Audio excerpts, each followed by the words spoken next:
Hello, friends. Hello, and welcome to Kusogrande, the bad video game tournament. I'm Bro Cincha, just trying to get all the things updated for our lengthy stream coming up today. We've got 4 Kusogrande matches happening right now, all at once. Bam! We're gonna be done in 5 minutes. We're compressing time just like... What's her name? I had it for a second. Misia, the Final Fantasy VIII girl. Her. Ultimisia, yeah. I was gonna say Zero Misia, but no, that was wrong. We're compressing time. DBX Lord, thank you so much for subscribing. Good to have you here. Oh my gosh. This, I'm glad that we're back. We've had a pretty good time, I know I've been recovering, but at the same time, was able to go to FWA and do Fastest Furs there. We've been doing archipelagos over on the Kusogrande Discord, and Escorian has been working on making sure that those happen. We're probably going to be doing it monthly, it looks like, from this point, and yeah, even my husband joined the last one. He had fun, I think. Yeah, he says yes. He had fun. And I did the witness, and I did paint. It was hilarious. But yeah, I fully support doing that.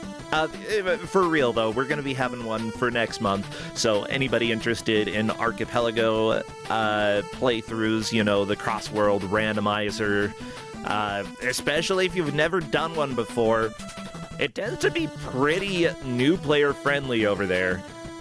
You don't have to really know anything, and they'll help y'all get set up. So come on over, do some Archipelago. I don't know what game I'm gonna do next. Games?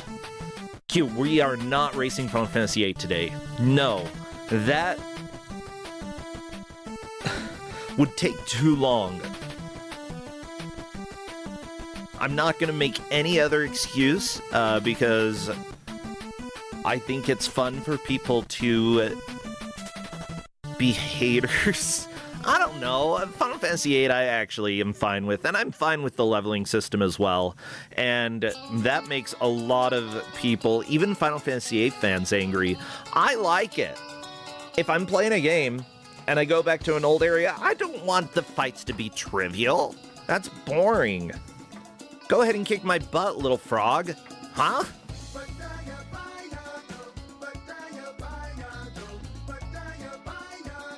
Ooh, yeah.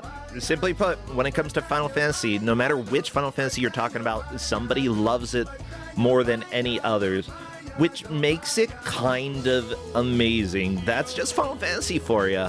Not Final Fantasy IV for you, but yeah, whatever. Shut up. Sims, why are you yodeling me? At me. Preposition. Oh my gosh, I don't know. I've got coffee here.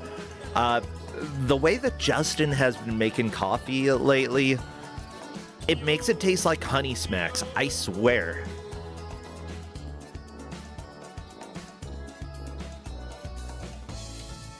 You know the weird cereal that I think that's also a frog. Is it Frog Day today? I think it might be Frog Day.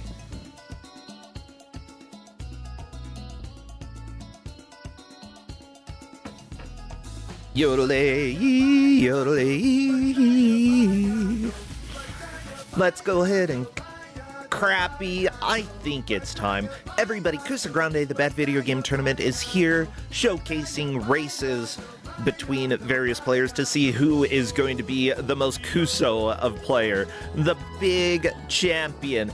Crappy, do your little dance over and let's do the game reveal. Find out who our GM is. Yeah, and watch out, the crispy dinosaurs. Ah! Oh my gosh, that image was so low resolution. Whatever, Power Rangers don't need resolution. They never had it. Anything high def. Until, I don't know, they probably have it lately. Whatever, I don't care. Crappy can go and lose a few pixels and say hello to another dinosaur fan / frog fan. It is Clades. Oh my gosh. Just putting this picture together of Defenders of Dynatron City, it kills me. Hello there. I guess it is Frog Day. Yeah. Hey, I told people it was Frog Day. And they How are you doubted doing? me. Yeah. Got over the shingles? Yes. I have Next time you should do metal roofing, I think. Oh my gosh. Oh, ho, ho, ho, ho. How about you roof your face? No, like, I've been having a little lingering pain, but right now, I didn't even have a pain pill this morning, and I feel great, so That's I good. think I'm mostly over it. Yeah, I'm really happy, trust me. I imagine. Now, wait, So- I know that you made your icon Defenders of Dynatron City, and I know we already had that game, Yeah. and I know that you made fun of me. Yeah, well, you know, last time I was here and gave out Dynatron City, there was this 11th hour veto on the game I had initially given out. And I'd given you the box art and everything. And then when I gave you the revised box art, I guess you thought it was the same game and just ignored it and put up the old box art. Yeah, And everything got really confusing. Anyway, that's the game we have this time instead. yeah, Dino Wars, baby. Dino Wars. The destruction of Spongulus. Spongulus? Is that Los Spongulus? Well, anyways, the Guess players are is going as to good have, as mine. they'll have 1 hour racing in Dino Wars to make as much progress as they can. Whoever does will be the victor. Whoever doesn't only gets 2 points. And actually, do you know if anybody's getting eliminated from Kusogrande due to this match?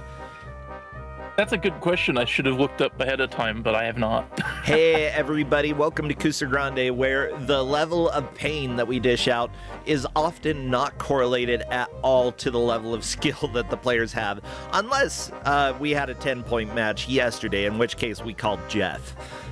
No, this is a 7-point match. Nobody is getting eliminated today. So Splendid. yeah. Dino Wars. Oh, I remember putting that box art up and everybody being like, Percentia, no! Wrong game, no! No, that's the wrong one. And I'm like, it's got Dino in it?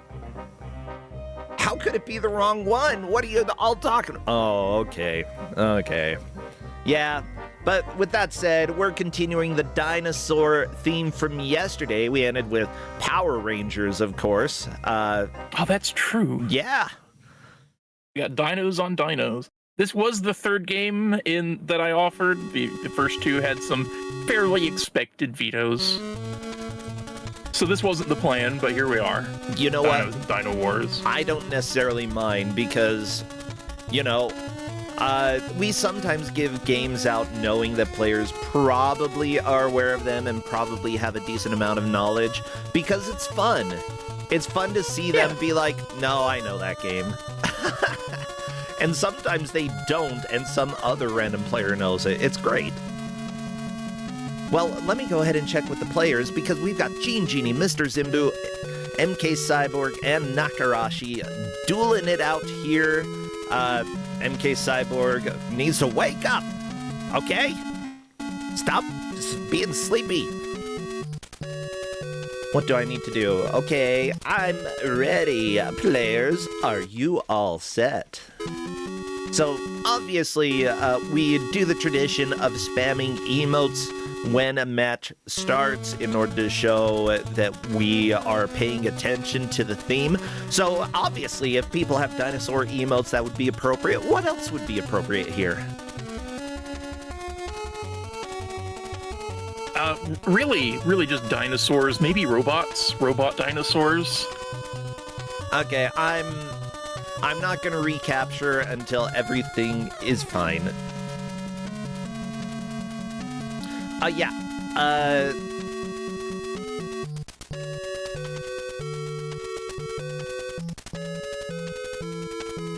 Good, the dinosaurs are coming. MK Cyborg got the message and took the picture down. We're doing the Okay, awesome. We're doing the countdown now. Keep the dinosaurs coming. You can never stop a dinosaur.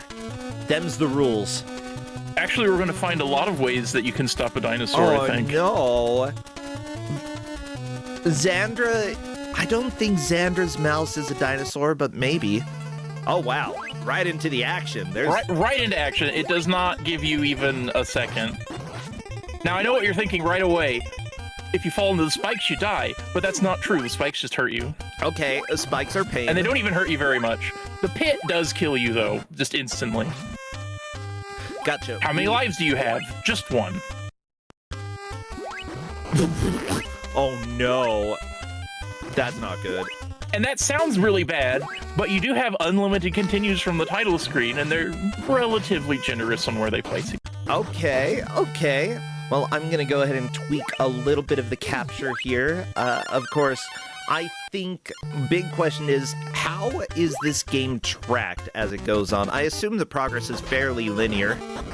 Yeah, progress is very linear, so that's how we're tracking, and this game is not terribly hard if you're using continues or terribly long.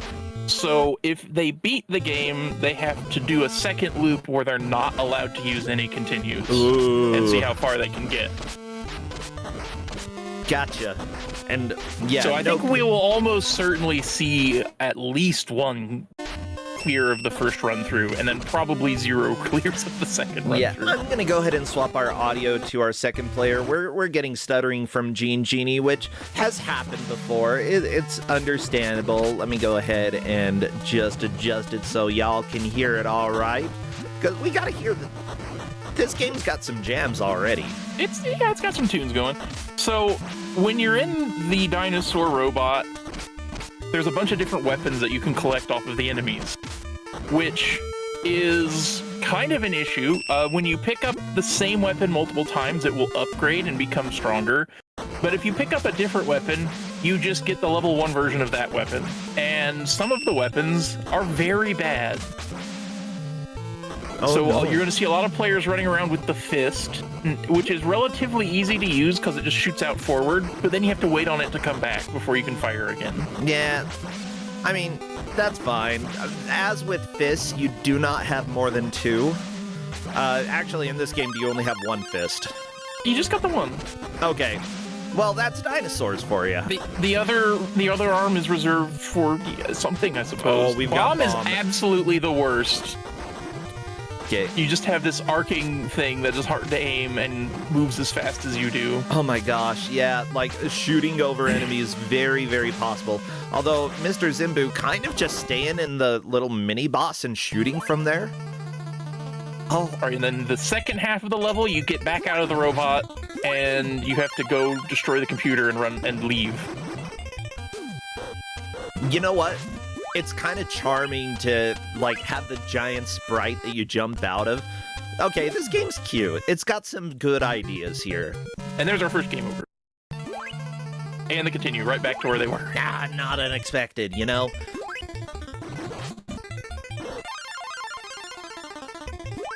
I mean, considering that you only have 1 life, it's like, you die and you have to, it's a game over, right? Right, and it's very... I've lost the word. It's very lenient on the continues. You have unlimited continues. It puts you right back at the section you were at. The passwords do not. The passwords put you back at the start of the stage. So they've been told, while they can use the passwords and they should probably track them in case they have a crash, they shouldn't be using them because it's worse. Yep. I specifically said, if you have a crash, make sure you have passwords because I do not want to do a mulligan here. Right, let's see if MK Cyborg knows what to do. Yes, you just walk right back out the way you came. Perfect. Yeah, it does take a little intuition to be like, okay, I did this. It looks like I was just going into this area to fight the boss. Of course, if they were given the manual, they may have a little information of the sort of the flow of the levels. Did you give them the manual? I did give them the manual, and the manual is its own little present for us. Oh, wait, no, it's a different game that I was going to give out that has a bad manual. I completely lost the plot. Never mind. I was writing up I was doing write-ups for other games this morning. We do have a plot though.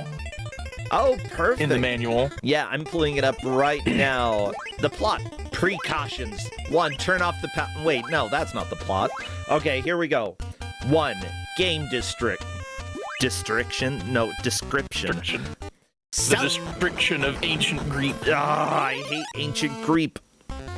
Something was terribly wrong in the distant man-made spondylus solar system. One by one, the planet's central life support computers had been infected with a life-threatening virus, while the planet's surfaces had been overrun with giant computerized dinosaurs known as robosaurs. Under attack in his laboratory on Alpha Planet, Professor Proteus, the mastermind of the Spondylus system and founder of the Robosaur project, suddenly realized that his deadly sabotage could only be the work of his former partner, the deranged Dr. Brainius. Wow. Okay. Years earlier, the Doctor had fled Alpha Planet after Professor Proteus had exposed him for performing forbidden robotic experiments on human subjects. At last, he had returned to seek his revenge using the Professor's own creations. But little did he realize that Proteus had been hard at work for the past few years, perfecting the ultimate Robosaur, Cyborosaurus. There was only one hope to save the Spondylus system. Cybersaurus must be unleashed. The Dino Wars must begin. Those are some names, aren't they? Oh yeah, we've got Dr. Brainius, we've got the Dino Wars and the Spondylus system with the Cyborosaurus. Proteus versus Brainius. What a great professor to build the ultimate robot and then make it a T-Rex with the default attack being to punch. Yeah, there are... Of all the dinosaurs, of all the moves... Yeah, let's get little shorty arms. Lasers. Oh my gosh. You're right, that's a pretty bad idea. Like the sprite transitioning between areas looks more terrifying than like when he's in action. Like the claws actually look like they would be deadly, but no. Never make a T-Rex box, okay?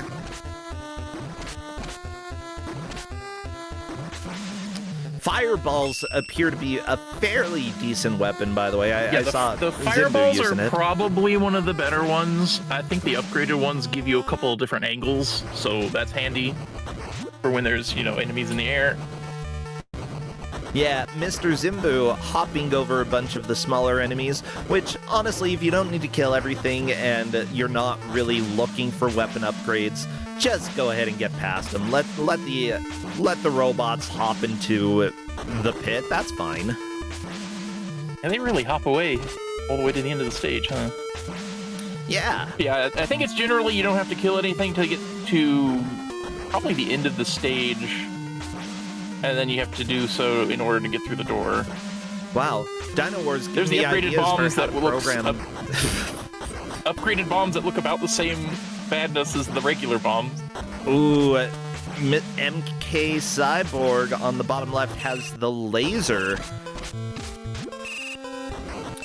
Actually, does MK stand for Mark? I remember, I originally called MK Cyborg Mix Cyborg, which is incorrect. That is incorrect. And now MK, sure. But now I'm thinking Mark? Mark Cyborg. They did not provide us with a pronunciation guide, so I guess we're up to our own devices on that front. That's always fun. I love when I have no idea how to say anybody's names, because then I get to slaughter them all. Oh, yeah, somebody in chat remembers. Ubi in chat remembers Mix Cyborg. Welcome to my younger days. Like, a couple months ago. By the way, thank you Prism Ranger and White Panther for resubscribing. I very much appreciate it. Yeah, money has been tight, especially since I haven't been able to work quite as much because I've been sick, but NES development is starting, is getting really intense now, and I'm super excited. And I love being able to watch NES games because I'm like, oh, that's something I could do. That's something that I think I know how I could program. That's fun. Yeah, it's always fun to see cool ideas in other places that you can make you sub on your own. Oh yeah. So luckily, progress in this game is pretty dang straightforward. I mean, we've got the stage on the top left displayed so that we know how far the players have made it. You know, it can be a little bit confusing which area they're on, but it seems like most of the areas, you start with dinosaur, you get to the area, you hop out of your dinosaur, run around and shoot, kill the computer, go back, get back into the dinosaur, and then float up into the sky. That's pretty much. Or as the manual calls it, you have dinosaur mode, and then man mode. Man mode. You know, I want dinosaur mode. And actually, the title screen showed a teal dinosaur, and I'm more of a fan of that dinosaur than this one, honestly. Yeah, unfortunately, we are stuck with Mr. Orange here, I guess. That's okay. Like, his between... Or, like, when you hop out of him, he's got a really good sprite, and I'll take that. I just have to use my imagination and think it's the same dinosaur. There's no difference. They're the same. Cyborg just unfortunately lost their upgraded laser to pick up a fist. I think by accident. Yeah, I don't want to pick There up is the- also well, a screen clearing weapon that hangs out at the top of the screen if it's available. That's also a pickup. Yeah, I know I And saw that. I notably, don't think anybody you're got supposed it. to be you're supposed to be saving Oh no! the Spondulus system here, but what you're doing at the end of these stages is destroying the life support computers. I mean, are there supposed to be dinosaurs here?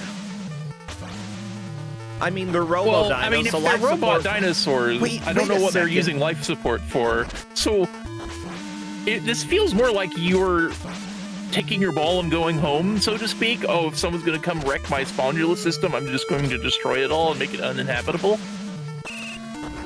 I don't know. What the crap? It's weird. If you're destroying life support, you're literally killing everything except for the robots. It's a little, I don't understand. Okay. I'm getting mixed signals about what's going on here. Yeah. Oh, the virus-infected life support computer. So you're Oh, restoring. is that yeah. it? So the life support computer has been infected to kill everything. So by destroying it, at the end of the stage 1 description, it says, in order to restore the planet's environment to normal. So we're getting rid of dinosaurs and the virus-infected life support system that is, like, probably killing everything instead of keeping it alive. But Maybe that's why the dinosaurs are robots now. why is there even life support if there are no... Is it just so that, like, when man mode, you're man mode and you can go in the building and, like, do science? Is that the point of having life support there? But it's infected by a virus, so now it's killing all of nature?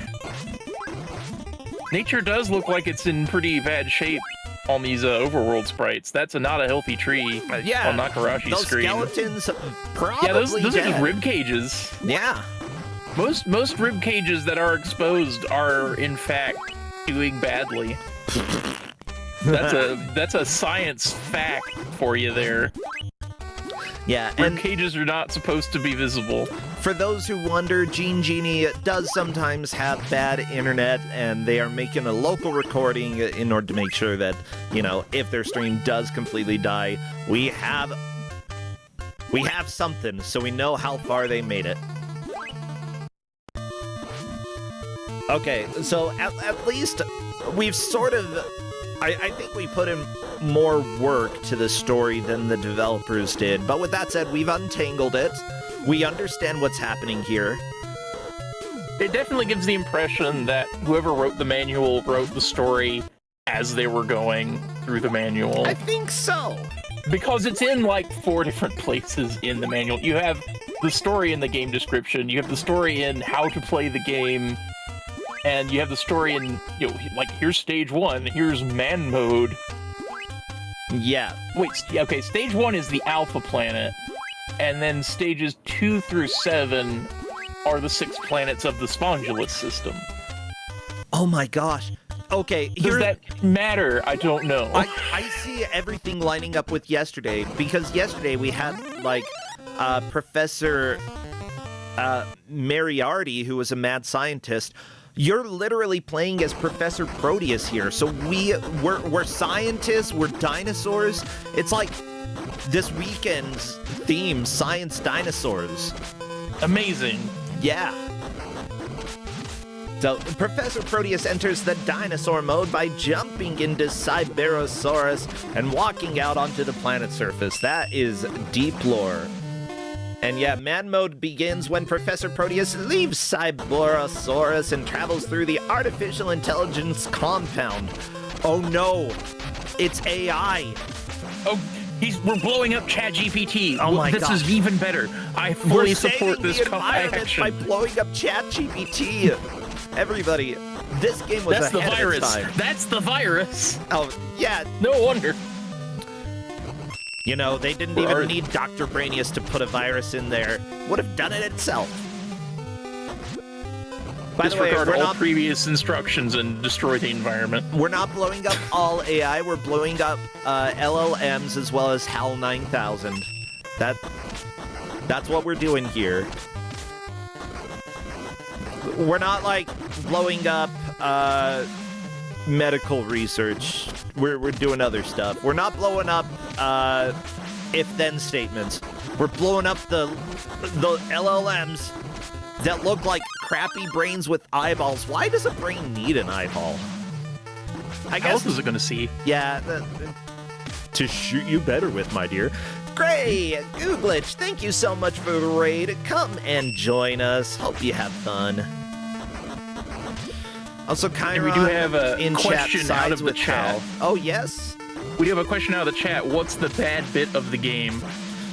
Mostly the way the weapons work is not great, and the controls could definitely be better. The jump arc is not the best. Mr. this is Zimbu definitely just walked into a pit. These are people who took second place in their first match, which means they're pretty good players. You know, and if you can just accidentally walk into a pit extremely easily and you are good at platformers, da-da-da. So yeah, this is far from being the worst game, but it is not good. And it is amusing, and that's basically exactly what we want, I think. Oh, and we can't forget, the manual does give us winning strategies. The game is finished when Professor Proteus has deactivated the life support computers on all 7 planets. That's it. That's the winning strategies, as it is put. Oh, yeah. No actual gameplay tips. Not even plural strategies. By the way, I do want people in chat to know that we generally do keep it relatively free of swearing, but honestly, it also just, like, depends on which mod is watching at the time. So if there's inconsistencies, my apologies. And honestly, I don't care too much. I love everybody either way. So it's more just silly than anything else. And sometimes we just time out Chiron because we want to. Chiron is openly siding with HAL 9000 from 2001: A Space Odyssey, saying HAL's not that bad. HAL literally killed how many people? And you know what it was to do? To prevent the progression of humanity from its corporate greed. That's what HAL was trying to do. HAL was with the corporate overlords, okay? What a butt. I mean, in the grand scheme of things, if I had to choose between HAL and what we've got going on right now, I might choose HAL. I might choose HAL. I mean, I don't know. This one has dinosaurs. Well, no, I mean, like, in the world in general. Oh, well, we these have are going on. other planets. Like, Earth's probably fine. Yeah.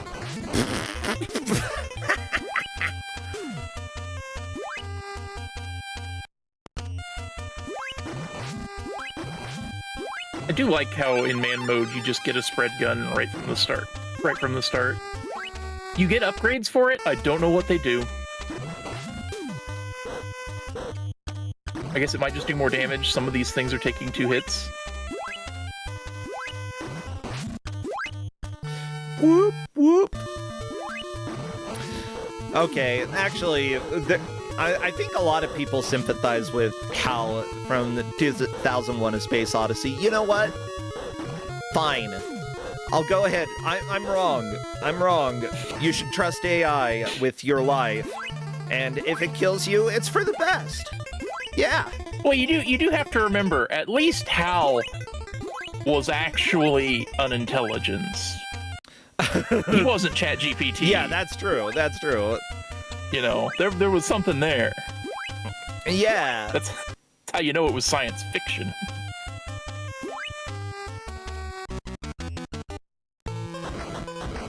Yeah, I don't know. Stage 4 is looking like the environment's doing pretty well on its own. I'm not sure what we're doing here. It's Those true. Are trees. Stage 5, it's like Stonehenge planet.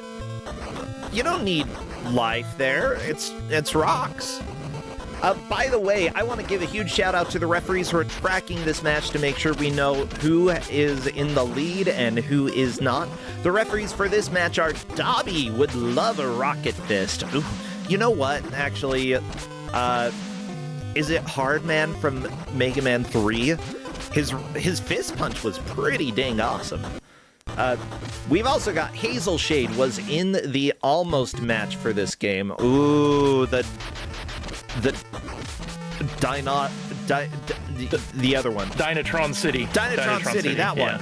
Yes. Neitzel also wants a dinosaur mode. Oh, we all want a dinosaur mode. Taven wants his Cyber Claws, or waves his Cyber Claws ineffectively. You know what? Everything's better with claws. And finally, Linker Wars. Linker, I appreciate that. It gave me a chuckle.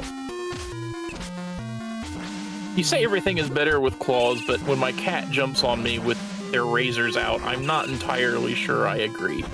I really need to trim those things again. Yeah.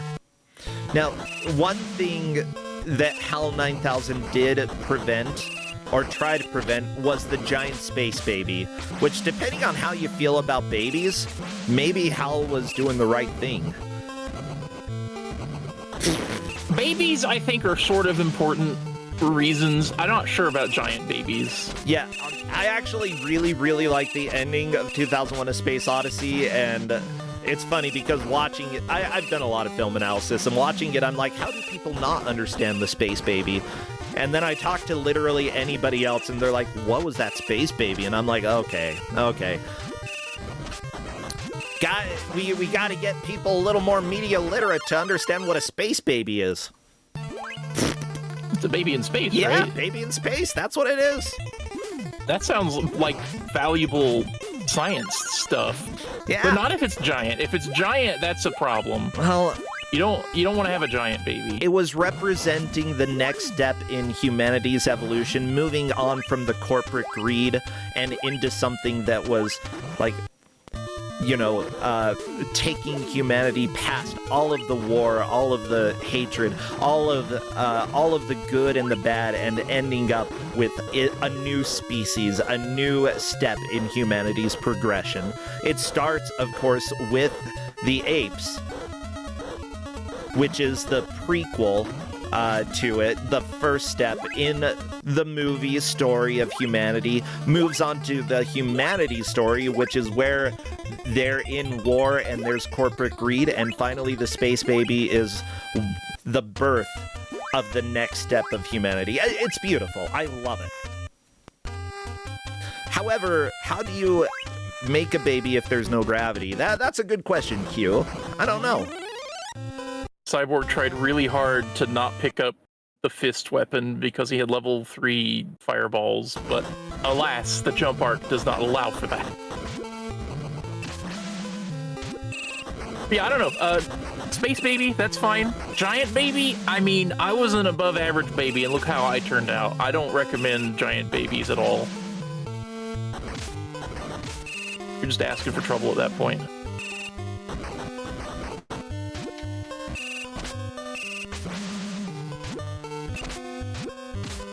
Whoop, whoop, whoop, whoop, whoop. Yeah, I think the saddest thing in this game is when you have Fireballs 3, which is a spread gun, and then you end up with anything else, and it just feels so bad. Yeah, I do know that KM's watching this match and is like, I'm glad I'm not reffing this match. Here's the deal, it's actually really easy to see. At the top left, you can see what stage they're on.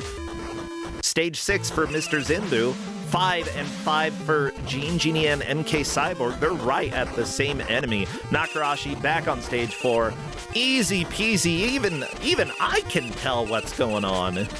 But that's because I had to learn what those meant. And then as a bonus, until somebody hits the second playthrough, this is all linear progress. Nobody's going backwards. Correct. Well, I mean, until you kill the computer, then you go backwards a little bit. Well, then you have to walk backwards, but if you die, you don't, end up back where you were before. It's true. Exactly. Well, kind of, if you die after the computer, but before you escape, I think you do have to go kill the computer again. Ah, dang computers. So there is that. I don't know if anybody's done that yet. Yeah. But, yeah, luckily, after stage 1, everything gets very similar for what's happening. So, yeah, don't worry, KM. I think that you don't know what's going on in this match because you haven't had to pay attention, and that's the main difference. Like, you know, our refs put in a lot of work and are, putting in a lot of effort, and if you aren't reffing a match, take it easy, kick back, be confused. This is what Kusogrande is about. Yeah, for example, I have just been informed Nakarashi has died after blowing up the computer a few times, so I'm glad we have refs who are actually paying attention to everything. Yeah. But yeah, speaking of, I believe it was Nakarashi who had beam level 3, which the manual doesn't even say exists. So that's cool.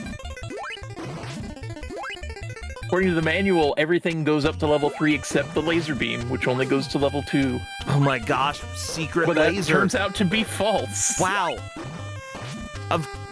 I love it. We'll call that an Easter egg, okay? Easter egg, happy Easter, everybody. Christ has risen and we've got laser number 3. Imagine if he came out of the cave with just an extra laser. Just start shooting. Mary Magdalene would have been pissed. Okay. Behold the Cyber Christ.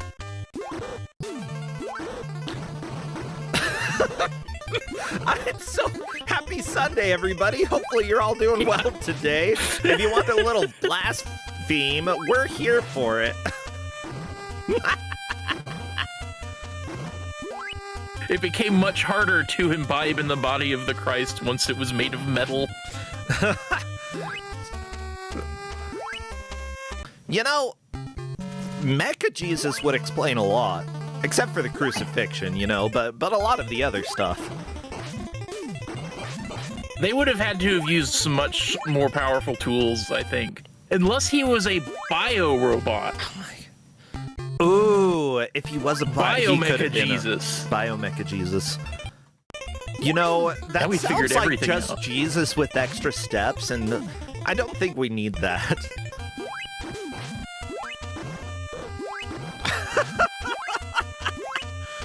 Hey, everybody! You know what? Players are doing pretty well. Mr. Zinbu, almost through level 6. Mr. Zinbu definitely has the lead here. Oh my gosh. People are talking about Ultraman getting crucified. I don't remember that, but I do remember the screenshot of, like, a vegetable from Princess Tomato and Salad Kingdom on DOS. One of them getting crucified. Oh, I can tell you, for whatever reason, there's a lot of Japanese media that just loves to put characters on the cross. I'm pretty sure it's happened in Kamen Rider. I know it's happened in Ultraman.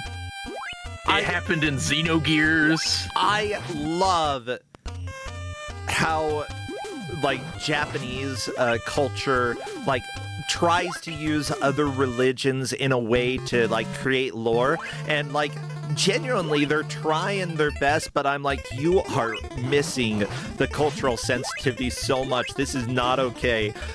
What was it, JoJo Part 2, where a cross-shaped rock falls and kills somebody? I'm not even kidding you, and I'm like, okay, subtle there. It's like, And of course, we can't forget the subtleties of Evangelion, where every single explosion is a cross. yeah, well, that happens a lot in Binding of Isaac as well, but, you know.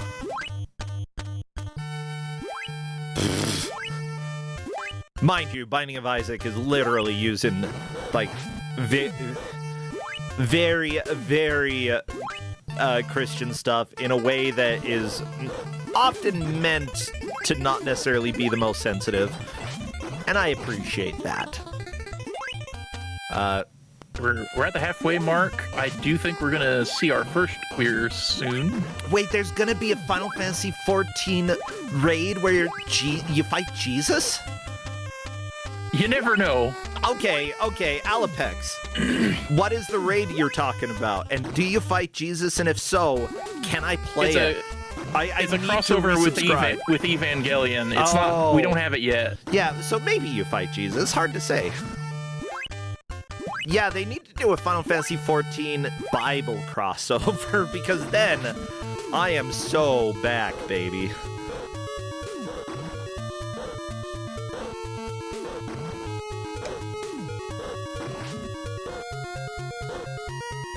I grew up Mormon. I don't consider myself Christian right now. I still appreciate some of the stuff in the Bible, though.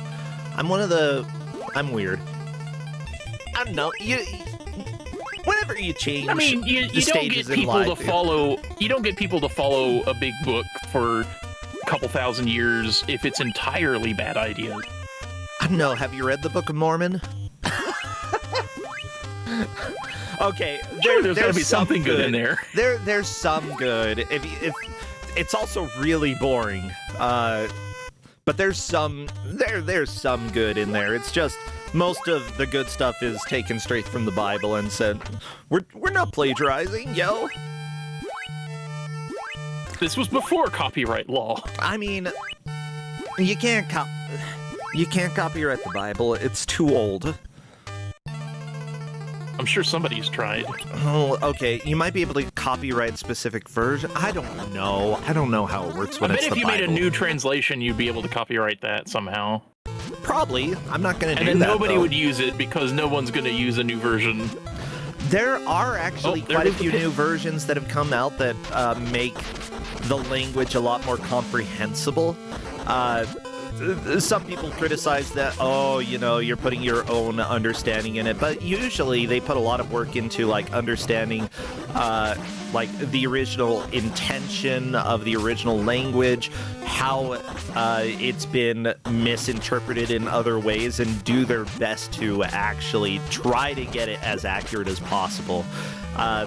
And I'd say some even have notes about possible alternate interpretations. Those ones are doing it pretty well.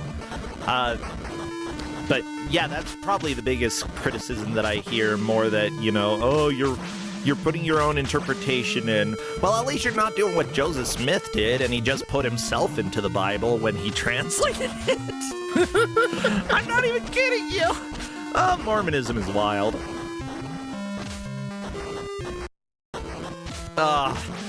Well, anyways, 33 minutes into a game that literally has nothing to do with the Bible, unless you count as dinosaurs. far as we know. Yeah, maybe it does. I don't know. There are pea capsules. Think that's new. Yeah, the E capsule restores energy, which is health. The B capsule gives them barrier, which is also health. Maybe. I don't know why there's both. I guess it's just the second health part.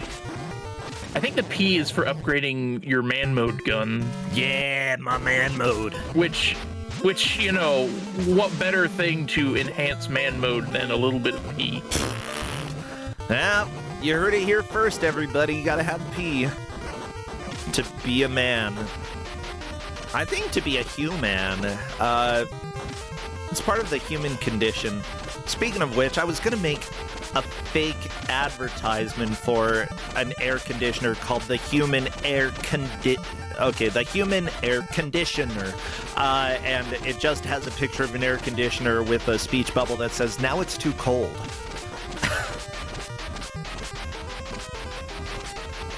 That's the ad, Clades. Yeah, I don't think it would sell any, but it makes me laugh. I don't have the words. I don't have the words.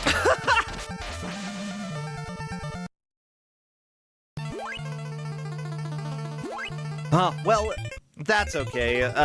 Luckily, we don't need words when we're watching Dino Wars. Mr. Zimbo on stage 7, Gene Genie and MK Cyborg on the same screen in level 6. Nakarashi back one level on stage 5. Everybody making some good pushes. Again, if somebody beats the game, they will be playing through with no continues, and I assume no passwords either, because that would defeat the spirit. No passwords would still be harder, but no passwords for them. Yeah. Or using passwords would still be harder, but no, if they die, they start over. Yeah.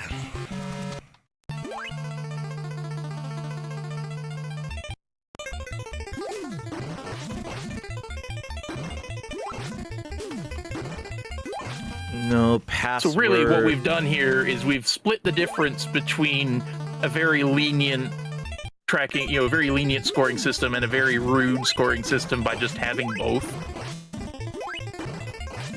Because there is going to be a wall somewhere with the second run where somebody's going to get to stage 4 or 5 and then fall in a pit by accident for no good reason, and then oops, back to start. Oh. Yeah. I mean, that's going to be fun. And that's why we have referees, so that we can see their personal bests. Now, I actually think we're going to see... well, there goes Mr. Zimbo into a pit. I love all of the difficult fighting and then fall into pit. I can see why this game is considered bad in ways. I think that it's kind of endearing still. Like, I don't hate it. It's far from being the worst game on the NES, let alone in general. It's definitely memorable. How many games let you be a robot, dinosaur, and a man? Not many. Most of them are Power Rangers. Yeah. And that's if you're not playing one of the Power Rangers where you're also like a train or something. And again, Power Rangers is inferior because the ultimate version of all of the animals is a humanoid. Come on! Ultimate version should be a dinosaur. Although, to be fair, that means in a Power Rangers game, you can be a man, a dinosaur robot, and a dinosaur robot man thing. Again... So that is more things. If I were a Power Ranger... Yeah, it is more things, but I just wouldn't merge. Everybody has to be dinosaurs now. And I don't care if we lose. I'm just that kind of Power Ranger, you know? The Power Ranger who gets kicked out of Power Ranger Club, or however they form, I don't remember. Are they chosen by some deity? Like, how do you become a Power Ranger? Do you have to kiss a boy? I think there's a face in a tube that picks him out or something. Oh, a face in a tube? That makes more sense. Yeah, tube face guy. Okay. I forgot his name. It's been too long. You have to be a teenager with an attitude. With attitude. That is true. That's fine. Oh, Mecha Jesus. He chooses you. That makes sense. You know what? I need it. Okay, maybe I need to pray a little bit more. That way I can become a Power Ranger. And then I can defeat all the other Power Rangers by never combining with them and just being a dinosaur. And that makes sense, though, because who would want to be, like, the left leg of the robot? I don't want to be a leg. That's stupid. Like, it's one thing if you're going to be the main part of the robot, but if you're just going to be like, oh, you're the arm.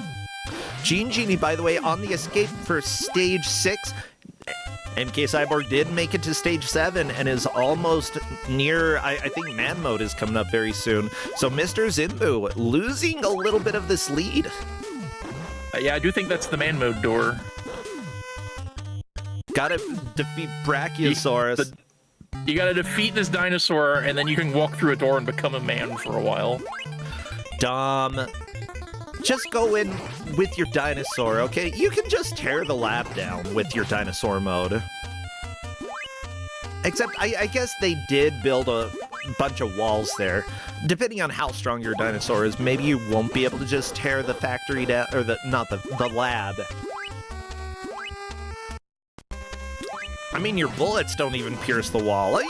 Yeah, it's gonna be hard for a dinosaur. Better to go inside. Especially a dinosaur that has such short arms. Yeah, I mean, sure, you can get a launchable fist, but really, that still doesn't destroy the door, so obviously it's made by a material that neither man nor dino can destroy. I think really if the professor had been thinking, he would have gone with a smaller flying dinosaur, so he could have just bypassed all the obstacles and flown in. So another strike against him, I think. Well, one concern that I have is maybe this life support took away all of the atmosphere, and that's why everything's dying. And with no atmosphere, you can't really flappy flap, you know? Pterodon's not going to be able to fly around. What about all the enemies that are flying? Well, this is inside. Well, there's enemies that are flying outside. Oh, there are? Yeah, there's been pterodactyls. Oh, yeah. Okay, never mind. They've got jets on their butts? I don't know. He could build one that has a butt jet. That's true. Like, if he's a real scientist, he knows everything about butt jets. Professor Proteus really could have done better. Could have had a butt jet. Yeah, actually, we need to get Corndan here sometime because he's the rocket scientist. He'd be able to help explain all of these physics. Well, does Corndan know about butt jets? I think so. He's probably designed some butt jets. I wouldn't be surprised. That sounds excellent. Yeah.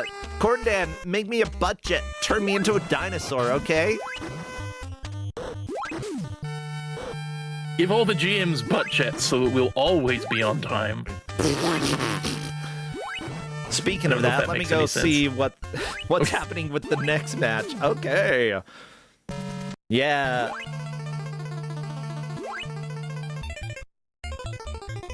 Stage 7 is really giving people some trouble here.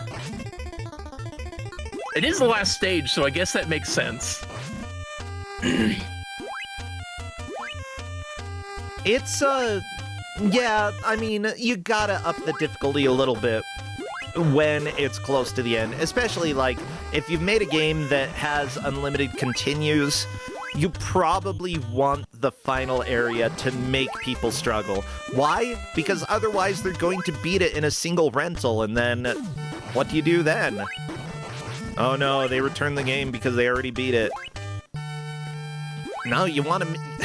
This is 80s mentality. Make the game hard enough that they can't beat it when they rent so that they think, well, it's going to be cheaper for me to buy it than to keep renting it over and over.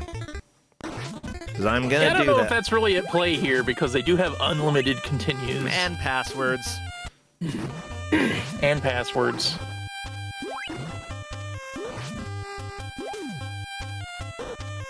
Yeah, hard to say.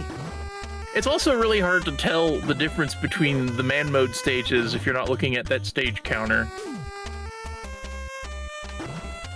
Ooh! Hey! MK Cyborg is the first one to, like, get to the brain. Maybe not the first one to get here, but certainly with all of this barrier and a decent amount of health, has a good chance. Oh, the brain's dead! MK Cyborg is on the escape! I think the main obstacle may have been the trip back, not falling into pits. Yeah. Let me see. But we'll see how this goes. Yeah, because the refs are tracking what's happened. Okay, no, that was not. That was progress. That was progress. So this is a new best. Indeed, already. MK Cyborg is in the lead, having been fairly far behind for a while there, making up so much time. Yeah, I wouldn't be surprised if I see Genie make some progress here as well. Gene is... Oh, the pit! No! No! And that means you get to do the whole thing All over again. Yeah, the pits. There are the pits.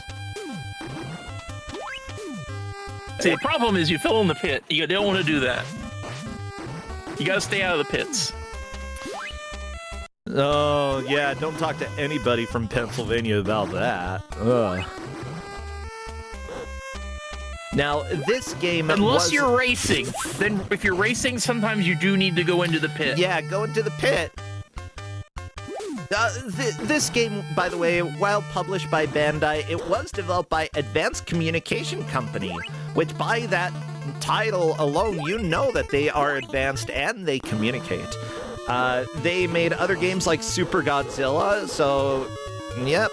Wait, Dr. Jekyll and Mr. Hyde for NES? Oh, no. Oh, boy. You know what? I'm gonna say that this is a step up. Yep. Tiger Road, I see... What else here? Cyber Knight. That is very generic sounding. Ooh, an adventure in the Otaku Galaxy. Interesting. Curious. It's an RPG. This is sounding like a list of things I need to look into for later. Yeah, it's an... Okay, that's an RPG. Is there nudity? No, but there are angry-looking dogs. Okay. That's about the same thing, right? There's a very cool chicken. Okay, I'm just sharing this picture with y'all. You need to see the cool chicken. Oh, apparently this is one of the most horrendous RPGs ever made. Well, at least take a look at the chicken, okay? Like, look at this chicken. I'm gonna zoom in on this thing. Here. Oh, you got sunglasses on. Yeah, look at how cool the chicken is. Yeah. That chicken got eyebrows. I don't trust it. It's true. Never trust a chicken with eyebrows, no matter how cool it is. Are the dogs nude? They're not wearing clothes, Bad Chop. If that's what you're asking, yes, the dogs are nude.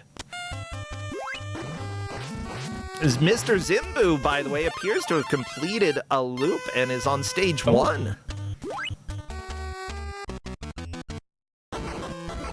Well, at the moment, that puts them in a very solid first place. Oh, yeah. However, Mr. Zimbu, not allowed to use a continue or a password ever, ever, ever.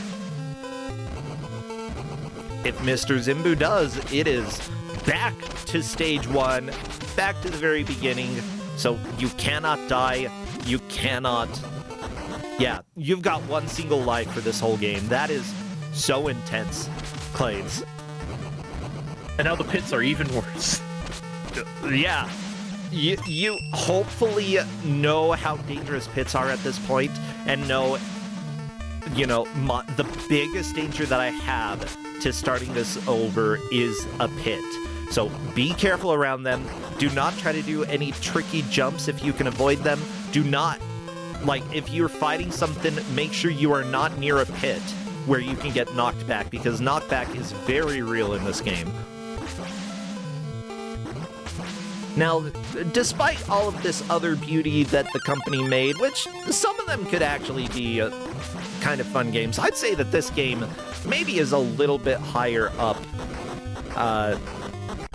Then again, the company also worked on some East games, so, you know, those might be...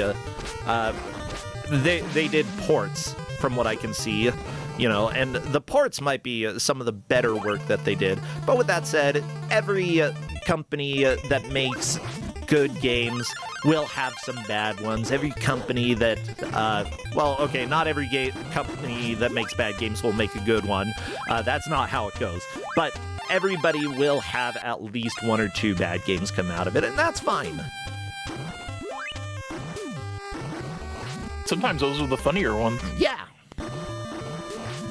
And what, like, looking at one of the main producers for the game, they worked on... Which Draken game is this? Oh no. It may contain mature content? Just let me see it. Oh my god. I don't want to do age verification. I'm 40 years old.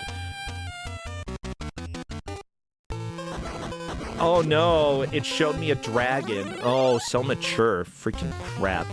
Okay, it's a 1999. Look, some people would get very hot and bothered seeing a dragon. Oh no, a dragon. Okay, if that sort of the guy with man boobs, maybe that's considered mature content. But that's as mature as I'm seeing here. Okay, it's not the same dragon. That's fair. But he also worked on Taz and Escape from Mars, one of the Mighty Morphin Power Rangers games for Game Gear, Batman Returns for Genesis. Oh, Gilligan's Island for NES. Okay. Oh, I love the Genesis game. That game is possibly not the best. But I also think it's not the worst. Gilligan's Island for NES, you know, I think that one's a hoot and a holler. It's very odd. But yeah, as for the music though, like some of this music has been a bop. And one of the people who worked on the music, Osamu Kazai, also did audio for Parodius. Yeah, Sega Saturn Parodius. Oh, how about doing some of the audio for Castlevania Symphony of the Night? Well, that's impressive. Yeah, worked on programming as well as sound effects. Probably not the music, but still, like a legend working on that. But there were multiple people who worked on music here. Also, Masaki Harada, who worked on... Oh, go ahead. I missed what happened, but Mr. Zimbu is back to start. I imagine it was a pit, but I didn't see it. Not back to start. All the other three players are still stuck on the last part of Stage 7. Yeah, Zimbu currently has the lead here. It's really going to be very tight between second, third, and fourth if none of them can manage to beat Stage 7. With that said, of course, we have the refs watching to make sure that we know how far the players have made it. They can go back and do reviews to see the exact placements as well, which may happen with this. Yeah, one of the other musicians for this game worked on the music for Puyo Puyo, which is great. At least I believe so. Like, yeah, and then also worked, I think they moved a little bit more to management, helped do some of the product management for Castlevania Chronicles. I don't know if that was any good, but... I don't even remember that. Same. And did support for Dance Dance Revolution Extreme, which I believe was one of the better Dance Dance Revolution games, or at least one of the earlier ones that was, like, really cool when it came out. DDR is still cool. Whatever.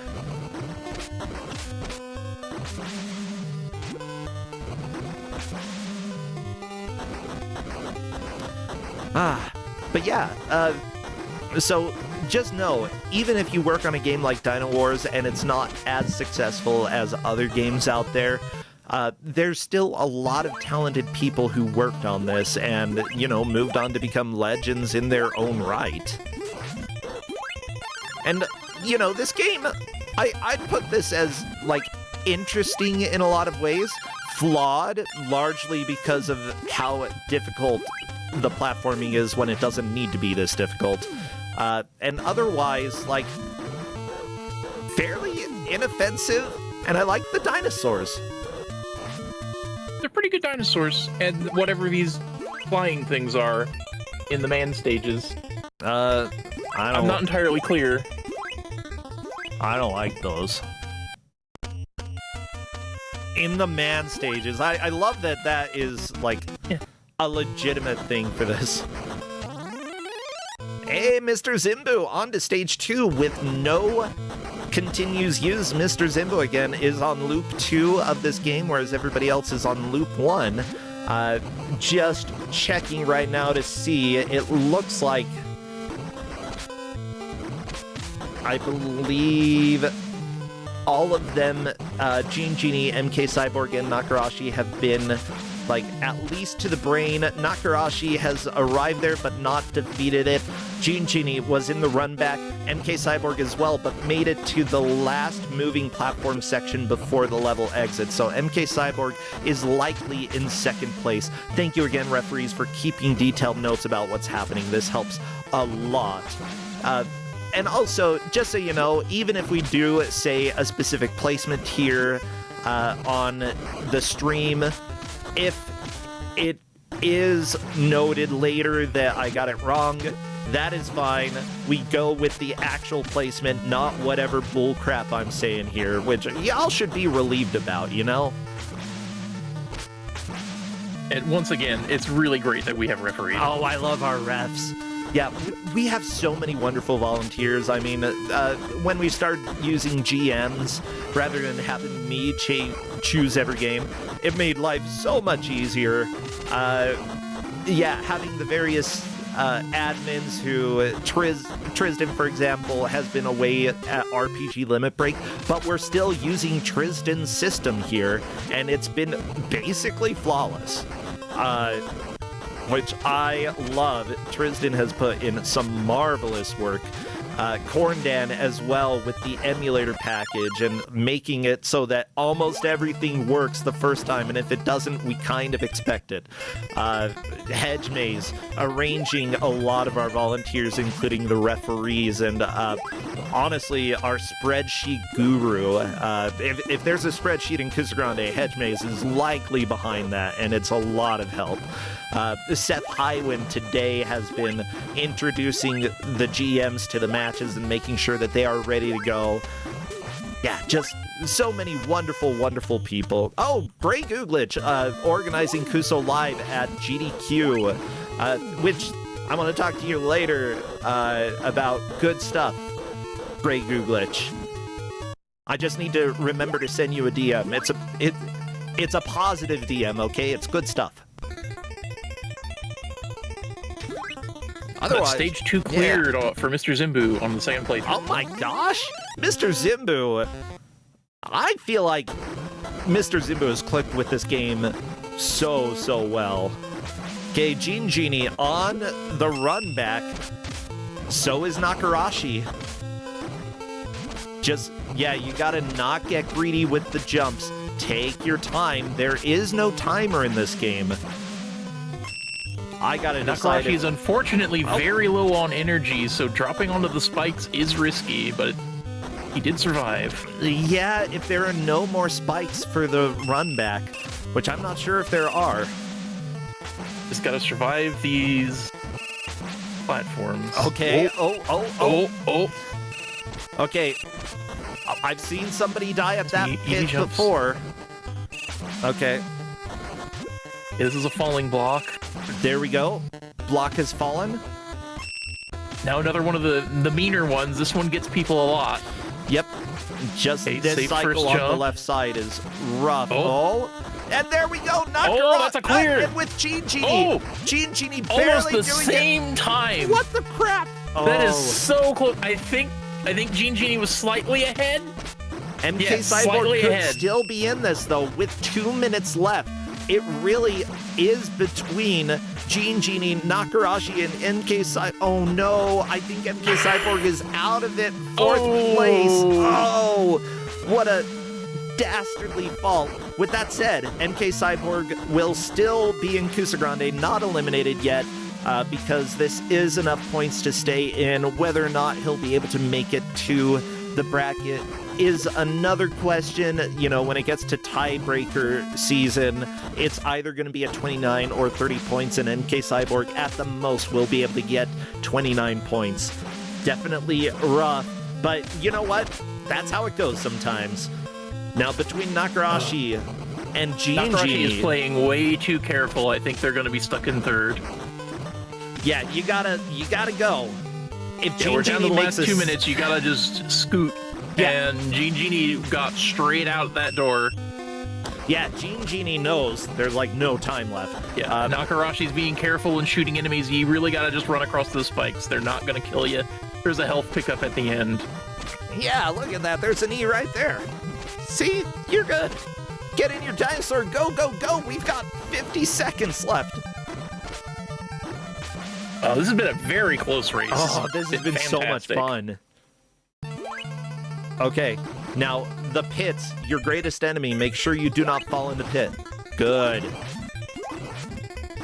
With 30 seconds left, Genie likely has second place, but one fall into a pit would end their attempt right now and could possibly give. No, I don't think in 15 seconds. Yeah, it's so close. Nakarashi is not moving fast enough to catch up, even if Gene fell into that pit right there. Yeah, and we're going man mode. Oh, nope, not quite man mode yet.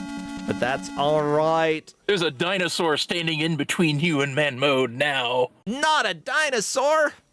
Everybody give it up for all of our players, but especially Mr. Zimbu. What a fantastic push by Zimbu, making it to the second loop where you cannot use continues. And let me see what the ref said, how far Mr. Zimbu made it. On to 3, and I believe that was in man mode. Yes, we did 3-D, the fourth part, possibly even the escape there. Fantastic.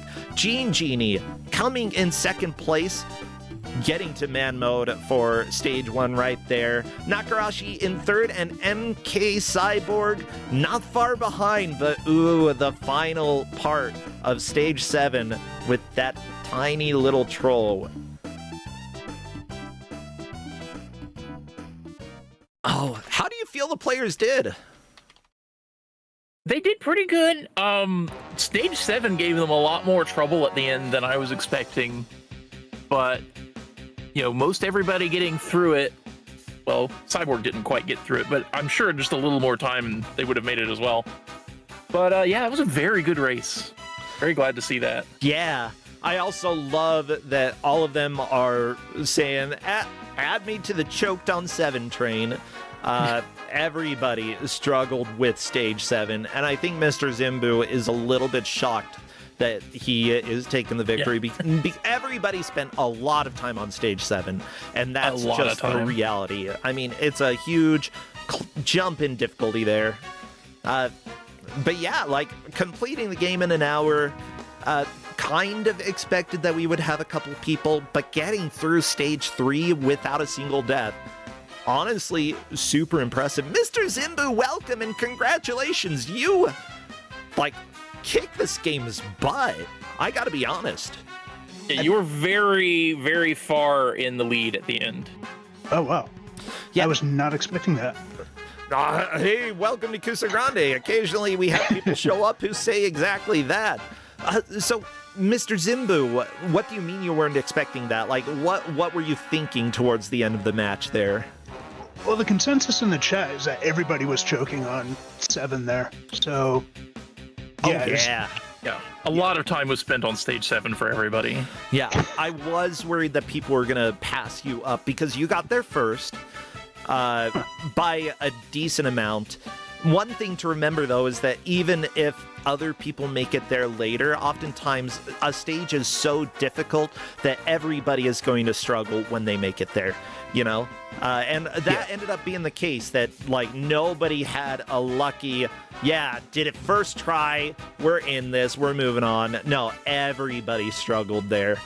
So, you know, it can make you feel frustrated and possibly, like, I know that if I got frustrated, I might start choking even worse, but that didn't seem the case for you. Like, how did you deal with that stress? Like, what helped you actually make it through stage 7? It's really just, I don't know, I've played enough bad games that it's just, you know, do it with a smile on your face, don't get frustrated. That's about it. Yeah, I mean, that's fair. What do you think of the game overall, Dino Wars? Not a fan. Okay, you're not a fan. Explain why. I said it in chat again, but so many dropped inputs, and this is... you've heard of Wile E. Coyote physics. This game seems to have reverse Wile E. Coyote physics, where, like, you just fall off halfway through a platform. found that happening a lot. Yeah, honestly, pits were your biggest enemy in this game. Any of the platforming in the game, absolutely a nightmare. And yeah, if you had to deal with the pit, like, do not get close to the edge of a platform, because if you did, you were probably in trouble. Yep. Yeah, so dealing with that, obviously, one of the main things. When you got into the playthrough where you couldn't die at all, like, what was your main approach in order to get to level 3? Because you did a great job there. I mean, it was mostly just memorize where the weapon pickups were for the fireball and avoid getting that stupid launch fist thing that lets you only shoot once every 20 seconds. Oh, you weren't a the fan launch of the fist fist? and the bomb were both very not good weapons. Yeah. I mean, the all of the bomb's dino so weapons bad. are all of the dino weapons are slow and clunky, but those are especially so. Yeah, I agree there. Well, in that case, you know, we were talking about this game because some people were like, you know, does this really fit in Kusogrande? I think it's a lot easier to tell when you're playing. Yeah, it does. I mean, the developer made Dr. Jekyll and Mr. Hyde. This is better than that, I would say. This is better than a lot of the other games that they made, and it's actually got some pretty good music. Perfect? No. I'd actually say, like, yeah, it's bad, but actually kind of interesting. I'm not a hater, personally. I'd say my only gripe with the music is that there's only really the 2 tracks. Yeah, It's the same music throughout the game, but it's good music. yeah, I'm not going to complain too much. It's NES, you know, and there are limitations At for least how there's much 2 music you can tracks. put in. Mind you, it's not that limited what you can put on the NES, but it is a little more limited. Yep. Well, what are you doing these days that people should know about, or have anything you want to plug, or if not, playing any games that people should check out? I guess it's too late to play Mystery Tournament, but watch Mystery Tournament. Yeah. I missed the sign-ups this year. I forgot about it, but it's always fun to watch. Yeah, I got to play in it, and, you know, I actually won 2 of my matches before getting eliminated, which was a lot of fun. That doesn't really happen to me. I usually do very, very poorly, but I did okay this year. And, you know, just being able to get better over the years makes me really happy. Yeah. I'm still in when it I so do- far. When I play MT, my goal is just 1 win. I always seem to, like, my first MT and my first Kuso, I always seem to do, I do good, and then it's just all downhill from there.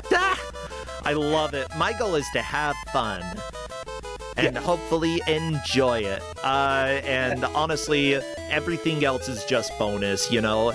I think that some people do Kusogrande that way as well, that it's like no expectations.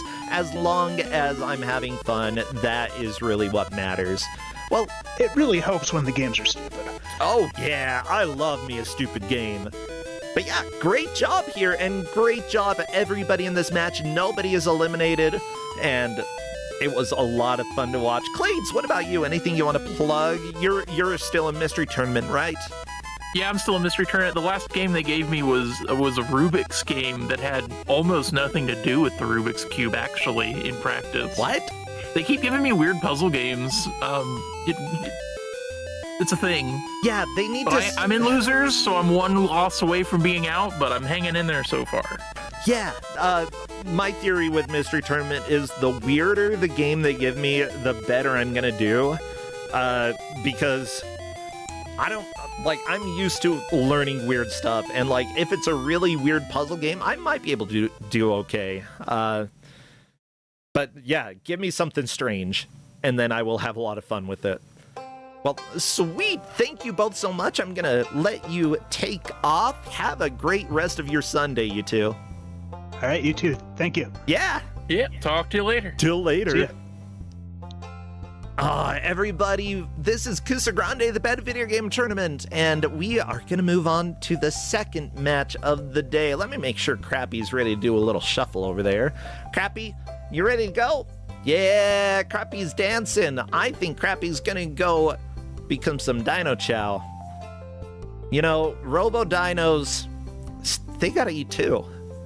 And what better to eat than our mascot? Well, it's time for us to say hello to our second GM of the day. And Crown Clutch in chat, I'm glad to see you here. Despite how much I want to make fun of you, you are still fun to have here. Luckily, our next GM is more entertaining than that. Say hello to our dear friend of the stream, Mike Uyama. Come on in, Mike, let's chat. Hello there. Hello, hello. Hey, how you doing, Mike? I'm doing okay. Well, good. Yeah, it's great to have you here. I know that we went without Kusogrande for a while, and I think that you were going to do one of the matches when I had shingles, and then I was like, nah, I'm going to the hospital. Yeah, shingles generally isn't great for Kusogrande or one's health. Yeah, I tend to agree with that, but I'm doing mostly okay at this point.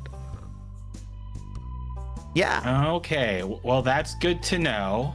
So, you know what? I'm going to say something. Yeah. I would say that this next game that I have, since these are 2-pointers, I didn't want to be too mean to them.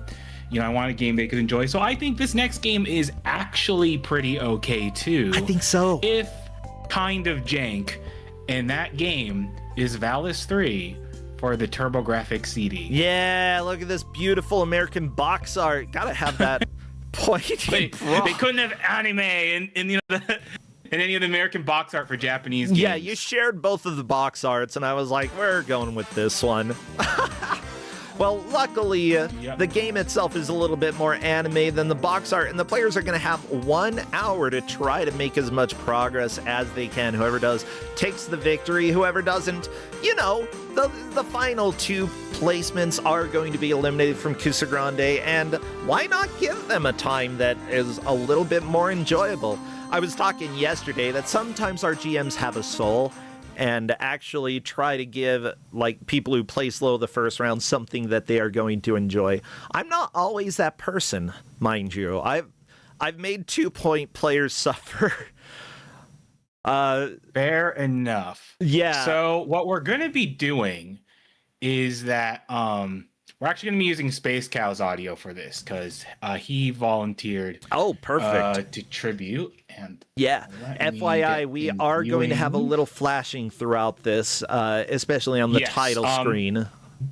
The cutscenes have flashing, unfortunately. The players were okay with this, but if you have issues with this, then I would recommend not looking too closely at the cutscenes. Yes.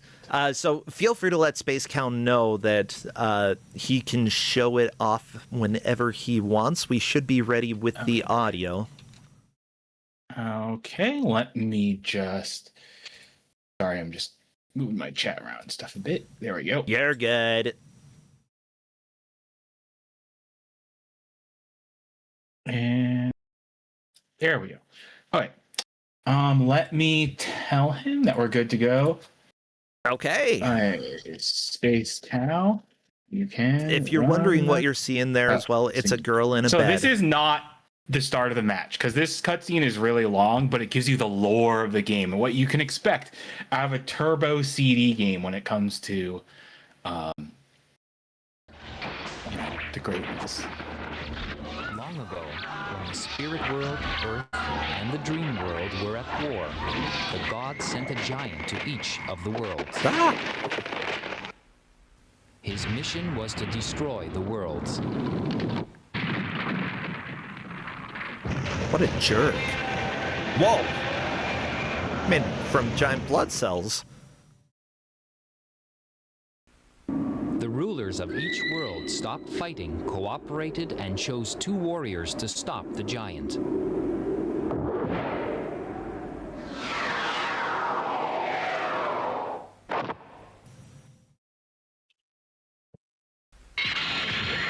Ooh.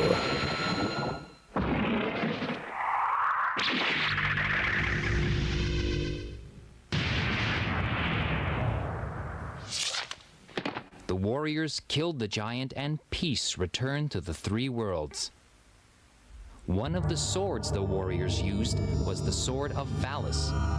The other was the sword of Lassus.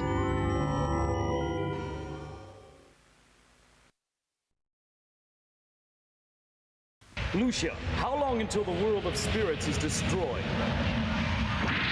About 6 months, then we'll all be sucked into the black hole. Our only choice is to move our people to Earth or the dream world. Do we have any other options, Radha? If all of us in the world of spirits move to Earth or the dream world, it'll be war all over again. The evolution of life has always been the survival of the strong over the weak. So maybe it's the will of the gods that we invade the other worlds, eh, Radha? Wow.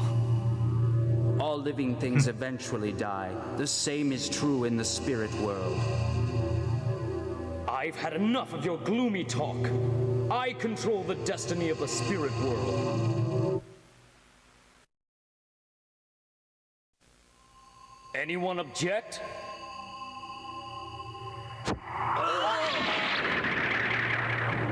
Well, that was rude. Seems no one objects. Ray! Yes, Ramses. The only one we have to worry about on Earth or the dream world is the female warrior who killed Roglis and Magus. Yuko. She holds the sword of Valis. I want to know more about her. Bring back Roglis from the world of the dead. He might be useful. He's got good dating And advice. I think my sword of Lassus wants to know more about the sword of Valis.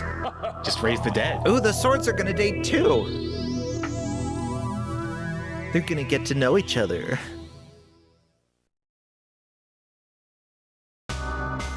Okay, I think Well, how else that's are they gonna it match for up? the intro, huh? Yeah, we're really close to the end of the intro. Oh.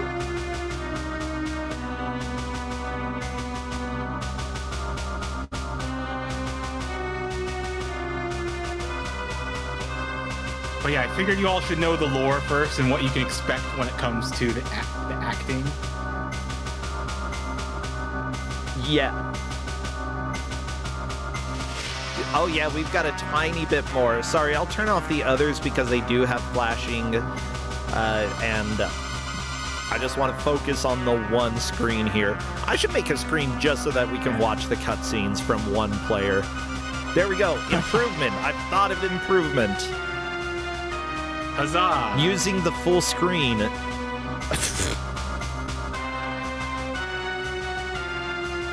Who would have thought of it? Full screen. I know. 2026. What's next? I can't think of anything else. Dial-up. I don't know. Phones? With cords? You know, why don't we have cords on phones these days? You can just drop it and break it now. And you can't use them like nunchucks like you used to.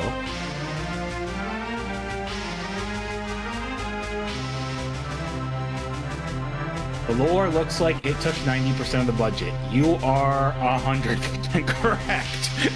You are 100% correct. I mean, it's good animation. It is. Yeah, so those are other two characters you can get in the game. I You mean, also get pretty early. it's Valis 3. You gotta have all three. There we go. Now we can get all players on the title screen, and now we can start the match.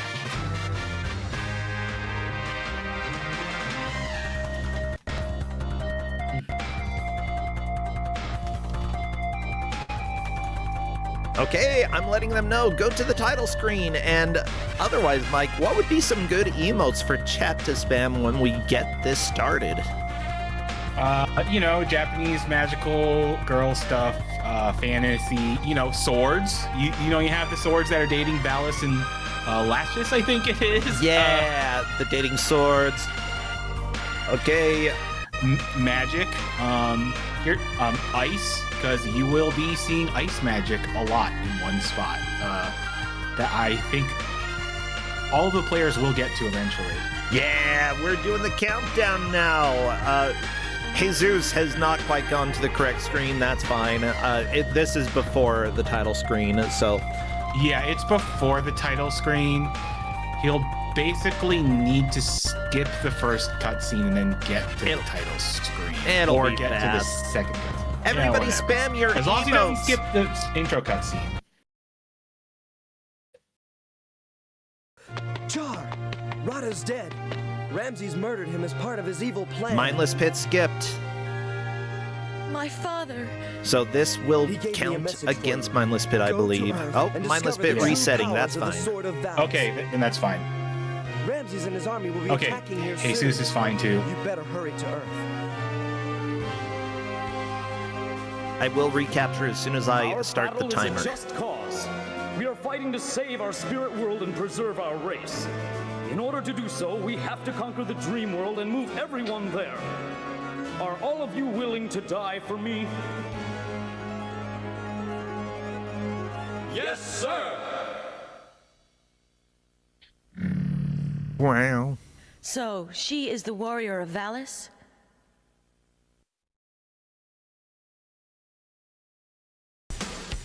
And here we go. Yep. And here we go. Yep. So the game starts now. Yeah. If you try to do anything, this is basically a glorified cutscene. If you try to do anything here, she just complains you can't do anything because she needs her sword back. Yeah. Okay. Yeah, she needs the sword to beat Ramses. And then, oh no! The evil boss captures her, but she conveniently throws down the sword. Yeah, I'm letting Mindless Pit know, just due to some weird errors and such, just skip the first cutscene. You already watched part of it, and you ended up having to reset the console. So yes, we are into this. I love the action of the beginning here. Just run around in pajamas, get your sword. Yeah. Alright, so we immediately start with Colby Jack Cheese. One thing that is nice about this game is that it has unlimited continues. The only thing is if you do use a continue, you go all the way back to the start of the stage rather than one of the checkpoints. Ooh, right into the pit there. Yep. Yeah, Pit's gonna be one of the main enemies in this game for sure. Yeah, and the thing is, what the players are experiencing, and it's definitely going to be a concern in one of the stages, is that you definitely get knocked back when an enemy hits you, and you can easily get knocked back into a pit if you're not careful. And you might notice there's a sword bar that's like kind of going up and down. That's basically like a charge meter. You just don't attack for a little while, and it goes up to full charge. And if you get sword power-ups, then like the bar extends and your sword gets stronger. Mindless Pit getting the knockback into the pit as well. Yeah. But yeah. And sorry, go and ahead. Jesus the Frog is on the first boss. Yeah, Jesus the Frog. At least, Jesus the Frog. Yeah. Spinning And- the ball. Oh, what a... Wow. Yep. Alright. So no one's getting defeated by sliding boss yet. And sliding Space boss Cow. is, I gave them the manual. If they did not read the manual thoroughly, oh yeah, you're gonna want to go to Jesus the Frog's screen soon because there's gonna be a cutscene. But so sliding in this game is down and run, which is the equivalent of start. It is completely All unintuitive, will be sucked into the black hole? and this is serious time because it's a great cutscene. And you want the Sword of Valis?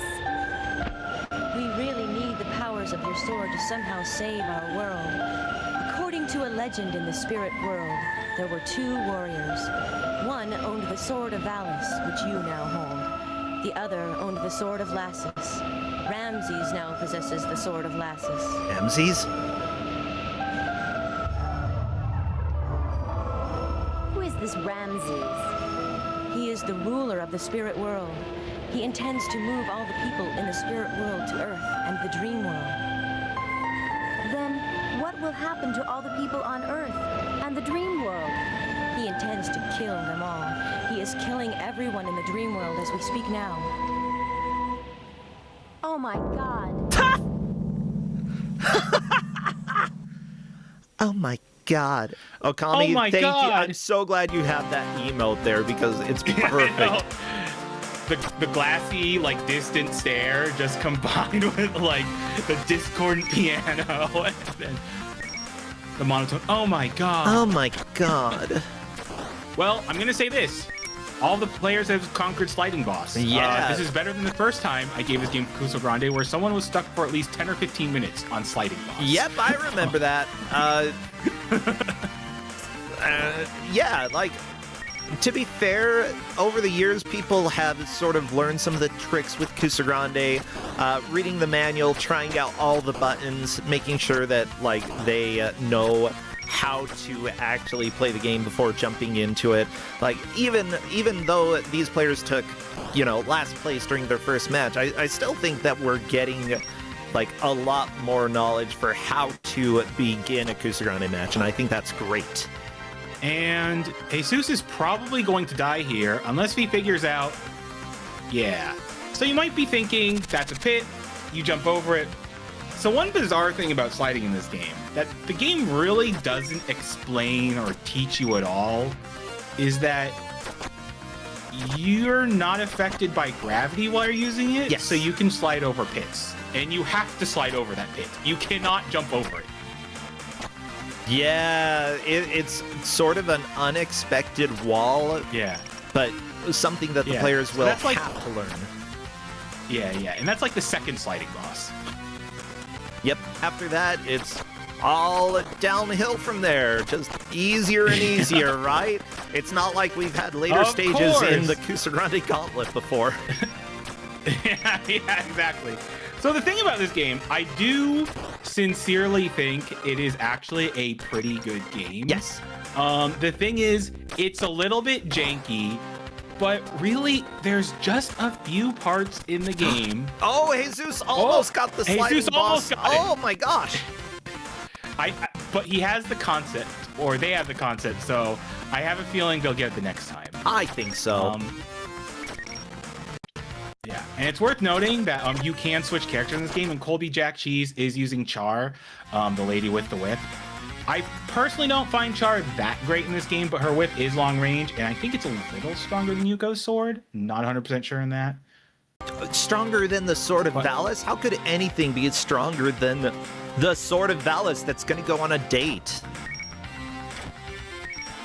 The power of dates is too strong. It's true. Well, maybe it's predate nerves, Just predate. The predate jitters. Uh-huh. Like, I'm sorry, I'm not so good at fighting right now. Just maybe tomorrow.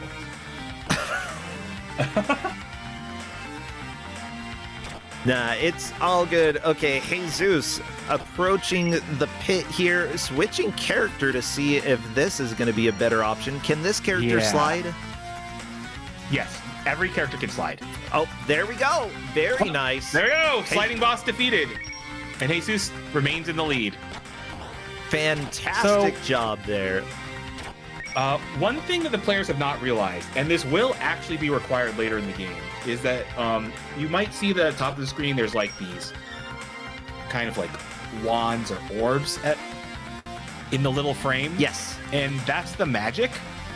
And that's why you have MP. You hit up and attack to use the magic. And the reason why this will become required, I won't spoil it, but it will become evident if they make it to the water temple, which I do think they will. I think so. This actually wouldn't be a long game if it wasn't for the water temple or the ice cavern, but I think there's a very low chance they'll make it to the ice cavern because that's near the end of the game. But I do think there's a high chance of the water temple because I don't feel like this game is too difficult until you get to the water temple. And I refreshed my memory on this game by playing through it a bit 2 nights ago. I was having a lot of fun. I'm like, maybe this is too good for Kusogrande, but then I made it to the water temple. I was like, oh yeah, that's why this was in Kusogrande. Yeah. Now, just so y'all know, I switched to Colby Jack Cheese's audio because Jesus the Frog had a little stuttering. I will jump back if we get another cutscene, though. I'm keeping my eye on this because the cutscenes are very important.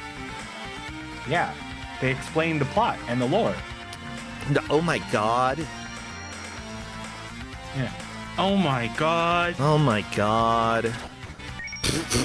It's almost as good as Troll 2. Oh yeah, I'm a huge fan of Troll 2. It was filmed sort of near where I lived for a long time. Well, I mean, I still live near the location, I guess. And I've done site visits. Yeah, it was filmed in Utah. Yeah. Mind you. And I know there's a Oh, yeah, go ahead. There's a documentary about the film. Yep.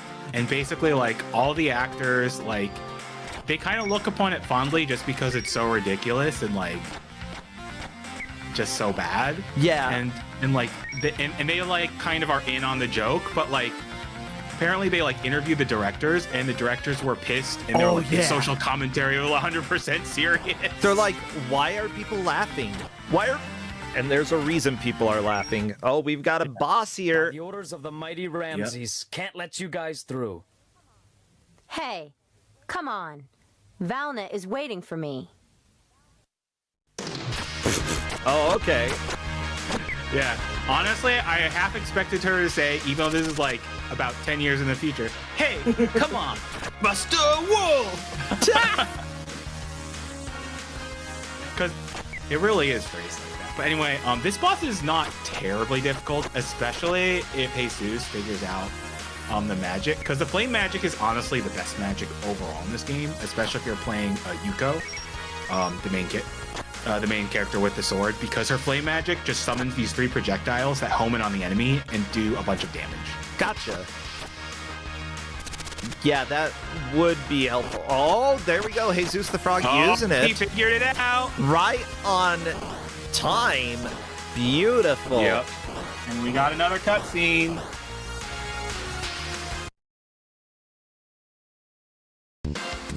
Oh, maybe not. Oh, yeah, right. That's okay, but we've got new music. That's true. Oh, there's a Jaws. The Jaws. Yeah, there's Jaws. There's vampire kissy lips. Not the kissy lips. I hate those. I know. Ew, kissing. Ew. That's what the swords are gonna do. Never let them meet. Never. It's too dangerous. No, like the music, as people in chat are pointing out, this music is genuinely a bop and a lot of fun. Yeah. There's so much to love about this game, honestly. And I would say that out of the Valis games, I think this might be the quote-unquote best. Yeah, I've played Valis 2 on this console, and I've never handed out for Kusogrande because, frankly, it's too easy. Okay. Although it has the same quality of voice acting. Ooh. In fact, it might even be more funny and monotone. But yeah, I would definitely say that this is the better game out of at least the PC Engine Valis game. Yeah. I haven't explored the whole series, but this is likely the best game because there's only about 4 or 5 Valis games. Yeah, I like this more than Valis 4. So, funny thing about that, Super Valis 4 is like a kind of butchered version of Valis 4 for the PC Engine, which it never got a US release. Because shocker, the TurboGrafx CD or the PC Engine CD was not successful in the US. Yeah. So they really just stopped releasing games for the most part past 92, 93 for the CD console.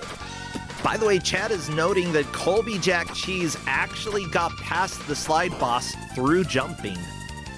Which that's impressive, because that is a super precise jump that I personally have not made. That's cool. Good job. Yep, Colby Jack doing it right here. Well, at least once. Yeah, at least once. Yeah, I do know that Super Valis 4 is on the Switch, whatever it is, the online. You get to play the Nintendo Switch Online. Yeah, those games. And why'd they release that of all games? I know, right? No one remembers that game, and the few people who do are like, it's bad. Yeah, now I want to check out the TurboGrafx. Here? Oh, From here, I charge extra. Maybe you can pay me with that sword of yours. Oh, goodbye. Oh, he's a dragon! Maybe you can pay me with that sword of yours.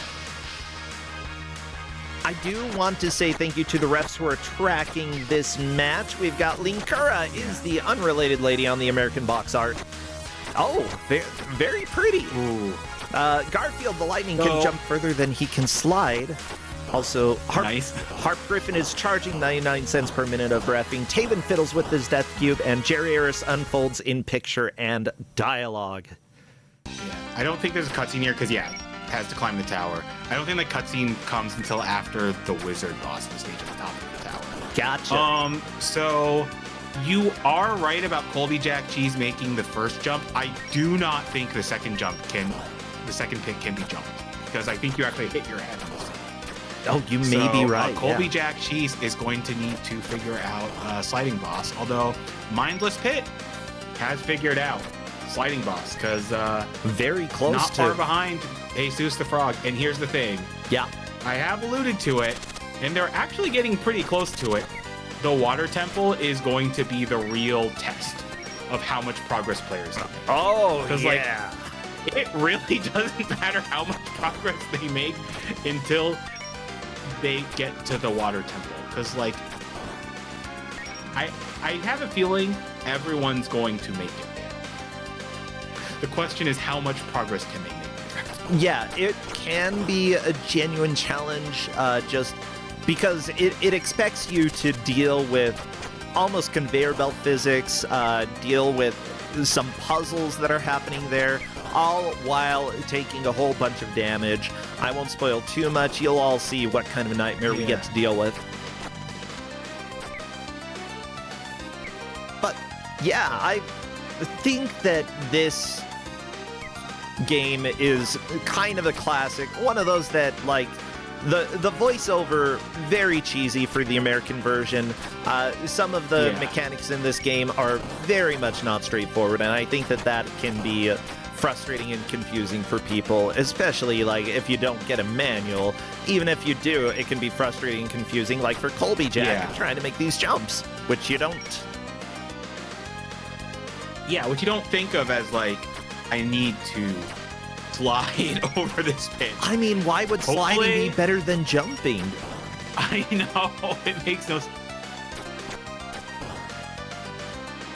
Yeah, now this was developed by Shin Nihon Lasersoft Co. Limited. Yeah, which if I remember correctly is a subsidiary of Telra, who made a lot of games, including the first game I handed out, Final Zone 2. Yeah. It is worth noting that since you mentioned the Valis series, the first Valis is not really mentioned that much because it was only in Japanese computers, and I've heard that's just ridiculously hard and just not fun. It's I think it's either an MSX or a PC-88 game. I know that there's Sid of Valis. Was that not the first Valis game? Or I think it's based on the first Valis. Gotcha. It's a little bit more chibi. The first Valis. Yeah, in fact, it's supposed to be SD Valis for super deformed, but something got lost in the translation, and it got named Sid of Valis. Oh my god, are you serious? Yes. You know what? Yeah, if I remember correctly, the game is terrible translation. So yeah, it's just I think it's just a matter of no one really knowing English that well, or the American arm getting confused or something like that. I mean, would Chibi Valis sell or SD Valis? No, Sid of Valis. That's probably a better title. Exactly. This Sid guy. Yeah, look at Sid here. But it was Sid with a Y, so it's works for a female. So Jesus the Frog has Vernal, who is the mage, and I would say she's probably overall the best character. You are a princess. I will not forgive the scores of insults for which you are responsible in this world. Now come get me if you can. You are a princess. Scores of insults. Yeah, the slew of insults. I think they got Greg to do the voice there. Yeah. And Jenny. Greg and... I thought Greg was... the girl here. I don't know. Like, Yeah, could be either one. yeah, maybe Greg did all the voices. Who knows? Right. So you might have noticed the spell that Jesus the Frog used does freeze the boss, which does have some use. This is going to become absolutely essential in the Water Temple. You will see why. It is ridiculous what they expect out of you in the Water Temple. I mean, that's why they give you the tools, you know? Exactly. I'm personally, like, if you have the tools to deal with the chaos there, I'm a lot more forgiving of absolute BS. Oh, it's possibly cutscene time. It is cutscene time.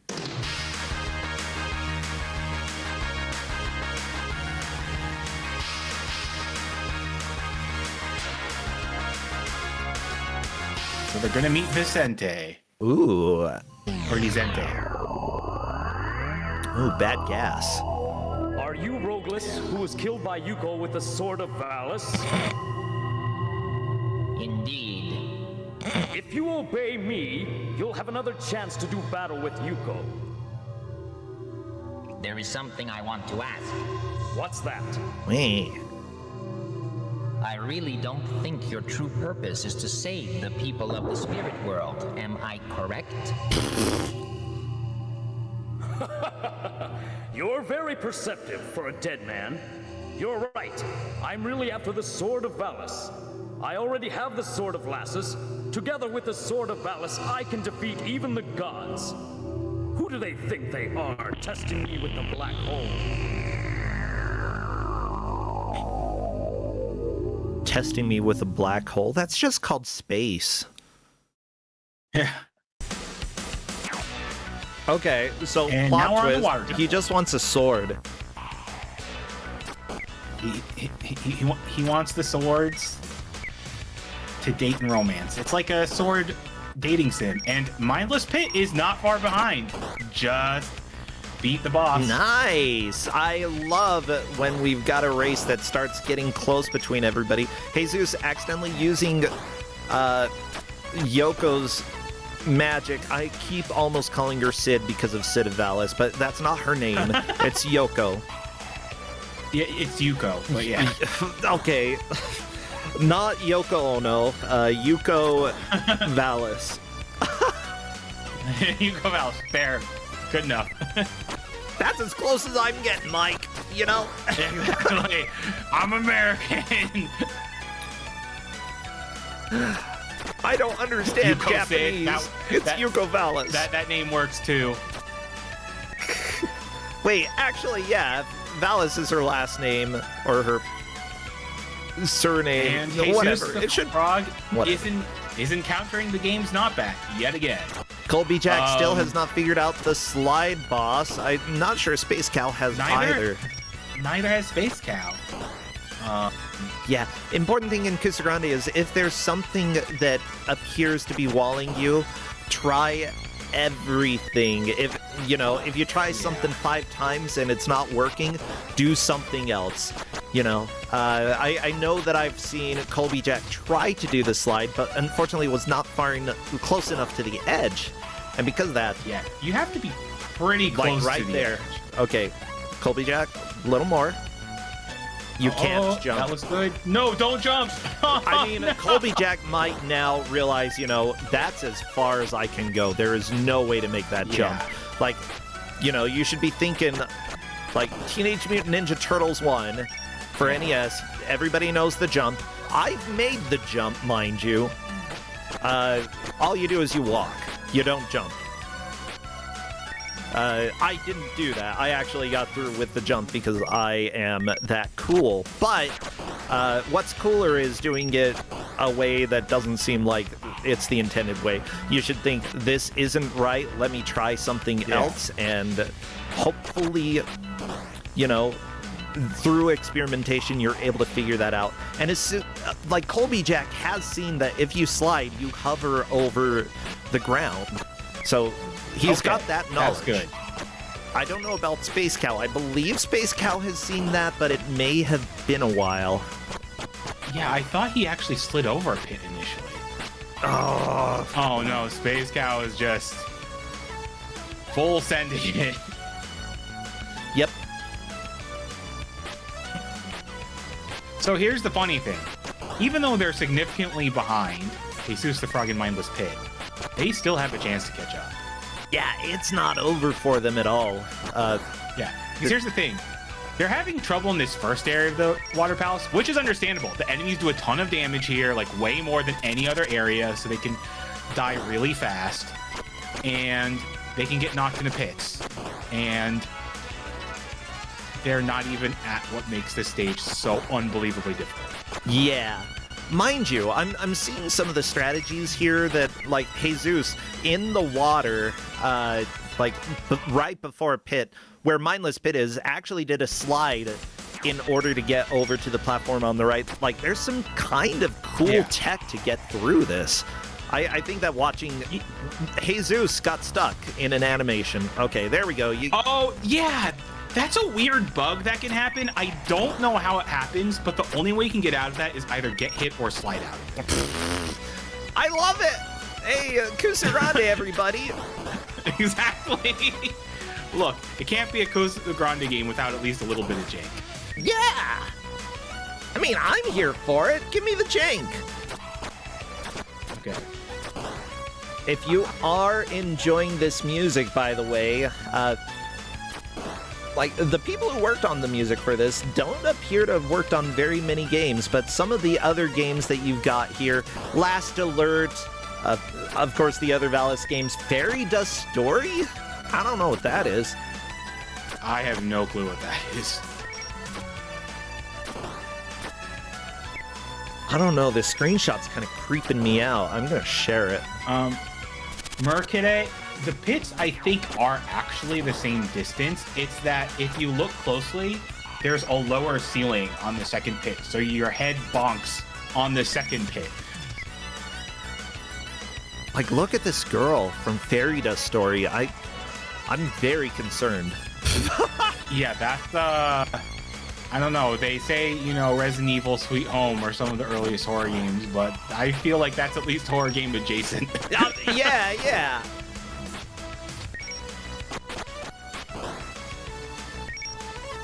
Oh, it looks like it is an RPG of sorts. Okay, whatever. You know what? RPGs often have some great music. So I'll go ahead and say probably great. One of the other musicians for this did the music for Shenmue. Oh my god, how do I say it?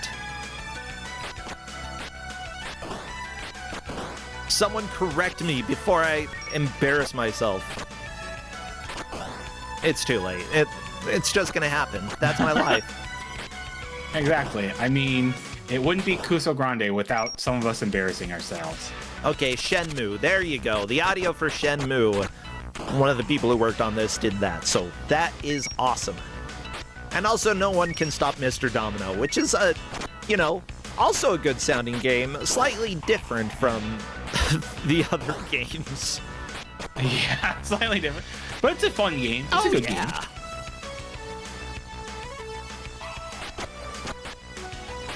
But yeah, so what do you think that, especially Jesus and Mindless Pit, what do you think they really need to learn in order to, like, start making progress in this area? I mean, they're already kind of doing it. It's really just knowing where the enemies spawn, like where those fishmen spawn, and just not getting hit. Because the big thing is just you don't want to take too much damage going through this section. Yeah, like falling into a pit, not good, but taking too much damage, I think, is even worse. Yeah, exactly. Because you fall in the pit, then you just like restart and it's kind of whatever. But if you take too much damage, then like you're still making progress. Oh, and not getting hit by the arrows helps too. Yeah, knockback with all of these pits here is certainly a beast. Yeah. I have faith that Colby Back Cheese and Mindless Pit will eventually figure it out. It's really a matter of... because they are trying everything except sliding.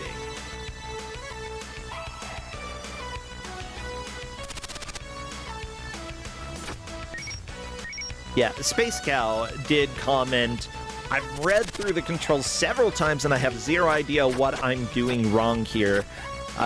Colby Jack Cheese may be looking through the manual as well in order to try to gain information about this. Not a surprise. Honestly, that's what you should be doing in Kusogrande, reviewing the material that you have. I mean, I think Colby Jack is fixated on the jumps, and it's not gonna work. All right, so Jesus the Frog is on the secondary of this stage. And you are going to see why this stage is going to wall players so hard. All right, so, oh no, if he doesn't collect that in time, he's actually just stuck and he has to kill, and he has to die. Okay, it's fine. All right, it's probably gonna take him a little while just to realize what's going on. So that's the ice orb, and he needs to use that to freeze the enemies and use them as platforms. And no, you cannot slide across those pits. They are too long. And that's why so many people are going to be walled here. Because there's like 5 or 6 pits you need to cross that way. And those bird things are constantly spawning and you're trying to do it. Yeah. I will say this. Vernal, the wizard, is by far the best part for it because of her 4 homing ice projectiles. It's also worth noting you don't get full MP if you die here. So you have to be really sparing about when you cast the spell too, because you can just run out of MP, and Jesus the Frog is now guaranteed to run out of MP because he didn't collect that pickup above him. Now he doesn't know this obviously, but he'll probably either figure this out or die before he can figure it out. Yeah. I mean, which happens. Sometimes you just die, and that's life in Valis 3, not Sid of Valis 3. There is no Sid here. Now, I am taking a look at the manual here just to see if there is information about stuff that we haven't gotten yet. Because, you know, it's always worth reading through the manual when you get it. I think that we've probably stumbled across all of the important stuff, but occasionally there are hints and tips. So here's the thing. Jesus is making really good progress. Now they are stuck because they don't have enough MP. Uh-oh. Because that's how well designed this part is. Wait, you can't jump across here? You have to freeze the enemy? Yes, you have to freeze the enemies and use them as platforms to jump across. Oh. You needed enough magic points to do that. Well, that's not good. No, it's not. Oh, the slide! Okay, they made the slide! Oh, okay. I didn't expect that, but holy crap, the slide is overpowered. Oh, maybe? Is there a moving platform here? No, I don't think so. I think they're actually stuck here. Yeah, like, I would... Wait, that slide was definitely incredible. Yeah, I would try the slide there, but at the same time, just dying over and over is probably the best option at this point. Yeah, it's actually not a bad idea, because just having full MP and resources for that section is nice. It is doable without, you know, restarting the entire credit. And there is a decent chance that Jesus was actually just trying to jump over the pit, but that's either really hard or impossible to do. Yeah. Jesus has more magic here.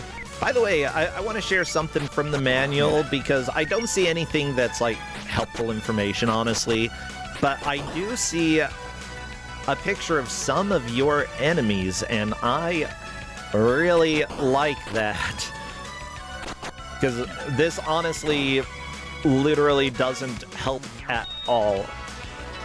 Okay, getting it on screen in about 3 seconds. That's the other really bad part about this section, is that if you get hit by an arrow, you're nearly, or just by anything, you're basically guaranteed to get knocked off because the columns are just not that thick, and you get knocked back pretty far. There you go. Look at how cute these enemies are. We've got Ramses, Ashura, King Regress, the guy who just got revived, Zaryudo, and he was very perceptive.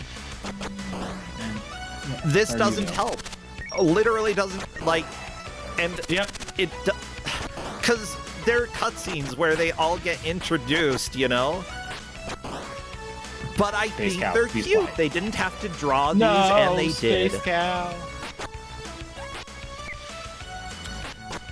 Yeah. Now, for this match, technically only first and second matter. Third and fourth will be eliminated from Kusogrande. So we will have to these see are if 2-pointers. Yeah, but if Colby or Space Cow manages to figure out the slide here, they will be moving up and possibly have a chance to move into second or even first place. You never know with this game. Yeah. They would have to make somewhat quick progress, but I really don't think there's anything that walls you that badly after you figure out sliding there. And I just hope they will eventually figure it out. If I remember correctly, every player in the last time we had this, which was like 7-8 years ago at this point, did eventually manage to figure that out. Even though some it took like 20-30 minutes.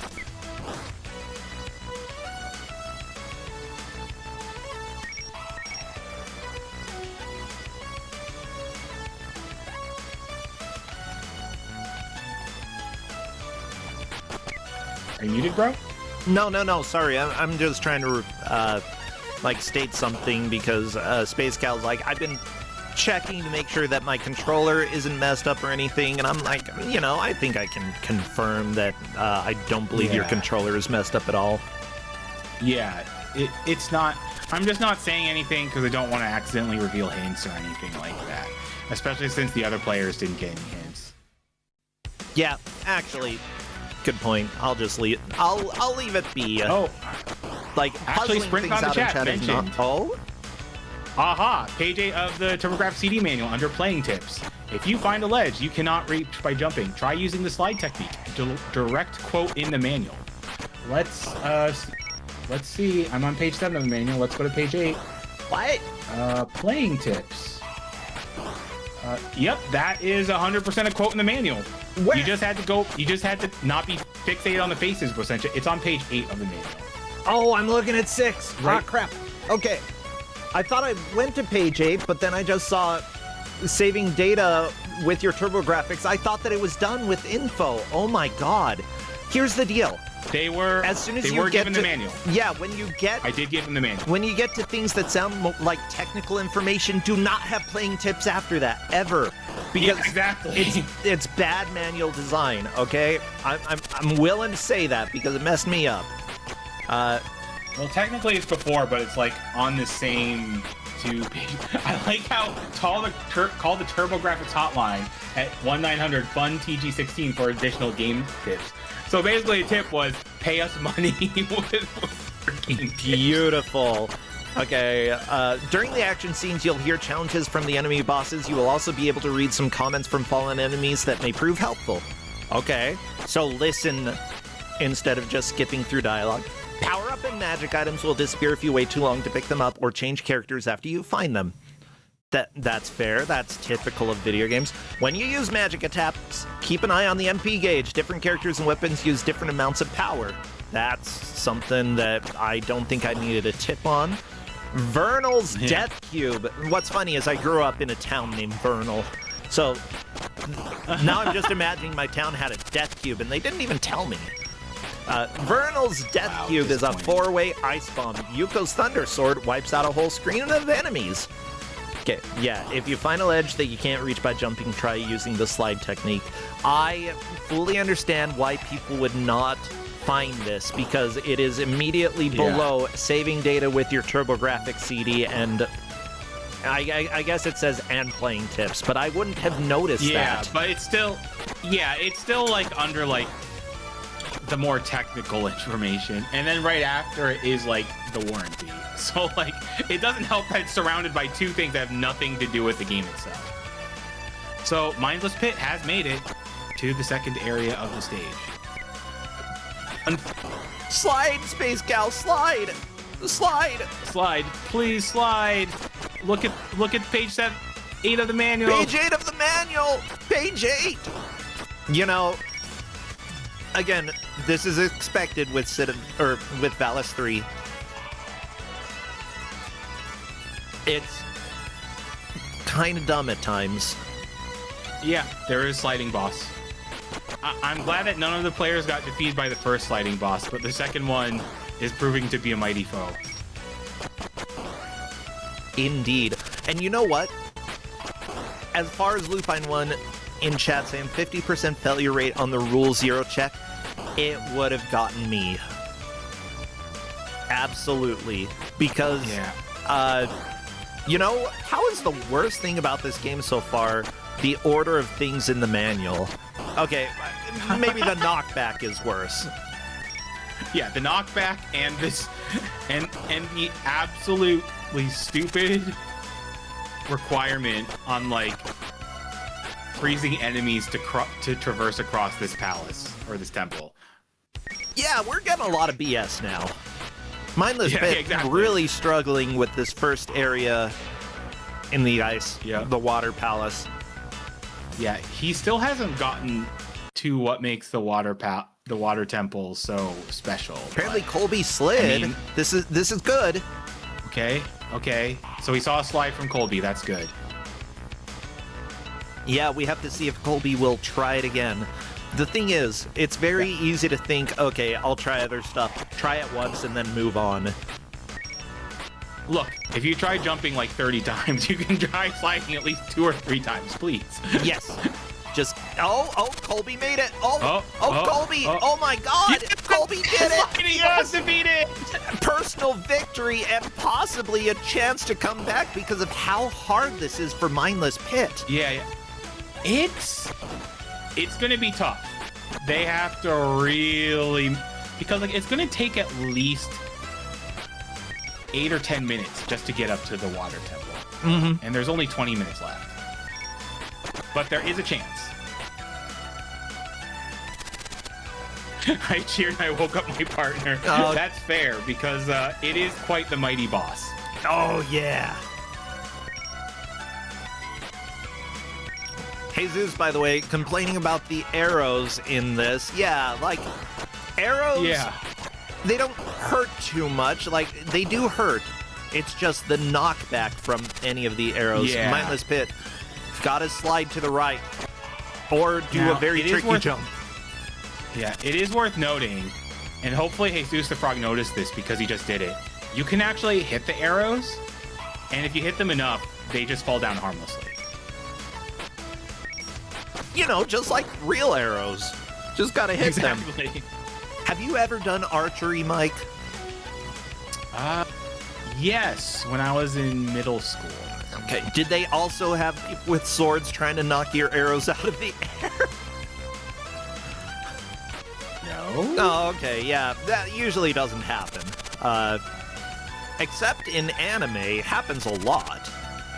Oh, yeah, anime, movies, yeah. Definitely real-life depictions of archery. Oh, yeah, I did a little archery when I was in Boy Scouts. Hey, I got my archery merit badge. Oh, nice. Yeah, which means I wasn't literally the worst. It wasn't literally. No. At worst, second worst. I mean, they had requirements. You actually had to hit the target in a specific area a certain number of times in order to get the merit badge, and you had to make your own arrow. Okay. So, Jesus the Frog has good resources going into the next section. But the thing is, it's really not just freezing the enemies. You need to make sure you don't get hit, because basically if you get hit, if you're on one of these columns or if you're using an enemy as a platform, you're basically just guaranteed to get knocked off. Mm-hmm. There's just really no way around it. It's so rude. Jesus, though, using the enemy freezing strategy, good. Gotta very do good, that. very good. Actually, has great resources. Might make some really good progress here. Oh no! No! No! Enemies can't be cold forever. Not in video games. Yeah, exactly. Not in room temperature water temples. Yeah, the water's gonna melt the bad guys. I do think that is the last area you have to cross by using enemies as platforms. Jesus is out of magic, though. Hopefully there is enough magic on the run. Yes. Forward There here? is Okay. magic, but you don't get full magic, so you have to be really sparing with it now. You're gonna have to like use one to get across 2 platforms, which is part of the reason why Vernal's is the best here. Is because she's the only character who can really freeze multiple enemies with her spells. Oh, if she doesn't get that, then okay. Well, It's gonna be sister tough. probably can't cross now.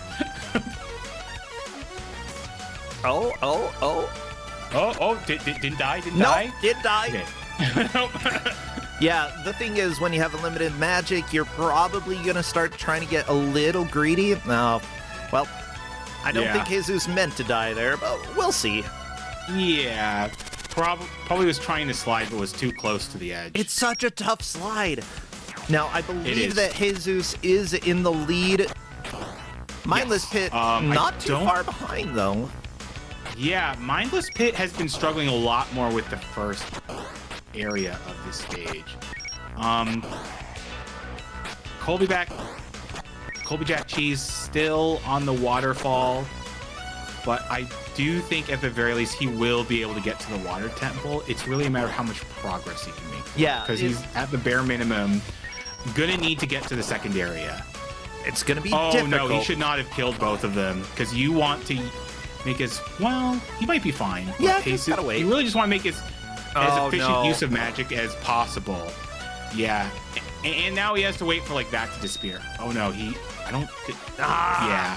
That, I mean, it's gonna happen to everybody. Like, whenever Yeah, you're dealing it with is. Medusa head enemies, like, figuring out the Yeah. timing, considering how long it takes to cast a spell, people are going to make mistakes. That's just how it is. Is typing something in chat. Mindless Pit saying, okay, why is the slide not actually working for that revealing jump? something. Space Cow might now realize, because Mindless Pit said, Yep. okay, why is the slide not working for that jump? I mean, we're not supposed to give the players hints, but if the players give each other hints, that's on them. Yep. And, you know, we can't prevent the players. Well, we allow them to talk, and if they accidentally spoil something that somebody hasn't figured out yet, then, Yeah. you know, hopefully Space Cow is paying attention.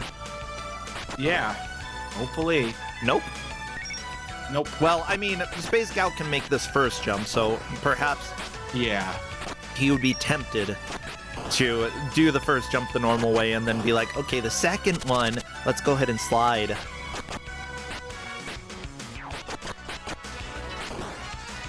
So the thing is that I understand why Jesus is getting rid of like the sea monsters and the archers.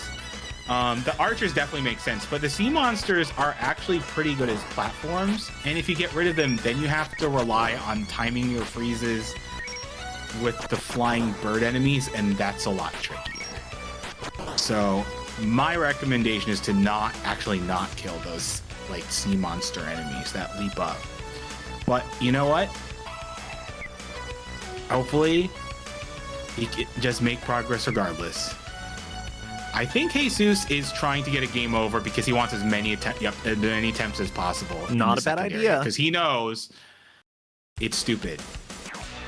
Okay. Oh no, Space Cow, you gotta be closer to the pit. But I think he's starting to get it.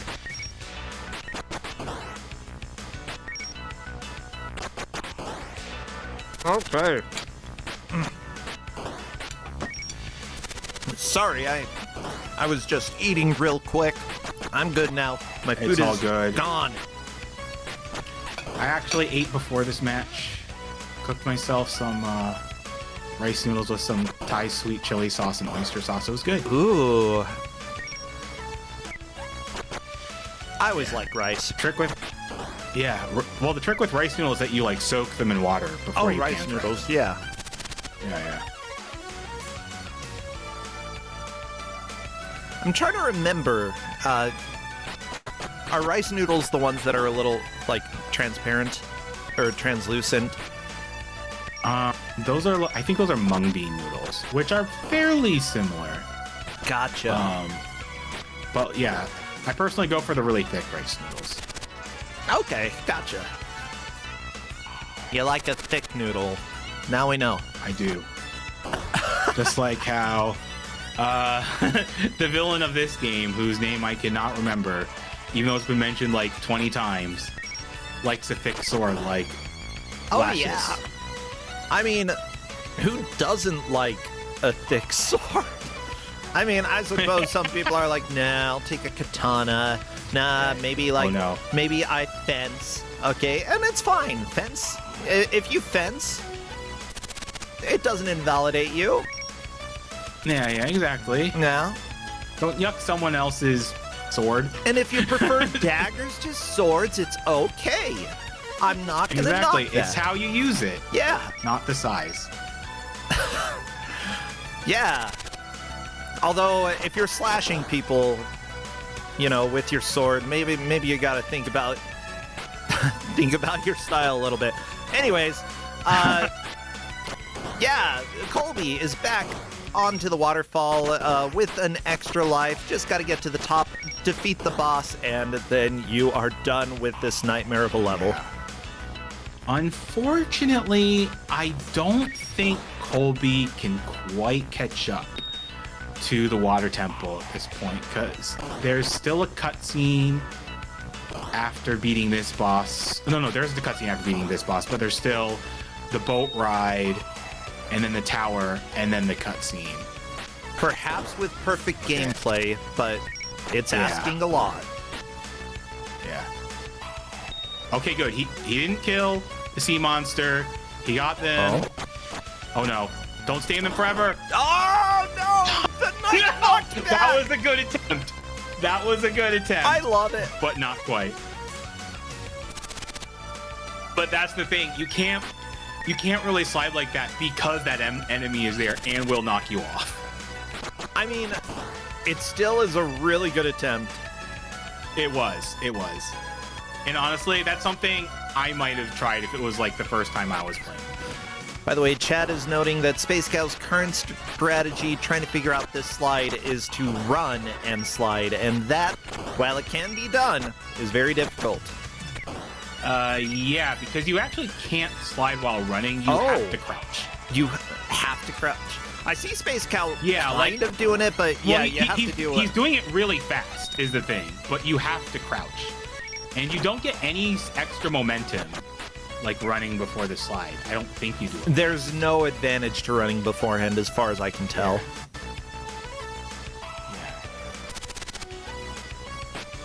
Yeah, like there's no extra momentum from running in this game. Yeah. Well, we have a little less than 10 minutes into the match. I do think Mindless Pit can catch up. Ooh, getting the slide there, good.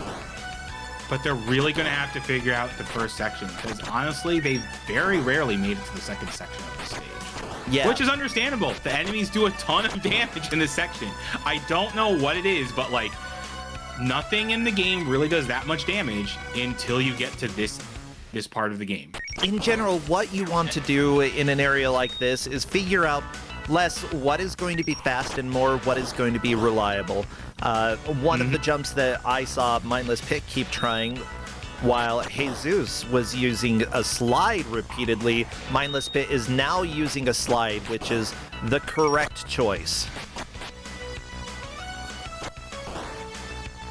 And, you know, just seeing the change... No! Jesus! The enemies were too close to each other and it was too confusing. Yeah, that's just the game's bad collision detection, I guess. I just feel bad on that one. Yeah, that was straight up robbery. Yep. I agree with Aramat. That was just 100% robbery. Oh, and I love it. This is Kusogrande. Exactly. What? Space Cow is onto the waterfall and could possibly pass Colby Jack now. Jesus figured it out. Space Cow did it. Has Colby Jack Cheese made it to...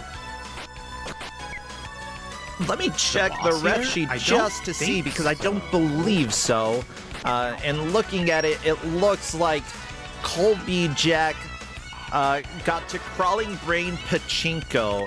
You know, I think that's right where Colby Jack was right there. Okay. Oh, there we go. There's the brains. Yeah. Yep. I mean, there's a lot of crawling brain pachinko. So. You know, Mike, I want to play a pachinko, like, I think there's a PS2 game, or there are some various versions, and I want to play some of them because I just like balls bouncing around. I think that's fun. I mean... Yeah, there's actually a game in Taiwan when I visited. That's basically like... It's pachinko for kids, and you just get like a bunch of little metal balls, and then it's basically like they bounce down like pachinko, and if you get them into the correct slots, like you get more balls, and like if you like get enough metal balls, and you can like exchange them for like little prizes and stuff like that. So it's basically like teaching kids gambling at a very young age. See, I want to do that. I want to learn gambling. Exactly. Just getting them into pachinko parlors early. Although I don't think Taiwan has pachinko parlors, but they have pachinko for kids. Good. The kids need it. Exactly. But no, seriously, I would love to, because I don't think anything really came out in the U.S. that is a quote-unquote good pachinko game. So I would love to give one a shot that is probably Japan only. Are there even U.S. pachinko games? I feel like there wouldn't be, just because pachinko is just such a Japanese thing. Do you know how many weebs there are? Well, yeah, nowadays, but like back in the 90s, you know. Yeah, I don't think there were any U.S. releases. Colby Jack Cheese made it to the boss. Yeah, Colby Jack, go, go, go, kill the boss. Here's the deal, even if you feel like you're way behind, you still have no idea where you are compared to anybody else. So your personal progress matters more than beating anybody else at this point. Don't worry about other players. Don't worry about like the multiple fails while trying to do the slide. Just make progress. Like, for all we know, Jesus the Frog thinks they're like way behind everyone because they're getting walled by this section. And the thing is, he's like well ahead of everyone else. Oh yeah, because Mindless Pit has made it to the second part of the stage, but not anywhere near as far in the ice platforming, if he's even made it that far. Yeah, you are correct. They made it possibly to the first freeze platform in the second screen of the Water Palace, but it's rough. This is why, you know, we were getting the warning that we probably wouldn't see the Ice Palace because Water Palace is a nightmare. Yeah. But I kind of love it still. Yeah, no, I love the Water Temple. It's really BS, and the boss is really BS too if you actually make it to the boss. But yeah, the Ice Cavern, so imagine really precise platforming and ice physics in a game like this. And that's all I'll say. Because the funny thing is, actually no, the game's final stage is also really hard. It's just like those 3 stages that are really hard. Like the stage after this one, not that hard. Then the Ice Cavern, absurdly difficult, like even more difficult than the Water Temple. Yeah. Yeah, it's worth noting that like even after you get past all the platforming and like manage to, you know, make it to the boss, you have to ring this bell 3 times, and to ring it you have to hit it a lot. And there's 3 enemies always around that like are there. Yeah, and you can only access hitting the bell if you're on the platform on top. So like it takes a while. Extremely difficult. It is. Yeah. Like, it was a Kuso9rande Gauntlet Challenge state for a reason. I think that some people cleared it, but it took a lot of work. Yeah, I think the fastest anyone cleared that was like 5 minutes. Yeah. And that's like having a state that starts right at the boss. And to be fair, almost any time that you're giving people a boss in a Kusogrande Gauntlet, they're gonna have a rough time. But there are plenty that are a lot easier. The whole idea is like, if you know what you're doing, you're probably going to be able to beat it quickly. And if you don't, then hopefully you're able to figure out boss mechanics very, very quickly.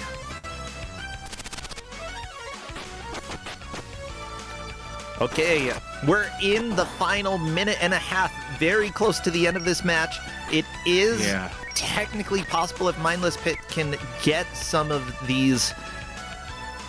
Mindless Pit would have to suddenly learn how to make progress, freezing the enemies, and somehow make it on the platform that Jesus the Frog could not make it on.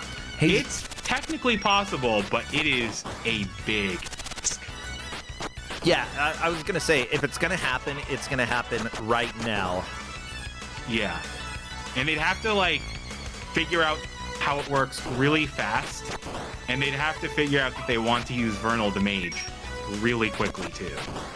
Oh, nope. Oh, no. Okay. No. No, don't. Oh, no. That's one up. Oh, no. You're going to try That's sliding? It's risky. No. Oh, no. Oh, no. Oh, and risky as in you're not going to do it. Yeah, risky as in it's impossible. Yep. Honestly, there's only that one slide that Jesus the Frog made, which I'm honestly shocked even works. But I mean, it honestly, is to a slightly lower platform, so it is. Very tight slide. At least, here's the deal. As long as we've been on this stage, this music has been a legit bop the entire time, and I love it. I'm not a hater when it comes to this game. I think that some stuff is BS, but I don't care. Yeah. And that, everybody, it's time. Yep. Emily Riposte sums it up really well. It sounds like she had this game as a kid. And yeah, this is actually a pretty good game. It's just like half of the stages are like Kaizo levels of difficult for no good reason. Oh, yeah. Now, I do believe that the order is going to be Jesus the Frog taken first. I think Mindless Pit second, with Colby Jack third, Space Cow fourth. Both Colby and Space Cow unfortunately eliminated from Kusogrande, but that's how it goes, you know? That's tournaments for you. Sometimes you get eliminated, and there is no problem with that. Just means that somebody did better at a bad game than you did.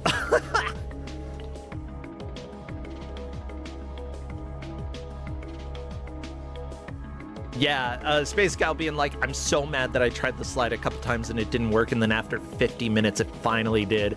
Yeah, welcome to live. It looks like it has been confirmed that that is indeed the correct order. Jesus the Frog, then Mindless Pit, then Colby Back Cheese, and then Space Cow. Well, and luckily we've got Jesus joining us right now. Hello there, Jesus, and congratulations.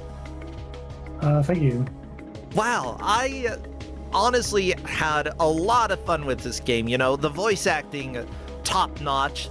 But, you know, I think that out of all of the Valis games, this is the one that I find the most interesting. And I love to watch it, and I love the pain.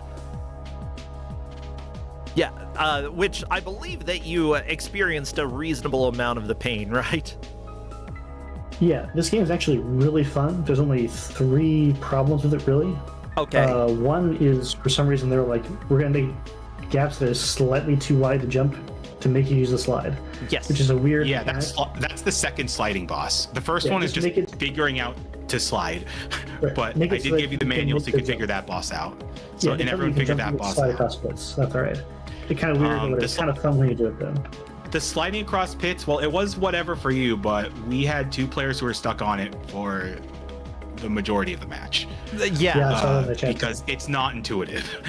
It's really not. Also, the way you slide is pressing down and then the run button, which is kind of like the start button. Which is really a really weird control to press. It is. In fact, the first time I gave this game out in Kusogrande, there was one player who got stuck on the first sliding part for 15 minutes because they just couldn't figure out that they were supposed to hit down plus run or down plus start to slide. Yeah, you might notice the first thing I remember reading the manual saying you press down and run to slide. So I was like, all right. So I was waiting for the first section where you have control. I was jumping, I was high jumping, and I was trying to figure out how to slide. So you probably saw me crouching a few times. So I'm like, what am I doing wrong? You have to press it like at the not the same frame, but like at the same time, and nothing else. Down plus run, and that just. It's a strange mechanic. It's a strange control. It certainly is. With that said, like, You know, You said there were 2 other things? Oh, yeah, Oh, yes. 2 other the, things. The knockback is just slightly too long, so that knocks you barely into the pit every time. Yeah. Like if you were 20 pixels less knockback, you'd be like, knockback, okay, whatever, you have to be near the edge to fall in. You can be in the middle of the platform, but you're not in the pit. And the third one is just that I like you have to cast the ice spell to freeze the enemies, jump across them. It's kind of cool. It's much ready, no problem. And it's not even a problem where you can soft block yourself by running out of magic, which I did once. I'm not sure if you saw that, but yes. I got to like. That is 100% a thing. I thought maybe I'd kill some enemies and they would drop magic power ups, but they weren't. Nope. No, that's not my problem. That's bad, but whatever. The real problem is there's like a 4-second delay between pressing the cast button and the things even appearing. Yeah. And they still have to animate to hit the enemy and actually freeze them. So you have almost no control over what you're actually freezing or where they are. Yeah, the timing is incredibly difficult. But the timing is super difficult because, like you said, there's a huge delay. Yeah, so what I got to do was actually the last couple runs, I would hit it as soon as I saw a bird appear, I would hit it, and I would move forward onto the bird or the first frozen guy, and I would let the things chase forward, and then just use the first cast to freeze 3 or 4 monsters. Yeah. The problem with that were the archers, who I didn't really want to freeze, I needed to kill them. Yeah. And the swordsman at the end, who he takes so many hits. So many. Yeah. Ideally, you either want to kill him beforehand or freeze him even, but that's so hard to do because you only have so much time to jump one time I across tried casting freeze again on the frozen enemy, that takes so long. I saw that, yes. So I was going to try next time, getting to that point, and then swapping over to the fire character who has a higher damage weapon. So like once I've gotten there, swap to her, which does pause time, and then I think it's 2 hits per third whip to kill the swordsman. That was my plan. Yeah. Yeah. That's the thing about the game, and that kind of like highlights one of the biggest problems with the game is that like the game, like you said, it's fun, and I actually think it's a pretty good game, but like there's just a few parts in the game where the game just ratchets up to like a Kaizo level of difficulty for no good reason whatsoever. Oh yeah. And it's just so jarring. But seriously, you did a great job here making it as far as you did. You did a really good job. You know, making some of those jumps, because one other person made it to that screen, but never actually during the match used the freezing. They did afterwards, which I saw. But yeah. You made the most progress there. You even made one of the slides across those dangerous platforms where you're supposed to use the freezing magic, and we're like, I don't know how you're alive, but you are. And I saw it was the same width as previous ones. You couldn't slide across, but it was like 1 block lower. So I thought I might have enough vertical clearance to make it. And you did. I got right to the edge. Yeah, it was an extremely close one. Well, do you think that this is a game that you might continue playing a little bit more, or something that you might return to later? I would play it more if I could stay past the part I'm in and see the rest of the game, because it is really fun apart from that, and the music is really good. I mean, I'd say you can go for it. Yeah. 4, but and there's even more great quality cutscenes. Yeah. Oh my god. What happens with what? What happens to these swords? And I'd say this is better than Super Valis 4, in my opinion. I feel it is better, except for the part where it's much harder to control and almost impossible to get through the third stage. That's fair. Well, in Super Valis 4, I had some problems on some bosses I had to retry a few times, but otherwise I played through it in a couple of hours. Yeah. I will warn you about later in the game if you decide to play through, because it is fun, but there is an ice cavern. It is probably even harder than this water temple, and I also remember the final stage being very difficult too. Yeah. Okay, well maybe I'll check it out. I personally want to do it myself. Like, this is a game that I want to put on my project list, so I will eventually play through Valis 3 because I want to see more. Well, Jesus, thank you so much. I have to ask you, are you doing anything that people should know about, or anything that you would like to plug? A couple of things. One thing I want to say about Super Valis 3 before we go on, though, is I do invite everyone to play because it is fun. I want everyone to understand that it controls just slightly worse than it looks. The controls aren't that bad, but you think the controls are better than they are. Yeah. But as far as plugging anything other than Kusogrande, actually no, I finished the Worlds Collide tournament I was in, so I'm not currently in any rando tournaments, but there'll probably be a new one called Atmos Series pretty soon, which is sort of the successor to the Ultras League tournament. Oh. Sort of like the primary Worlds Collide like premier tournament.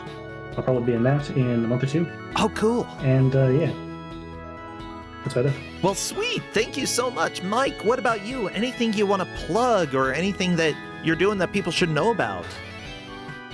I haven't really been streaming at all, though. That's I've mostly fine. been playing some Marvel Heroes. Ooh. And also some backpack battles. I've been grinding the ranked a little bit at that. I'm not super great at the game, but I'm at either platinum or diamond with all of the characters, so that's nice. Yeah, you mentioned that again, and I think last time we talked, and I pulled it up for a bit, and yeah, some of the updates are fascinating. I'll probably dig into that a little bit more myself.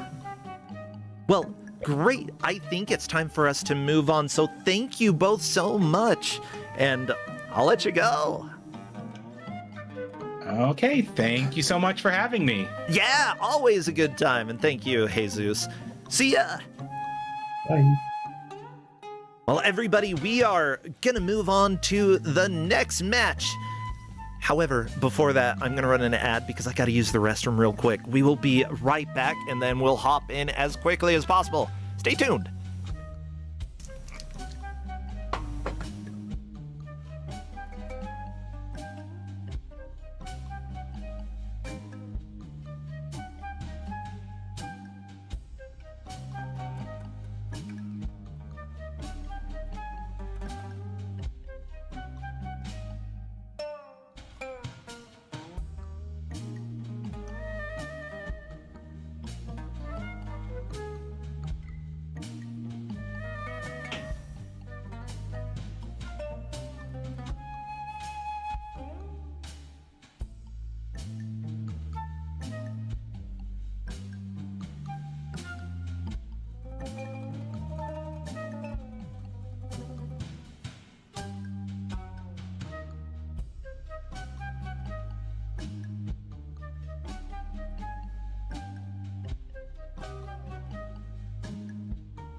Well, everybody, welcome back to Kusogrande, the Bad Video Game Tournament. We are a little bit behind schedule, so I am going to go ahead and hop on over to the game reveal as soon as Crappy is ready. Crappy, you ready? Go waddle over there. Oh, you're going to go look at the lady? Oh my gosh, you are always thinking about that lady from Valis 3. I know she's got a very odd bra, but it's fine. Just go do your thing, Crappy. Crappy, I think he's just fascinated in cones.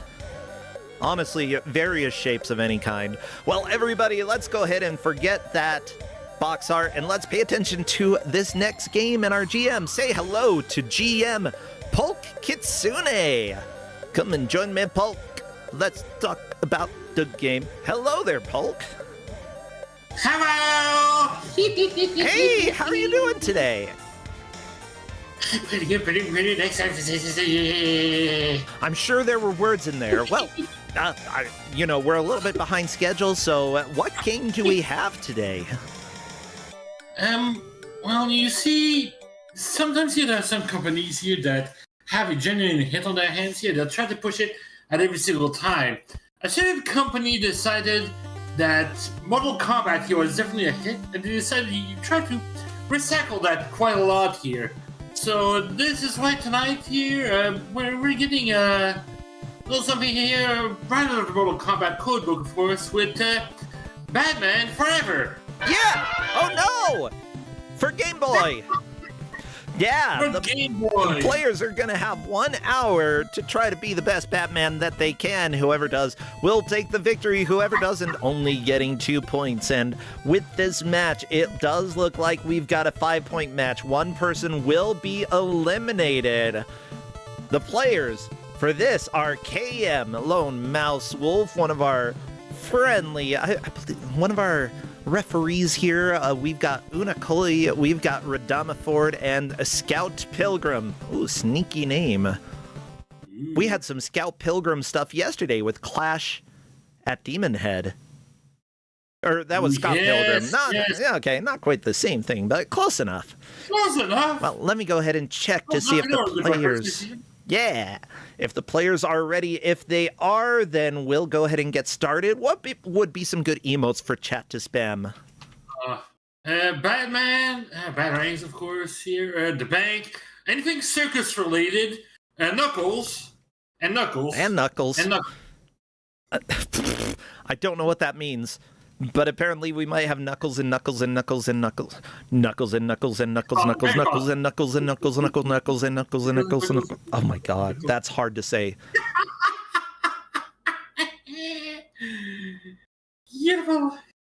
Yahoo! Okay, just checking to see if they're ready. Scout Pilgrim is Unico. Yeah. Radama Ford and KM, I'm waiting on. We'll see if they reply. Redford, I think, stepped away for a second, which is fair. You got to grab water and flex, get everything done that you were wanting to do before the match starts. You know what? I forgot. Let's turn up some music, that actually exists in this game. There is some. Go figure. Scary. I hope nobody's gonna get tired of the soundtrack.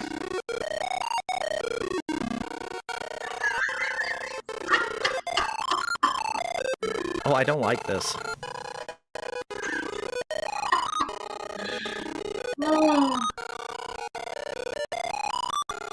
They tried. They really tried. Compression is a female bug at times.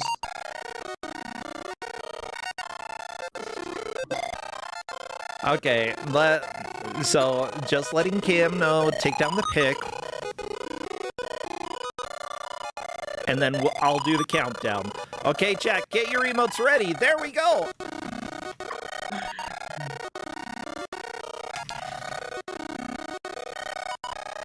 We're doing the countdown. Best of luck to the players. And let's get doing the countdown. Bam! Spam your emotes. And as soon as I see movement, I will start a timer, and... Okay, the music sounds better now. Was it supposed to be that crispy? Yes.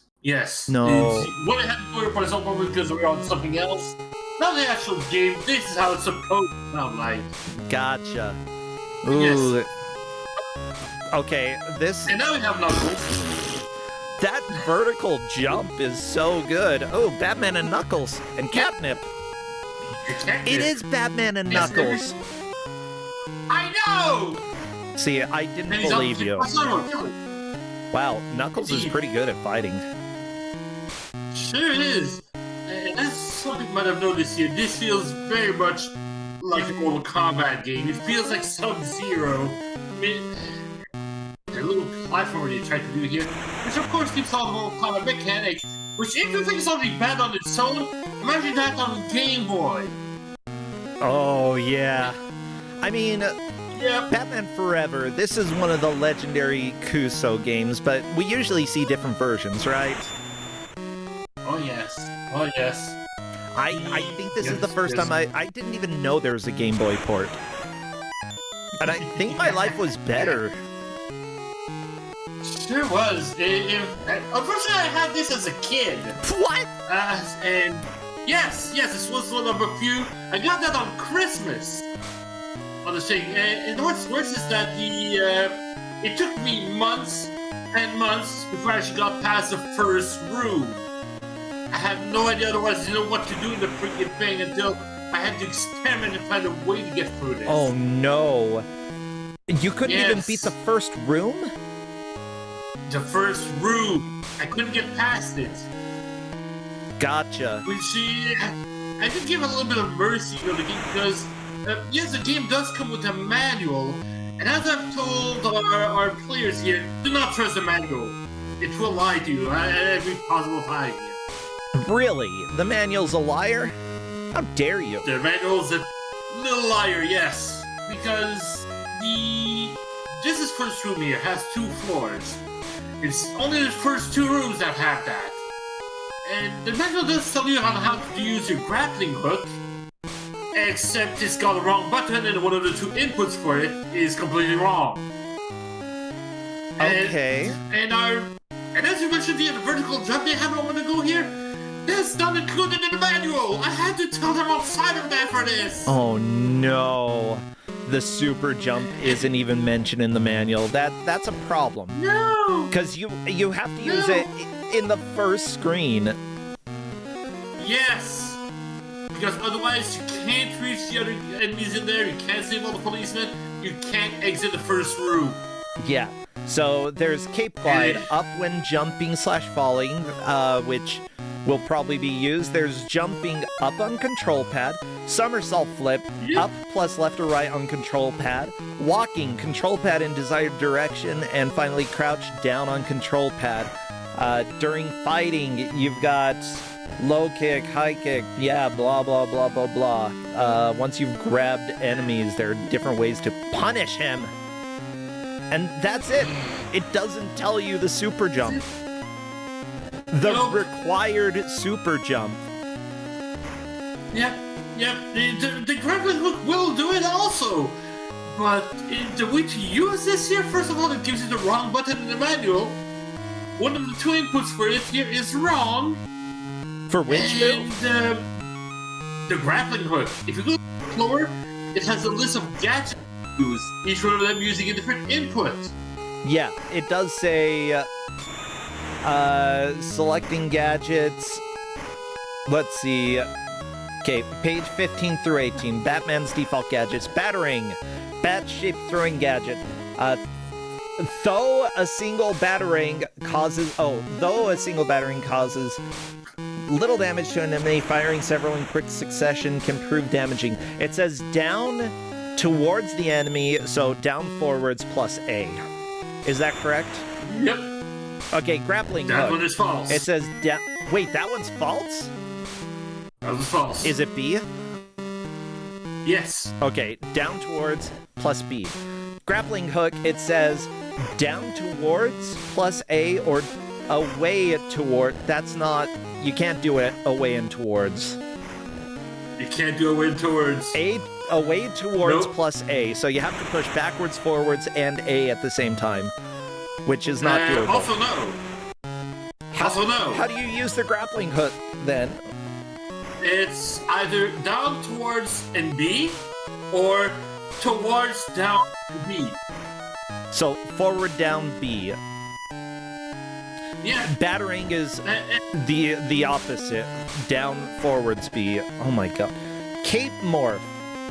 Tap B while blocking. Select. Yep. Is that correct? It tells you to first turn to a statue. That is correct. You have to use the select button in order to use the cape morph. Okay. Yeah, you need a solid button to block in natural, and then K wants something stronger. Go figure. Gotcha. Flannel Cat, by the way, thank you so much for resubscribing. 89 months. That is, so many months. I very much appreciate the support over the years. And honestly, until I actually start, getting pre-orders or Kickstarter or whatever for the NES game, any of the support through Twitch subs is my main income, and yo soy pobre, so it all helps. I very much appreciate it. Okay, there's the homing battering, which it says down to towards, so sort of a forward roll while holding A. Yep. Okay. And then Sonic Pulse Globe is away, down towards, plus A. So backwards, down, forwards, A.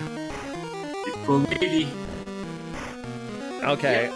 Flash Pellet, away to down, so backwards, down, plus A. And finally, Slippery Goo, you tap forward 3 times and then press B. Oh yeah. There's a few more others, but also there's some of those that are unlockable, and they don't tell you how to use them. Well, that's nice. Control for them. I mean, no idea how to use it's them. better not to tell people how to use something than to tell them the wrong way to use it. You know what? I'll accept that. It's not misinformation if you don't tell them anything. So it looks like using the Batmorph is actually not very effective, because as soon as you're out of it, you can take damage. Yeah. The enemy will learn about what you're doing.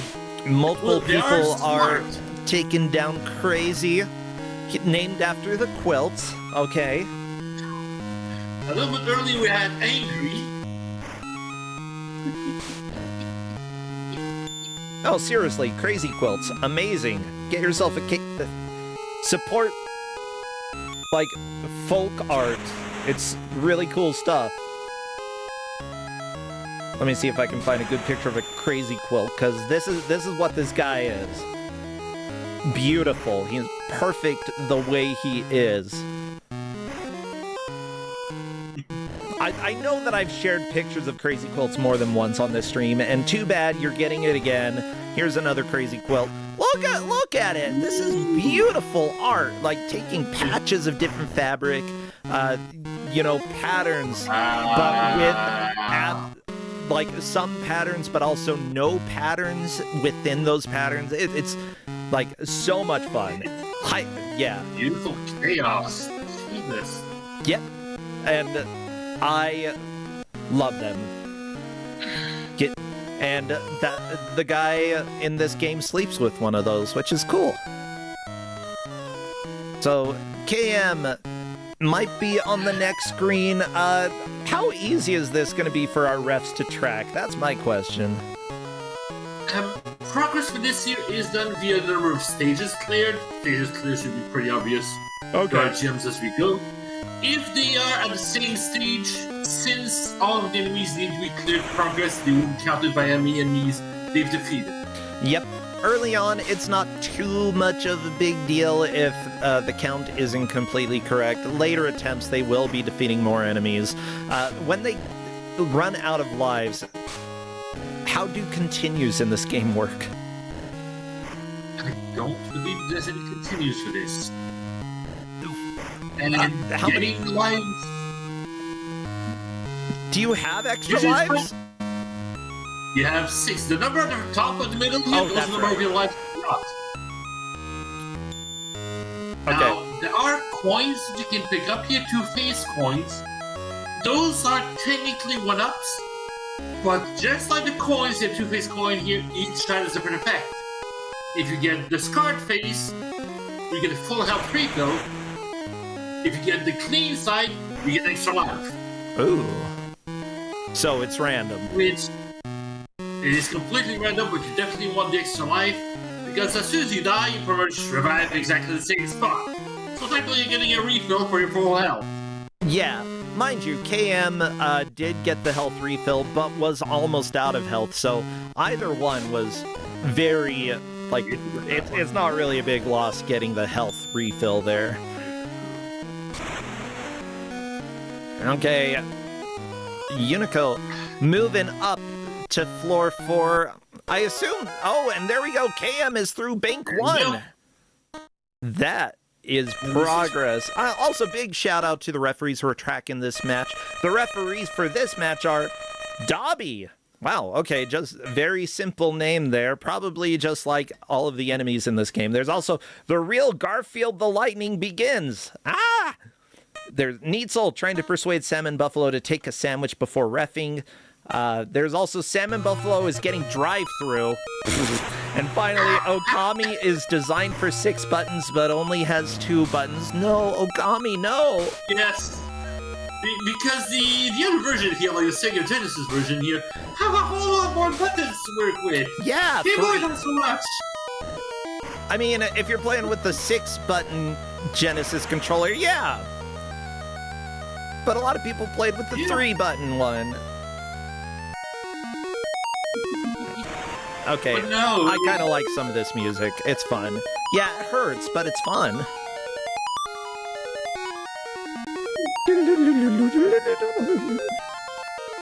Yeah, and I believe also part of the way to make it here so that you need to make buttons because they're limited the amount of gadgets you can have. You can't have everything at the same time. But it's still a whole lot of inputs to work with. Oh, so many inputs to deal with. And yeah, with, Game Boy, you've got A and B, up, down, left, right, and finally start and select. And it's... If you're dealing with complex inputs there, not like start and select, I really recommend only using as a last resort because if you use them regularly, they're squishy. They are difficult to deal with. Like, seriously, the reliability of being able to push in start or select at a speedy rate, it wasn't reliable for Game Boy, and that's just the reality.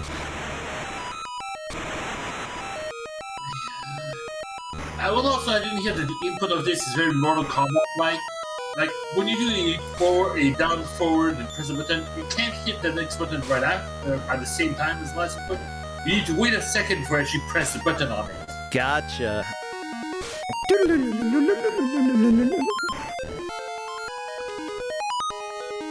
I like this music. Red, unfortunately, here is having a bit of a problem trying to figure out, because I don't think they figured out that they need to head on to the next screen. They've defeated all the enemies, and they think that they might be having a problem with grip and hook, but right now they don't know where to go. Yeah. I mean, clarity can be an issue with certain video games. No doubt about that. Scout Pilgrim, by the way, moving on as well. Right near where KM is, but with 5 lives, KM has 0. Scout Pilgrim is very likely going to pass KM in a little bit. Ooh, Sato! Yeah, kick Sato. Good names. I mean, these are like the Joker's friends, right? This is Two-Face's henchman. Oh, Two-Face has friends named Sato? Yes. Whoa, KM accidentally, screen wrapped, fell through the floor and fell from the ceiling. Very nice. Oh yeah, if you didn't realize it's a normal color code, there you go, they all have superpowers. See, now we've got the guy who teaches you how to process emotions. We've got Feeler. Oh, what the Feeler is from the tentacles. Yeah, Batman Forever was the one with Two-Face, and Jim Carrey's the Riddler. Gotcha. I'm gonna go ahead and move the music over to Scout Pilgrim for now. We are getting a little crispiness from KM every once in a while, and I want to make sure that we hear a little bit more of this music as well, because we'll hear stage 1 plenty.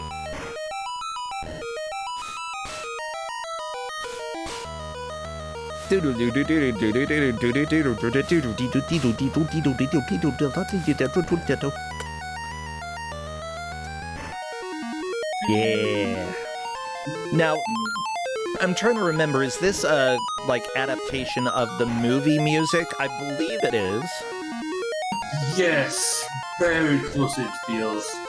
Yeah, that's probably why the music is kind of a bop.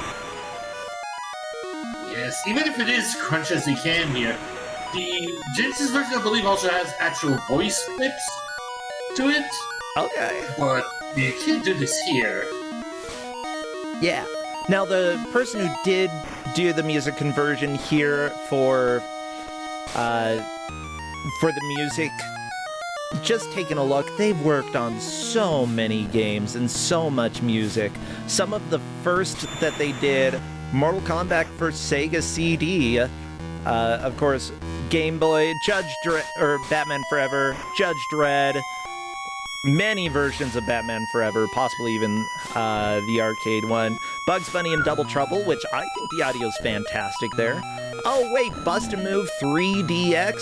We've got Forsaken 64 and Forsaken, Turok Evolution, The Stalker, Shadow of Chernobyl, Darksiders and Darksiders 2, Turok 3, like legitimately moved on to AAA games, and you know, I'd say that most AAA games, even if you don't love them, there's so much quality with like everything that's made there. Like, yeah, this person is kind of a legend. Final Girl doesn't love this music. Okay, well, I mean, not everybody can be a fan of this of arpeggios. The thing is that with any kind of music, if you hear the loop for so long, after a while, it gets rough. And Yeah. these stages kind of long. Ding! Ding.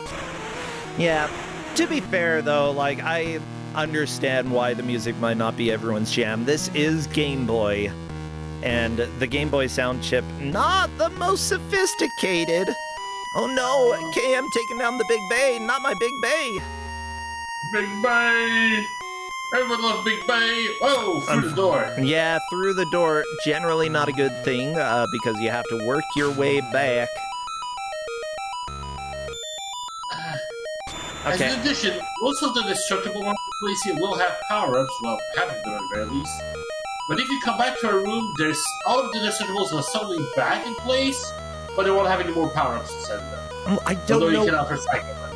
I don't know if I said it. Klutz Lament, thanks for resubscribing. It's also possible that I said that 3 times at this point, because I've just... Here's the deal. We often do 4 matches on Saturday and Sunday on the weekend. We've had a big break, though, and it takes me a little while to get back into the swing of things, so... Give me a break, y'all. Oh, you had a break. Oh god, we have Batman inflation. No. Wait, Batman inflation? Where? Yes, at some point, Scout Pilgrim, they shot a bubble at Batman and he blew up.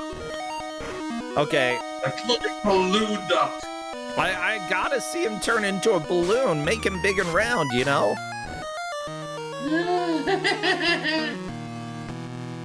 Those who know, know. Indeed. Speaking of Tigger, hopefully we'll all see Winnie the Pooh next. I mean, there's more Tiger, you know? Tigger's got 2 G's, right? Does he? He's gotta. I don't know. Grammar in the Cosmic was kind of weird. First off, it's spelling. Oh, I gotta give you a hard time. Polk has been fantastic. She's been here for a long time, and it's just wonderful to have you GMing this weekend. Hey, happy to be here. It's only been, I started GMing last year? This is the second time? Yeah, basically forever. Around these parts? Yeah. Yeah. Yeah. I'm gonna be here for a long time. It's always a fun time. Sharing games, playing, chatting. Oh, yeah, his chat is saying T-I-double-G-R. He does say that. The double G, the double G. The double G. Just like Spider-Man is hyphen. Never forget the hyphen. Batman's hyphen? Or Spider-Man's hyphen? Spider-Man is hyphen. Batman is one word, Spider-Man is hyphen. don't care about Superman. No, I think it's just one word on that one. Simply Mega Man is 2. Yeah, Mega Man is 2, no hyphen. However, Rockman, I believe, is 1. Yeah, like, well, what's the rule here? Do I need an English professor to figure this one out? Oh no, Cam's fighting Jenner! Take that, Jenner. Jenner. And Scout is currently fighting a hologram of Two-Face. Let's do it. Let's kill a hologram. You know, what's better than fighting an enemy? Fighting something that looks like the enemy but actually has no effect on what's going on. That is good action. Exactly. They're off to the circus. I mean, if you're like following the story of the game or of the movie, it's fine. Fight a hologram. They had to put your fight with Two-Face. You can't just defeat him straight up, otherwise the movie just be over. It's like Pinky and the Brain. That Pinky has to foil Brain's plots every single time, otherwise the show will be over. I already don't like this music. It is so boring. And you're fighting Giggles, and I'm falling asleep. One thing about the music, though, that I want to bring up is that most people were not listening to this music with headphones on. They were listening through the crappy Game Boy speaker. And so, like, you could get away with music that wasn't as high quality. In fact, having the screeches probably helped so that people could actually hear when a sound effect went off. Yeah, I'd say that, like, you know, in the world where you are playing this on original hardware, the audio makes sense. Although this music is kind of discordant and you could make something more exciting. Come on! It feels like it's all the music you've got most of the time. No, Chuckles! Chuckles, not Chuckles! Please, not the ghost clown! Original Game Boy came with earbuds, says White Panther, and how long do you think it took for kids to lose those? Yes. Yep. Oh no, Bonkers! Scout Pilgrim, don't let Bonkers kick you! No. Oh no, the combo! The Bonkers combo! Who knew such good fighters? Wow, White Panther, you didn't lose the earbuds? I am amazed. Honestly, you are I don't know, depending on how old of a child you were at that time. If you were anywhere under 10 years old, you are a prodigy. You wrapped them around your Game Boy at that point. You never let them out of the socket. I like the people who are just kneeling there who you walk past and they're like, yay! You're 12, okay, then we can consider you average. If you're at least 12 years old, you shouldn't lose the earbuds. You're old enough to keep track of stuff. If you lose the earbuds, I'm gonna wag my finger at you so hard. It's possible there might be different packages for the Game Boy. Like one of them just came with Game Boy itself. Other ones came with the deluxe package here with Tetris included. Yeah, you know what my Game Boy came with? Nothing, because I didn't get one. We got a Game Gear. Ah! No! Yeah. I think mine was second-hand too, like, so it didn't come with anything else. My father was like, it's a handheld color console. It's revolutionary, and indeed, it kind of was. However, the quality of games certainly was lacking. I mean, like, sure, I played a lot of Sonic 2. I enjoyed it. I played with the AC adapter, so we didn't ever have a battery issue. Like, everybody talks about how annoying it was to deal with batteries because they lasted barely any time at all. But we didn't have money for batteries. No, we plugged it into the wall. Yeah. The amount of time I sat on the wooden floor of our house playing so much Game Gear when I was young. I remember very clearly my butt hurt. Why? Because I didn't use a pillow, because I was a stupid kid who didn't know how to use pillows, I guess. I might not have accounted for this year. I think Scout is the place where the hookshot may be required. Uh-oh. I don't know, like, Polk, I think every child did stupid stuff. Yeah. Yeah, can you remember anything that, like, when you were a kid, you're like, looking back on it now and being like, why was I like that? Yes. It says everybody has some childhood memories about, yeah, what was I thinking about again? Like, some kids in the neighborhood here had a ramp, they were all riding on bicycles. Leaving that ramp here, no safety, no nothing here, no helmet, no nothing. Oh, yeah. I thought, yeah, I'm gonna join in that. How can I say this year? I decided to leap off that year, just a few feet in the air, and my bike got a little bit behind me, a little bit in front. I kept the bike steady up and landed right in the middle. Oh no! Yeah. I remember crashing my bike into a ditch. I flew over the handlebars and landed in the water. Yeah, I didn't have a helmet on either. I don't think my parents bought me a helmet. I probably would have worn one if I had one. Or maybe I wouldn't have, I don't know. Like, safety back in the late 80s and early 90s, I don't know if it existed very much.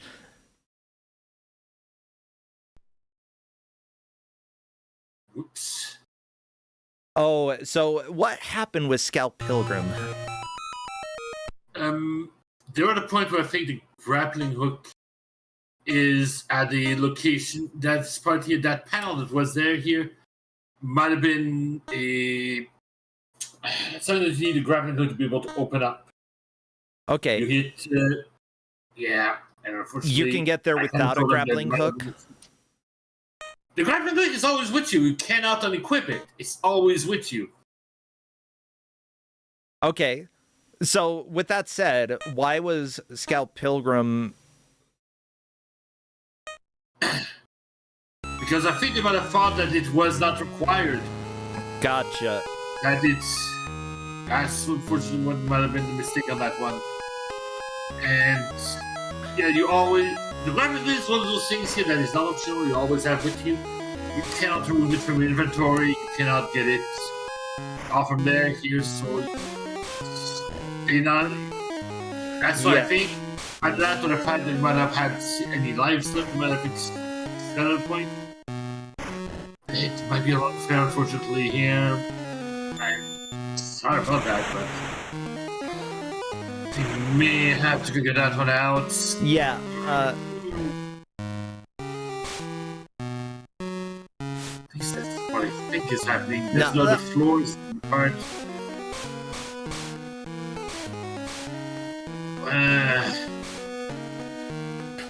Yeah, simply put, I think there was a little confusion, and some of the wording may have led to a reset by Scout Pilgrim. Mind you, they were on their last life.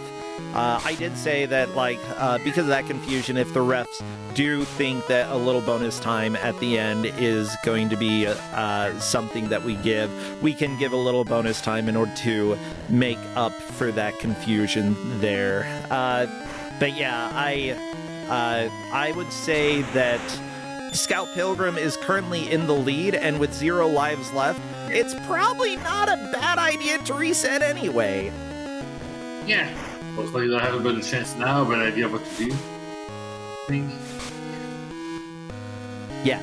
So, referees, feel free to go ahead and debate that if we're going to give a little bonus time due to that confusion. With that said, it can be entirely unnecessary if nobody else makes it to stage 3. I assume others are going to get there because KM's fighting the hologram.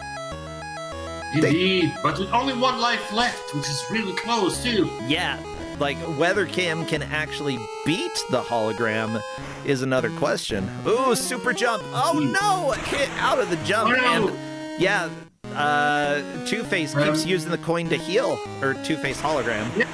Why does a hologram Yes, have to indeed. heal? This is his coin. This is what he does. Also, if you're able to hit him while it's the biggest coin, the coin will hit the floor and it'll count as if it's one of the coin power-ups for you. Oh, extra life! You know what? You could just grind lives out of this. Yeah, if you're smart about it, if you can figure that part out. You know what? That's a strategy that I would totally use. Well, like KM might have realized it a little bit too late, but we'll have to see if anybody figures that out. Because if they can make it to Two-Face and just keep letting him heal himself up a little bit and then knock him down when he's using the coin so that they can grab the coin, extra life city, baby! Was that? If they get lucky and don't get discard face, then it just gives you full health. That keeps you fighting longer. Yeah! There's no problem there. Also, Two-Face might also just pull out a gun instead. Well, no. It's pretty infamous for pun guns.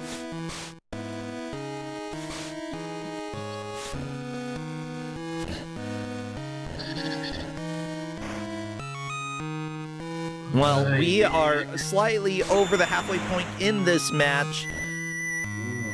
I'm getting some weird sound effects every once in a while. That's just this game. That was a coin facing the right side up, so they got an extra life at that point. Ew. Ding! So, what are the people doing kneeling around in these areas? Are they hostages? Yeah, they're the police. They are hostages at that point. Okay. Do you have to collect the police? Can we leave them there? Oh, yes. And you gotta collect every single one of them. Dang it. They're pretty easy to find, just pretty much in every corners. Yeah. I do like that we're fighting Mr. Incredible all the time as well. Like, he just shows up, you know, not as beefy as in the movie. This was before The Incredibles aired, so, you know, he still had to do, like... Around, right? Say what? I'm sure Frozone was just around the corner, right? Oh, yeah. He forgot his super suit. This week's just get Sub-Zero instead. Oh, yeah. I mean, Sub-Zero also forgot his super suit. Everybody forgot their suits, except for Mr. Incredible, you know? At least one person showed up ready to fight. Unfortunately, forgot to do 50,000 push-ups last year, so, you know, a little weaker than usual.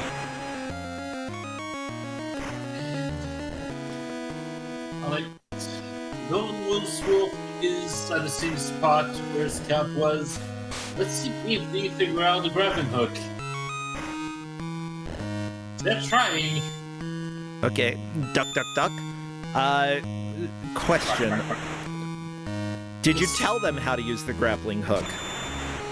I did tell them that you need to use punch instead for the grappling hook. I did tell them that, to check out the manual for that.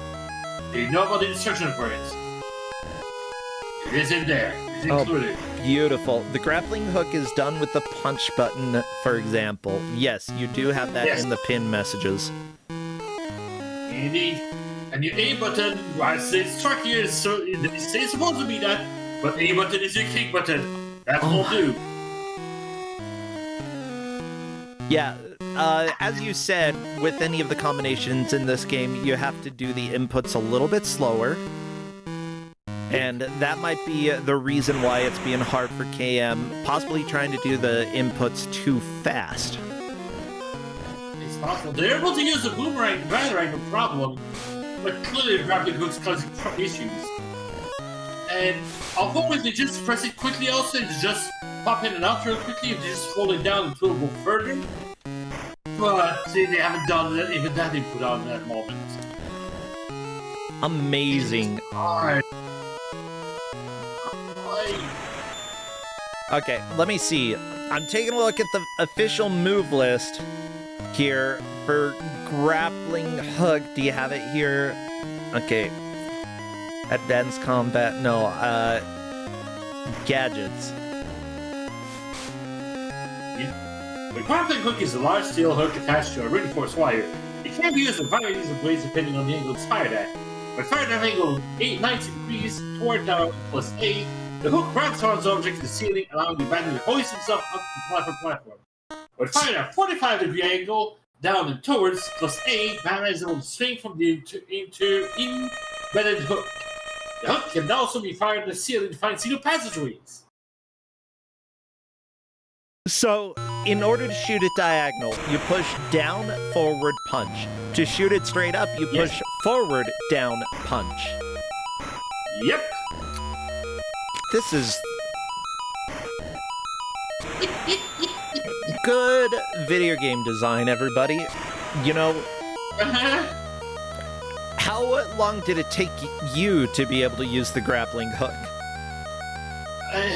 Like I said, it took me months as a kid to figure out that this had to happen. I had no freaking idea for so long. And I think that if you saw the battery also here, you're able to just press down toward and press toward and B at the same time before your batarang. That works, but grabbing hook, no, you need a 1 second delay after pressing forward. Oh, so you down, forward, wait, punch. Yes.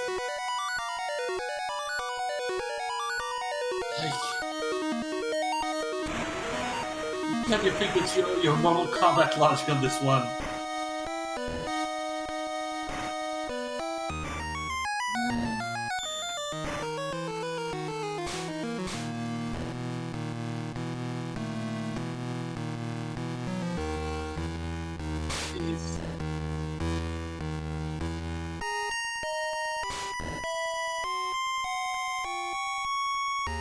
And right now, because they're pushing too quickly, they're doing the uppercut instead. Yeah, that's what it looks like. By the way, we do not let people know if they are soft-locked unless they ask. We also don't let people if they're not soft-locked unless they ask. But they are always allowed to ask. We just do not tell them unless they do. So if KM asks, soft-lock? I see KM typing. Let's see what KM says. Starting to think I might be in the same spot everyone else asked about. That's not something that I can respond to. Yeah, Cherry Earth, are you soft-locked? Yes. You are watching Kusogrande, the bad video game tournament, and unfortunately, there's no escape.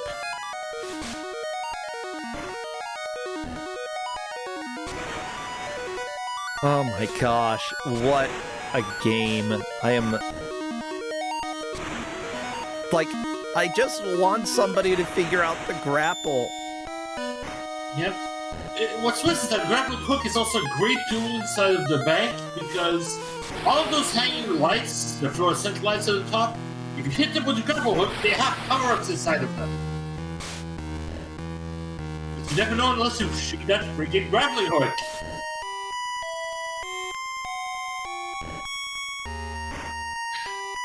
Oh, grappling hook! KM did it! Oh! But now trying too fast. Oh, okay, and you gotta hold. There we go! KM has done it! That is progress! That is indeed.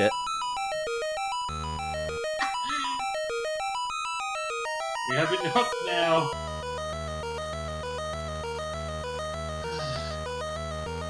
Woohoo! This is not all fun.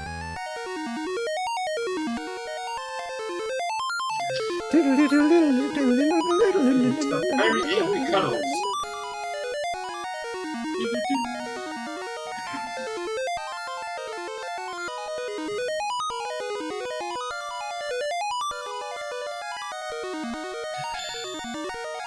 Okay, well, we are getting some progress here.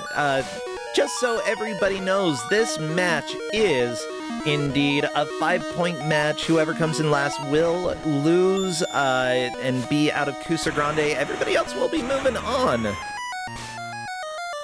Yep. Just like somebody who is getting out of this. Do. Can you pull out a cannon or a t-shirt launcher and shoot out a laser? has the to take on the side. Yeah!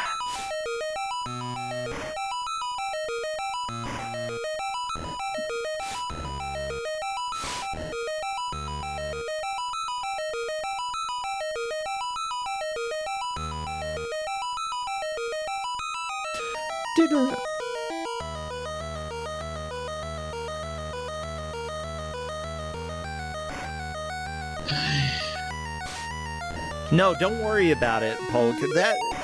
There's a reason that we have refs to help out with the match, because there are going to be confusions every once in a while, and that's just how it goes. Again, because... don't worry about it. Scout Pilgrim was low on lives when it came to level 3.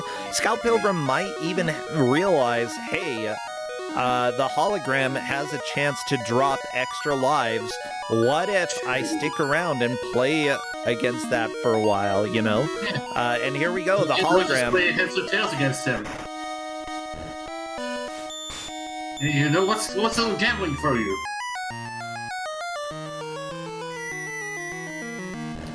And there you go. They still live right there. Very nice. It's just getting the holograms for more coins, and that's a little trickier.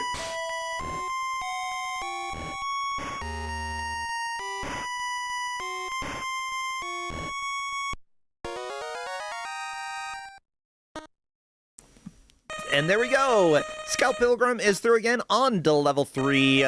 KM making some decent progress in stage 3 as well. 6 enemies down, but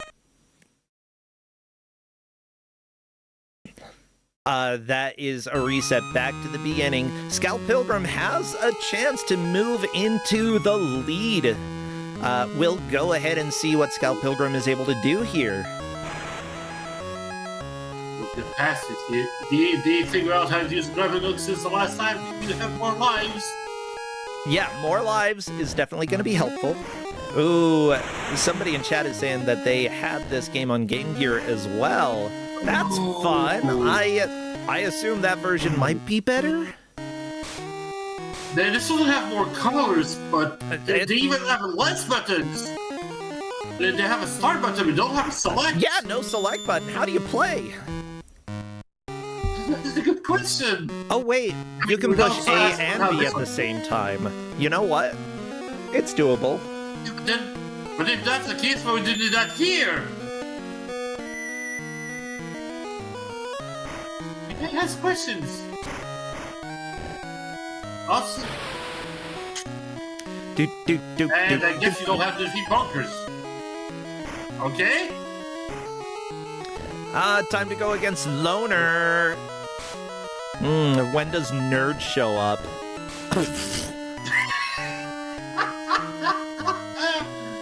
And he has enough spoons. No, Justin, I said nerd.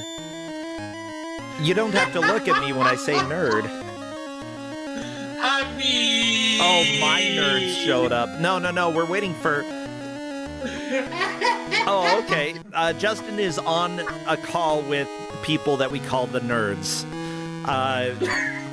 Okay, so he was like, wait. I was wondering if this might be the candy.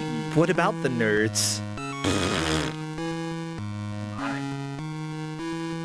Please, will the real nerds show up? And I think now that Scout is testing things out, trying buttons and combinations. But can they figure out the trap?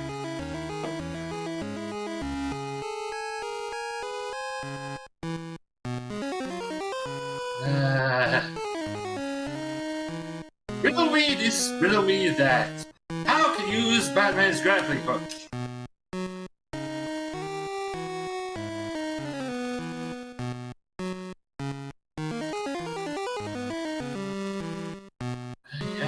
Yep.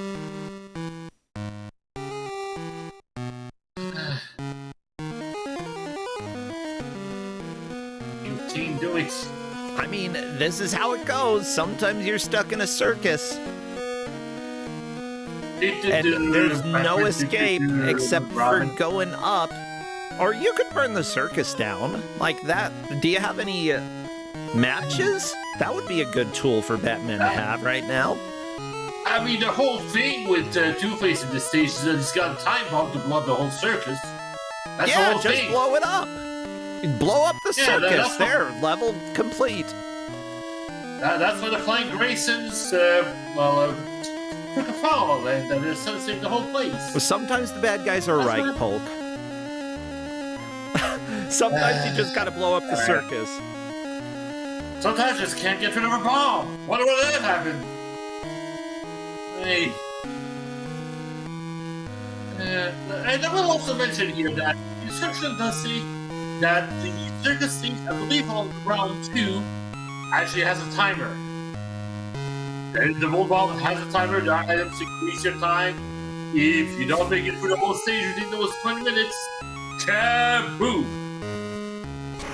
Let's see, Radamaford on to level 2, I believe. Very, very nice. Yeah, right now, Radamaford and Unico are the ones who are most likely to be eliminated. Only one of them will be, though, whoever comes in last. Radamaford, our faithful ref. You know, rep the ref. You can do it, Radamaford and KM, both of you. Actually, all of you can do it. Do it. It's just really tricky, those commands. Yep. I mean, it's doable. Well, for now, I may have to look into the Game Gear version to see what that one goes. I may have more material. Batman may be forever. But not as far as Robocop.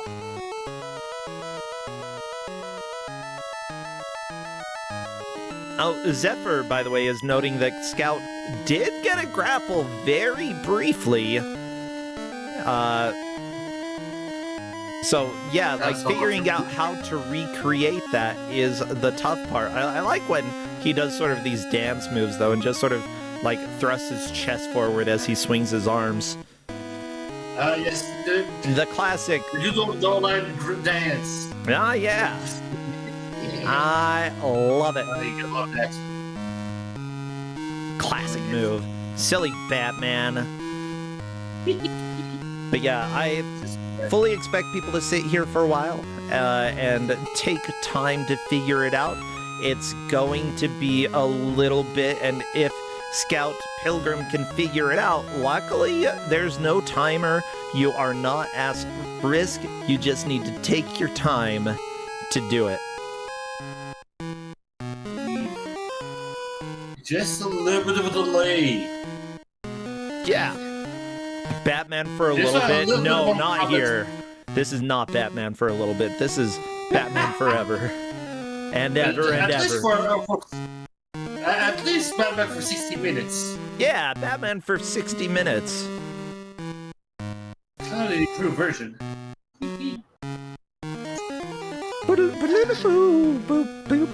Otherwise, Batman may be forever in that pit.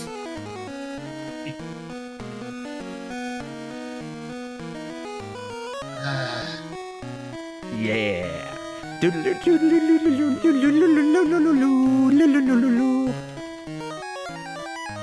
See, I told you. Are you gonna pull this one out? Good. There we go. And that's what we need. More Batman. Oh yeah. Oh my God. You can do this. You can do this. I've got faith. I've got so much. I've got a little faith. Worlds of ZZT. Thank you for the raid. We had a ZZT game on Kusogrande a while ago. Not too long ago. Cobalt Smoocher, which I think is actually a pretty legit ZZT game. It was cool. Even though this is a quote-unquote bad video game tournament, we often have strange, weird, or especially for people who have never played games before, kind of confusing, and we love it. I've got faith that Scout Pilgrim will figure out how to use the grappling hook. Everybody else is slowly making progress to stage 3. KM is the only one who knows how to use the grappling hook at this point. Yes. It helps so much. Hey.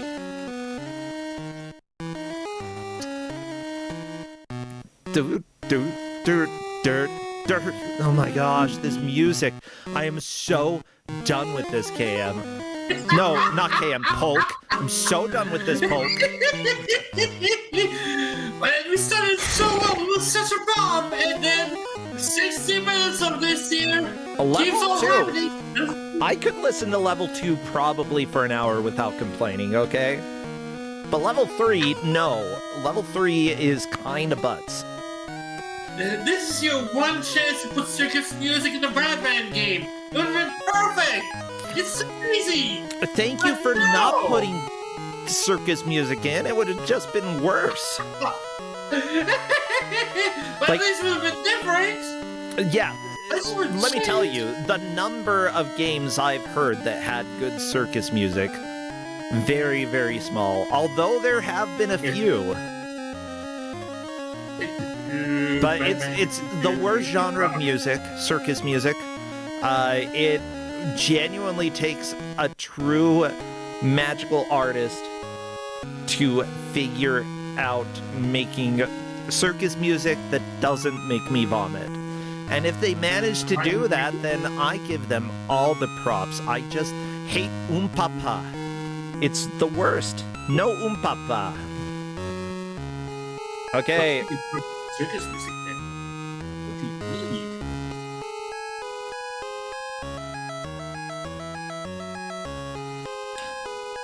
So we are going to give Scout Pilgrim an additional 3 minutes. If it matters, at the very least, we will have them play that much to see. The refs might technically give a little less time, but they want to have 3 minutes to review, just in case they do give that full time. KM jumping on top of the elevator. Yeah, I there don't know. are some extra bits here that you can do that allow for that here. I believe one of the secret hints that the Riddler can give is that if you do this at a certain level, there is a secret passage that says you to the other missing blueprints for the extra weapon. Yeah, because blueprints, unlockable weapons. I believe the first one you get off the bank here. You know how Batman usually has a no-kill rule and he will not kill anybody? How do you feel about Batman throwing out saw blades at his enemies? Saw blades, like Metal Man perfect. from Mega Man 2 style. Uh-oh, Redamaford saw the inflation. I missed it! Apparently, game over by inflation is real. Everybody. Yeah. It's not just the economy, it's also Batman suffering. One of the few billionaires who will suffer from that inflation. Yeah. It's just rude. Yeah. Also, despite all of the inflation, I'd like you all to know that Twitch subs have stayed the same price forever. Which, honestly, I think I'd prefer. I don't care about subs going up, but, you know, just a little bit can go a long way for us streamers. So, muchas gracias for everybody who has subbed. And for those who haven't, todo bien. Is okay. Yeah. So, Scout Pilgrim, still trying to figure it out. I see the different combos. We're getting the dab. Okay, we're getting the side punch, dab. Side punch, dab. You get the battery showing up here and there. Another, yeah, dab and punch. Like, just being able to see the dab. I think, is the dab technically the grappling hook, but you have to hold it? No. Even just a quick tap will still get the grappling hook for a little bit.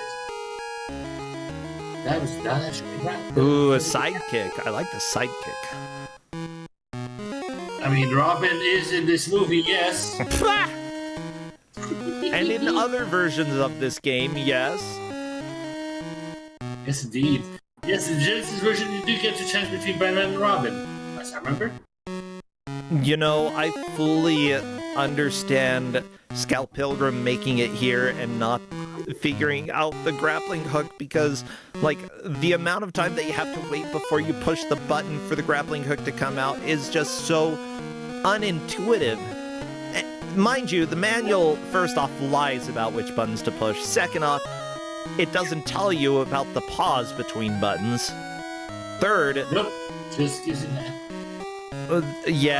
So Scout Pilgrim, I would say, like, oh, there's the battering, okay. Like, pay attention when a combo actually works. How much time did you wait between button pushes? Because that might give you a better insight into how the combos work. Yep. What also doesn't help in the manual too here is that, as we mentioned here, usually the inputs here for the grappling hook is toward down or down toward. But next to it, there's a little sidebar that is supposed to show the just input, like a shortcut of it here. That sidebar doesn't say the same thing as a full description. It has down toward A and away toward A. The away toward does not work at all. So, back forwards A is a lie. Because first off, it would be back forwards B, and second off, that doesn't do it. Yeah. And away forward doesn't do anything. This is so stupid. Forward. It's forever. It's forever. Oh my gosh, Scout Pilgrim, when time is called, might just say, no, I don't need those 3 minutes. But honestly, if Scout Pilgrim can get the grappling hook once, she is in this and possibly has a chance for first place. Like, hey, Unico is going up against the hologram. There's a chance of a comeback. At least a little bit. She is in third place at this point. Radamaford looks likely to take last. I do not know if there's time for Radamaford to catch up. And Lone Moose Wolf is back at the circus and has gone past through with the grappling hook. Now, mind you, Zephyr, you do say that first can't be passed. The Scout Pilgrim will be playing an additional 3 minutes per our referees, so it is still possible. You just need to finish figuring out that grappling hook. That's the important part. Yeah, I know that if I were stuck here this long without being able to get the grappling hook to work, as soon as time was called, I'd be like, nah, I don't need the extra 3 minutes. I'm done. It'd be freaking frustrating. Yep. It's the controls of these things. Ooh.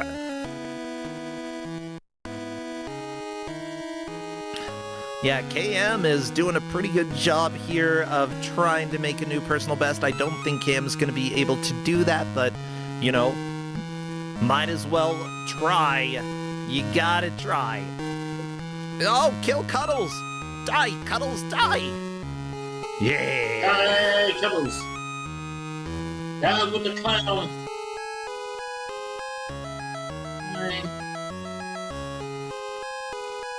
And Tickles! Yeah, Cuddles and Tickles. Tickles in the trash! AKA the pit. In the garbage pit. Okay. KM can get out of here because KM knows how to use the grapple, which shoots straight out from your crotch, obviously. That's how you grapple in life. If you've never grappled before... The other way around, in that case, you shoot 45 degrees. Yeah, I mean, you can do that too. Indeed. It's gonna tilt your hip just the right way.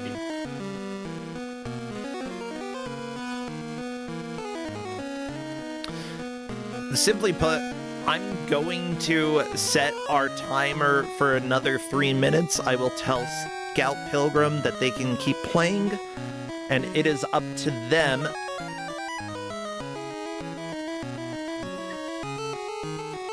Like that.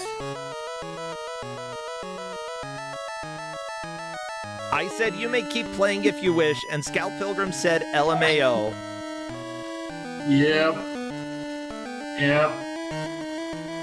Oi, what a trip. And Scout Pilgrim is This is what I love to see in Kusogrande. You never know. All you have to do is get the grappling hook to work once and to notice Never that. surrender. Never give up. You can't do it.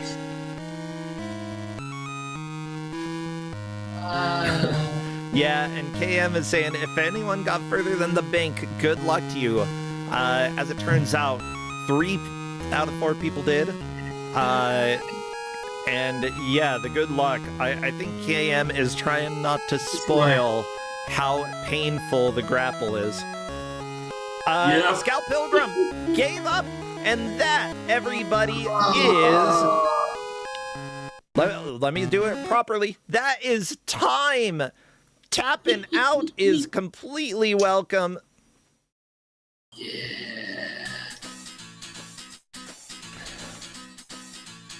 Yep. That is congratulations to our players. This was a rough one. But with that said, KM Lone Mouse Wolf, aka KM Mouse, takes the victory with Scout Pilgrim. I believe coming in second, Unico tying with Scout Pilgrim, but doing it later, taking third, Radama Ford fourth. I believe that's the order. Yep. And like, huge props to Scout Pilgrim, because, my God, you did not give up. And honestly, like, coming in second place with all that, huge props. KM is shocked about taking second, or about taking first, blah, blah, blah, blah, blah. Yeah, and KM did figure out the grappling hook and won by default. Yep. Wow. How do you feel the players did? They did great. They did great. So part of this is I did not expect anybody to reach that up to the circus level on that room, so I did not expect anybody to actually require grappling hook, which is where we're at this conundrum at this point.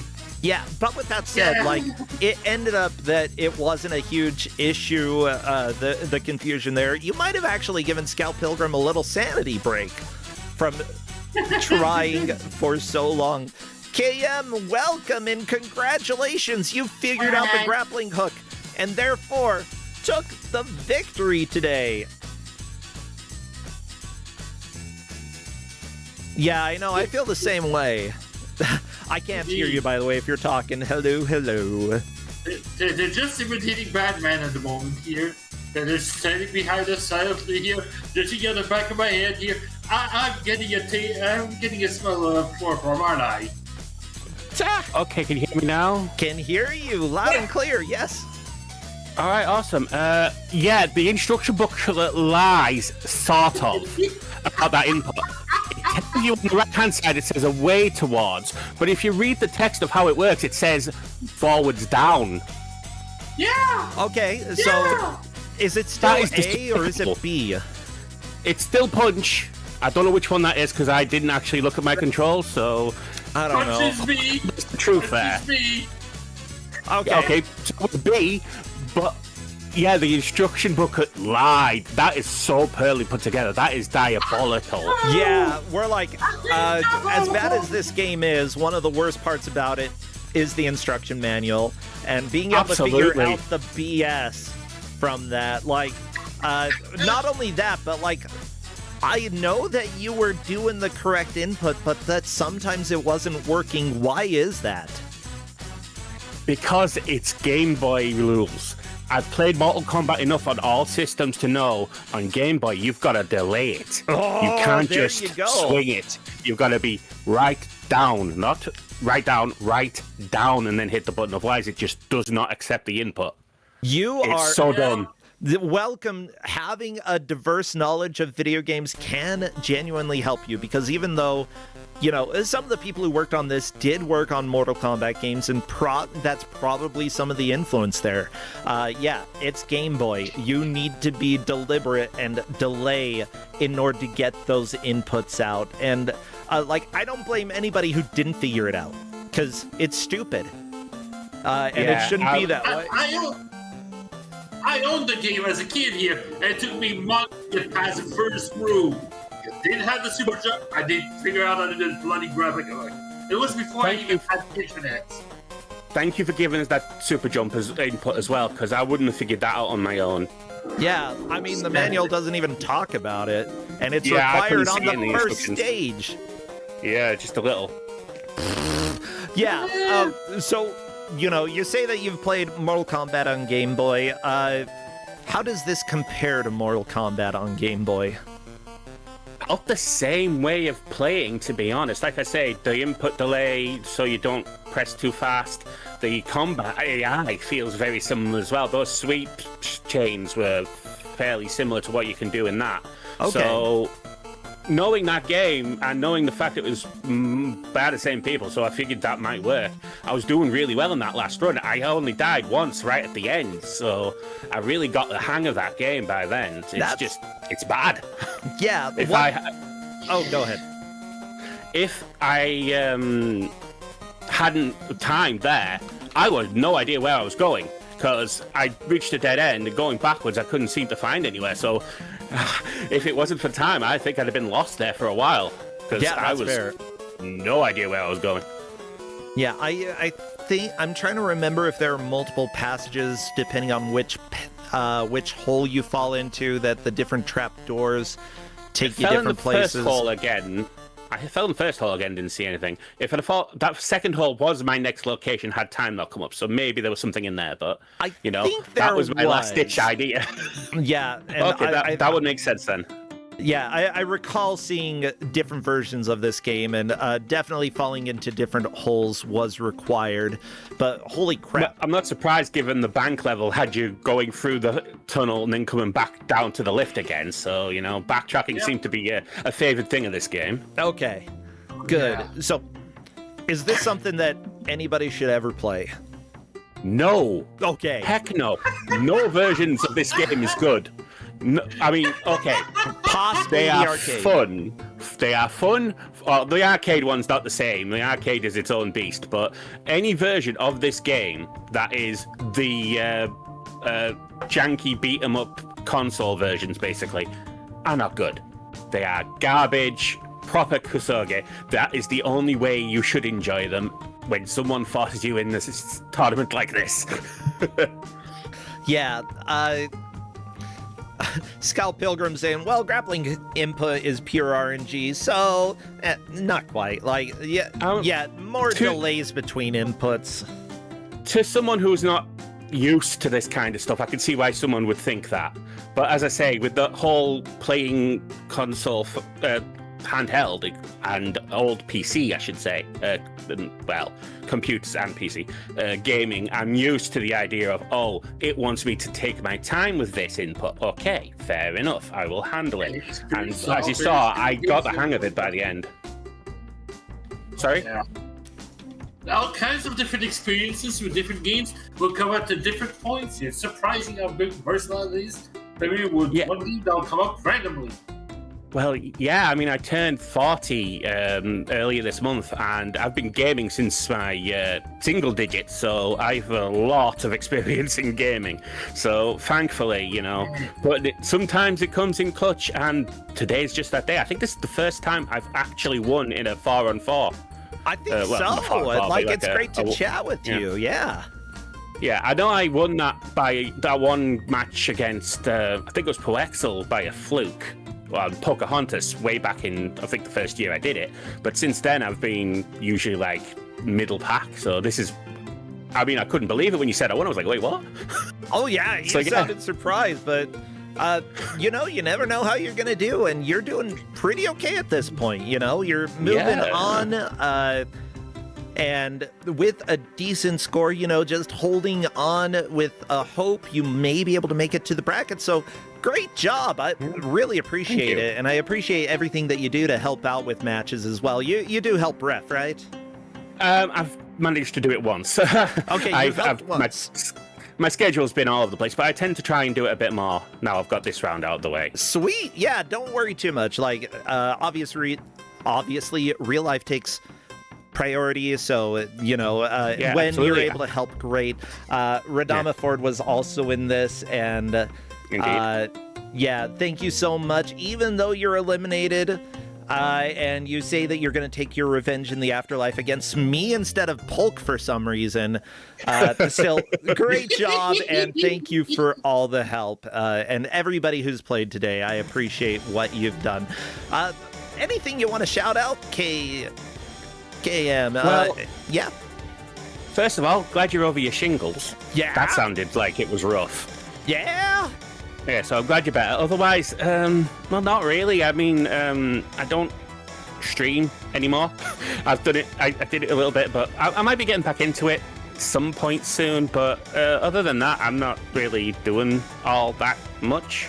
So really, you know, just keep enjoying Kusogrande, and I'll see you in the chat. All right. Yeah, see you later. Polk, what about you? Anything you want to shout out or plug real quick? For me, you should find me on the other games here. Also, there's always Virtual Book Club here on Fridays. On Sundays, also, we tend to have on the Discord for Virtual Book Club here, tend to watch Game Center CX. We tend to watch an episode or so every time here, and everyone wants to come watch here. It's always a good time. Oh, I loved Game Center CX. Great show. Oh, yeah, I need to watch more of that. Good. Well, thank you both so much. We got to move on to the last match of the day, so take care, friends. I'll see you two later. Yeah, no problem. Bye. See you around. Bye. Bye. Well, everybody, this is Kusogrande Crappy. You know, I hope you can figure out the grappling hook because we're sending you to the pits. Go and enjoy your time with Smelly Batman. Yeah, that's his name now, Smelly Batman. Well, who else to wrap up this wonderful weekend of full matches back here on Kusogrande? It is our dear friend with the giant hole, Shrambles. Yeah, let's see what Shrambles has to say about that. Hello there. Hello, Crescentia. How are you doing? Welcome to the world. Life is pain. Yeah, so I've heard. I mean, no, I got over Shringles. Shringles? Oh my god. Agreeing with me? Ugh, God, the pain. Why would I feel that way? Is it because of the game you're giving out? Are you being an edgelord? Are you being emo? I'm being what I want to be, in my heart that is true. Oh, okay. This is who I am, Brosentia, the real me. The one who... That's who I am. Okay. You know what you should be? You should be someone giving me the name of the game. Fine. The name of the game is Ninjamurai. Oh, wait, is this a furry? No. He is why are the ears there? That's just a mask. A mask that hides emotion that I have currently. He is both a ninja and a samurai. And he's here to fight. He is the Ninjamurai. Are you making fun of my game title? I am. Yes. How did you guess? Well, everybody, get ready to roll your eyes a whole bunch because the players are going to have 1 hour to get in touch with both their ninja and their samurai sides, which may be the same side. I don't know. Maybe it's just their butts. I don't know. I'm not a ninjamurai. I did learn a little kung fu, though. Does that give me any points? Kung fu? Yeah. That's a lame way of fighting. A true fighter uses a sword. And runs maybe away. A kunai. And runs away. Running is the bravest form of combat. It shows you have speed. And endurance.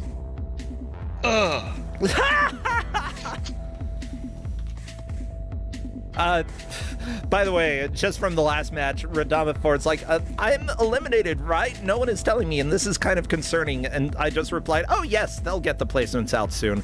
But I believe that, yes, Radamafort, don't worry, you're out of Kusogrande. You don't have to suffer anymore. Just like, well, unlike Shrambles, who apparently struggles every day. You know? I struggle by breathing and living. I think that's no asthma. idea.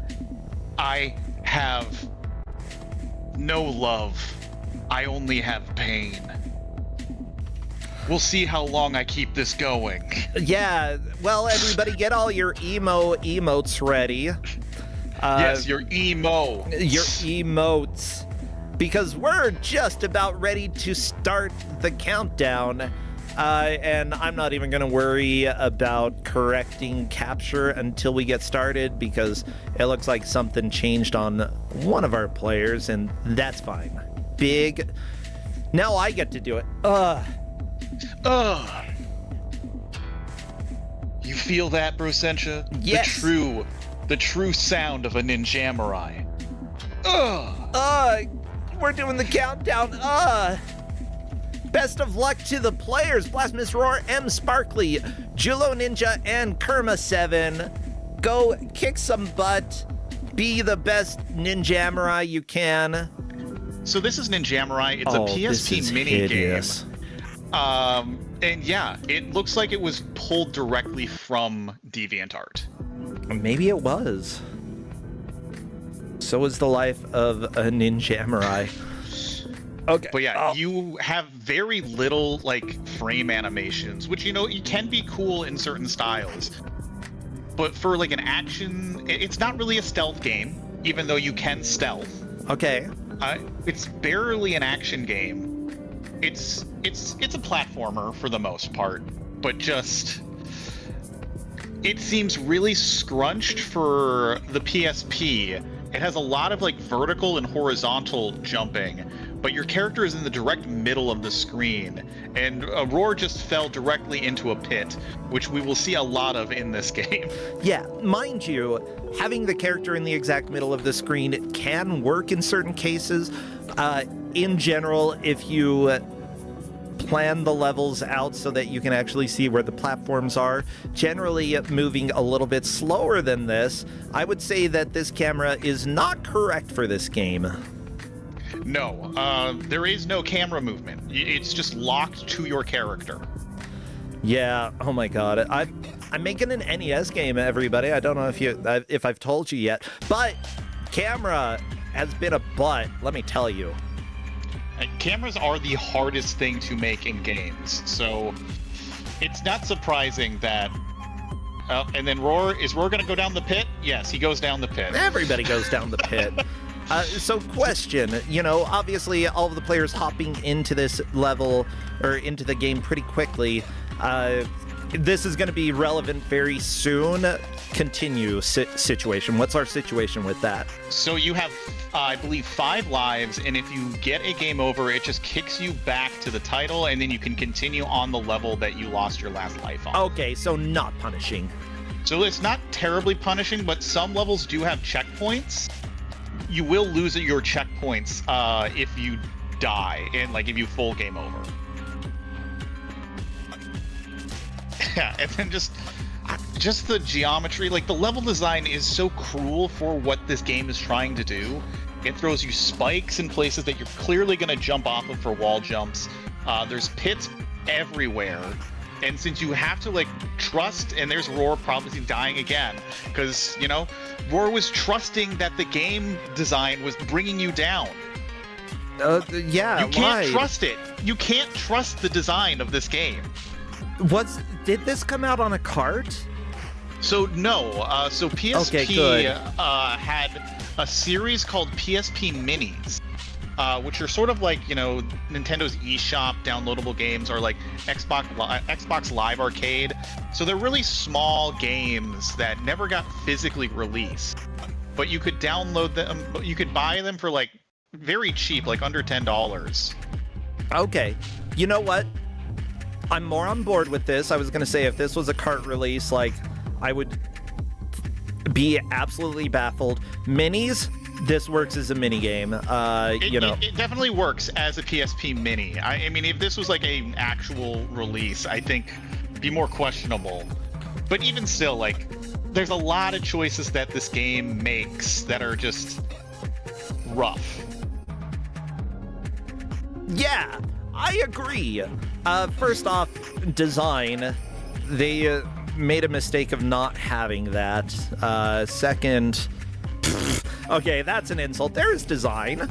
It's just not following the rules of platformer design, which you're allowed to break the rules if you understand the rules. If you don't understand the rules and you break them, then you are probably going to break them wrong. Yeah, I mean, I think the art design is actually really cool. I just don't think it works in the context of this style of game. Yeah, I don't hate the art. Sure, it may look like DeviantArt, but who doesn't love DeviantArt every once in a while? That, you know, it's good stuff. We're not gonna see much of the plot of this game, but it is a DeviantArt plot as well. Is it as emo as you were making it out to be?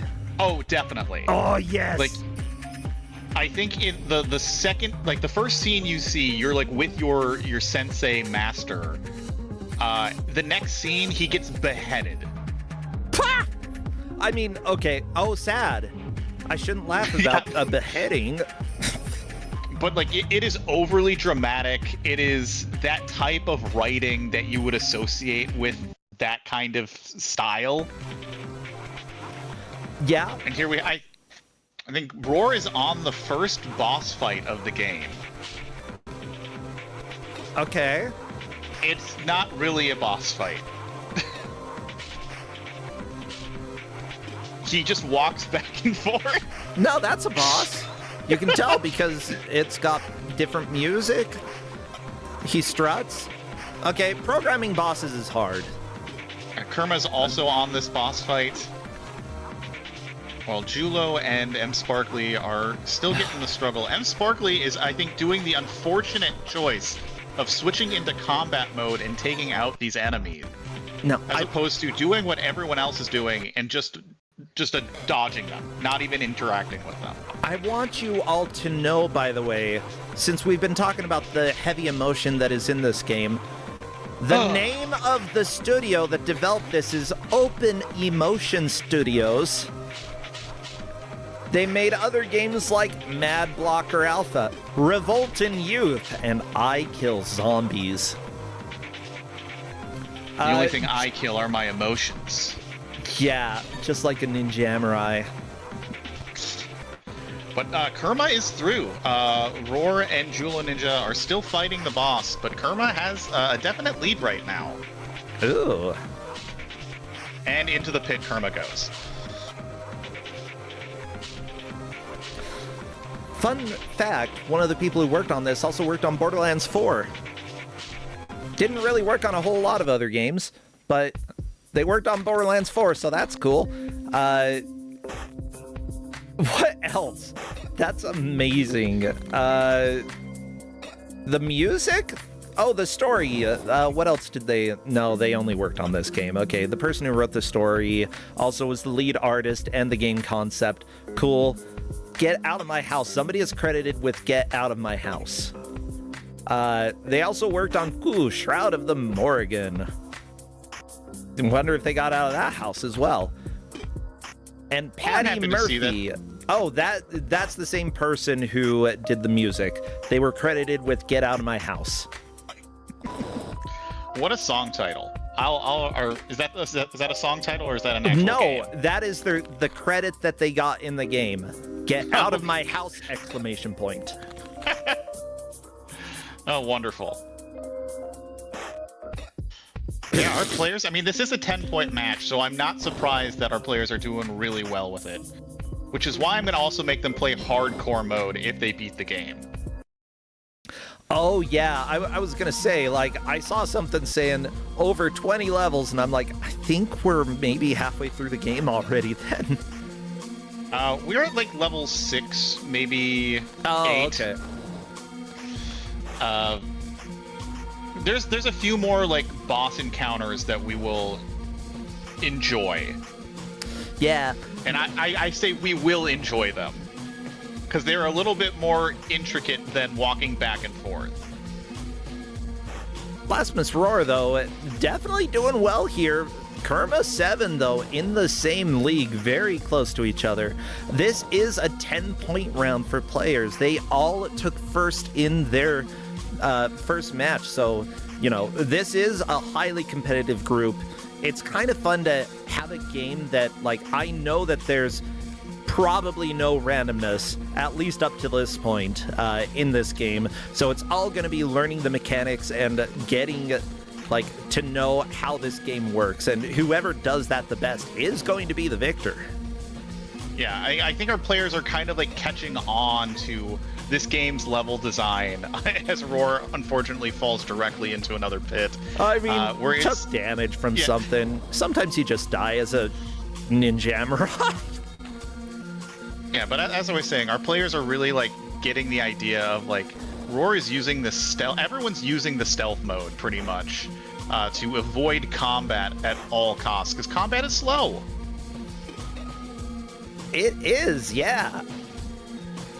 Oh my gosh, this group also gives a thanks to the University of Limerick, which makes me think there's a possibility this was originally a university game, in which case, huge props. I love to play university games. I mean, they got their game onto a major handheld system and got people to, pay for it. Yeah. Which, you gotta admire that hustle. Yeah, honestly, like, it takes a lot of work to get, like, even for a smaller store, you've got to have a game that's fairly competent, and this, like, it certainly isn't perfect. It certainly doesn't look like everything that the PSP could do, but it still has, like, it's got some life. Look, we've got an auto-scrolling boss. Come on. Yeah, here we go. This, I struggled on this auto-scroller a lot. You will catch the side of pretty much everything. And yeah. If you touch the dragon head, you just game over.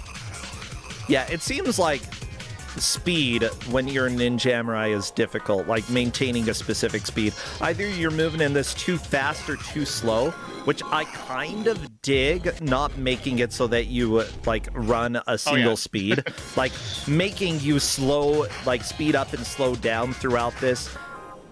It would piss me off at first, but it makes it more interesting so that like players actually have to think about what they're doing. It's not just it's not just like managing your speed in this, but like you will just cling to any wall that you run up against, which will cause you to wall jump towards the dragon head, and touching it just kills you. Yep.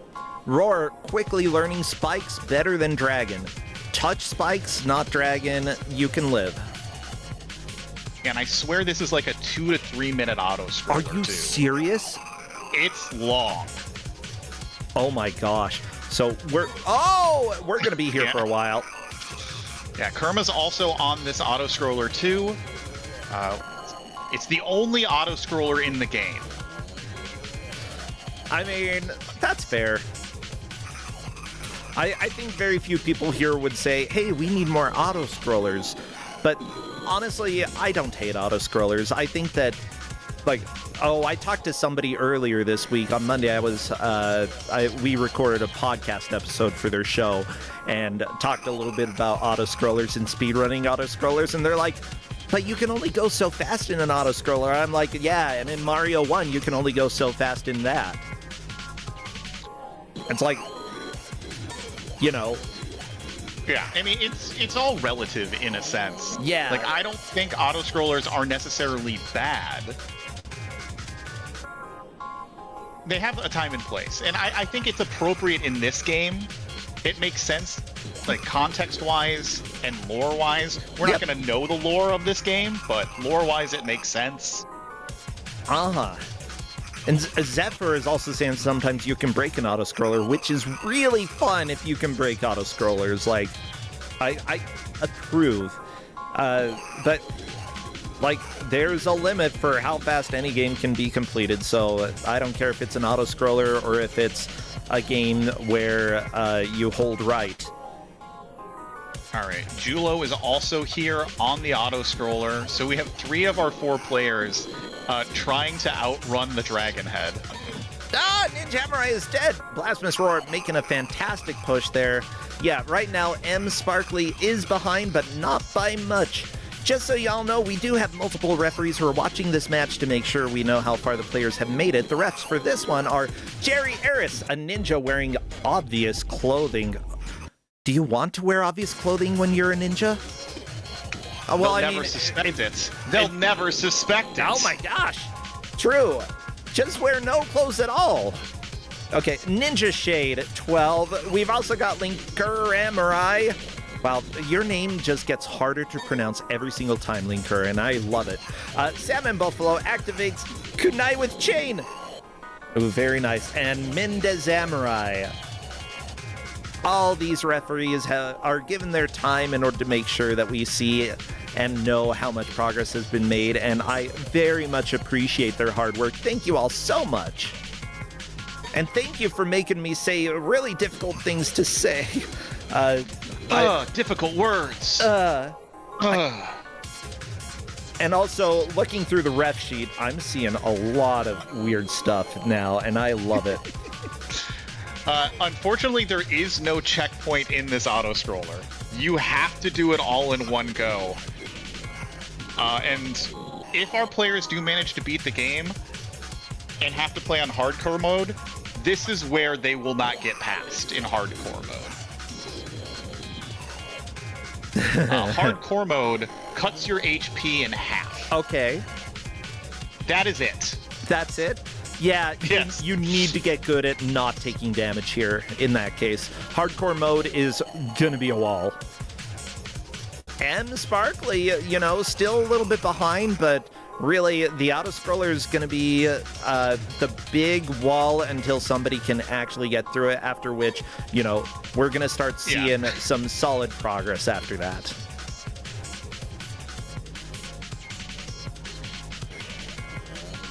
Oh my god, it's so long. It's so long. Also, the music occasionally sounds like it's going...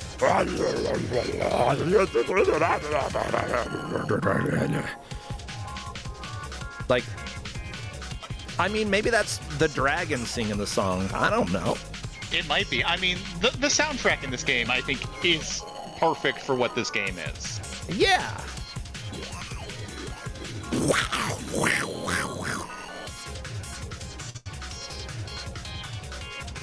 I do see a review of this game that somebody put out. You're a young ninja / samurai hybrid sent from the monastery to combat a threat called the Black Armor Militia. The plot is delivered via text-speech pop-ups and cutscenes and pre-level communication with your partner for the trip, Yukiko, who scouts ahead and generally makes you feel like you've got a bit of catching up to do. The storyline isn't terribly advanced, but then why would it need to be? So... yeah, they comment about the background style. Thick oils with a heavy brush. Attractive style that works surprisingly well because everybody loved gray drabness back in 2011. Okay, it was the style of the time. It certainly was. Like, yeah, ugly was the style of the early 2010s. Julo is through! Julo is through! Oh my gosh, he's internalized the chakra? Or something like that? Yeah, it was probably some metaphor. Who knows? Wow. So now, this is the only level that does this. You do not have your weapon in this level. So you cannot fight anything in the level that Julo Ninja is on. Gotcha. So, big thing with this game. Roar is through as well. Yes, Roar making progress. And Sparkly has made it to the auto-scroller as well, so everybody is still in this. One important thing to note, by the way, is that this game does have a double jump, but you have to be in the skill mode, not the attack mode, to double jump. That, I think, is the main difference and helps a lot with the auto-scroller because you don't need to fight anything. You just need to get through it. Pretty much the stealth mode is the default mode everyone is on, and Kerma is through the auto-scroller as well. Supposedly it's called Jutsu mode. Is that correct? I'm sorry, I'm lore checking you. Do you think I actually care about the lore of this game? Jutsu means skill. So you've got attack mode and you got skill mode. At least per this review, Jutsu means skill. I don't know. Do I trust Shrambles or do I trust this website called TSA? Well, I mean, you heard it here first. Bro Sencha loves TSA. Oh my god! Puts his heart and soul into TSA. It's the 6th axis. That's what it means. Yeah, TSA wouldn't let me have my 6 axes. They took them away. They took your axes away? How dare they? All 6 of them. Well, that's why they have them now. You know, when people take things from you, they keep them. Sometimes. I mean, unless they sell them or don't keep them, throw them in the trash. I don't think they would throw your axes in the trash, though. I would use them against you. Just like any video game villain, you know? Not my axes. Yeah, your axes. You must collect each axe in each different 6 worlds that we have here. Only then will you be able to defeat the TSA in World 7. That's 36 worlds. What? You said each different 6th world. Yeah, sure. That's 36 worlds. I'm okay with this. That's so many different worlds. I'm trying to think of different world themes, like ice. Obviously, you gotta have an ice world. Ice 2. Ice 2. We can just have them all be 36 ice-themed levels. Worlds. Worlds. And there's 36 levels in each world. Oh no. And somehow each one has ice physics. Yes. Wow, I do not like our video game Shrambles. I think this is gonna be bad. Like, I'm making a game that may or may not have ice physics that I gotta program like this next week. Well, it sounds like you gotta make 36 worlds with 36 ice levels in each world. I'm saving that for our game, okay? Make a game with the Shrambles. If only I knew how to code. Ooh, add in water levels on top of those ice physics. Shrambles, I didn't really... Well, okay, I knew a little bit of coding, but like, when I started making games, I really didn't know all that much. I just figured it out. You can do that, I've got faith. You can just figure out assembly. Look, yeah. LSR, what does that do? Correct, divides by 2. Oh, okay. I was gonna try to think of a quick acronym for that, and just nope, didn't have anything. I mean, it means logical shift right, but essentially it divides by 2. I was gonna say, let's start rogramming. Yeah.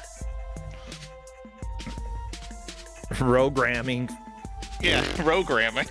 Ooh, load stupid register. Jerry Eris, I like that. Unfortunately, it doesn't load anything. It just manipulates the accumulator. You know what that means?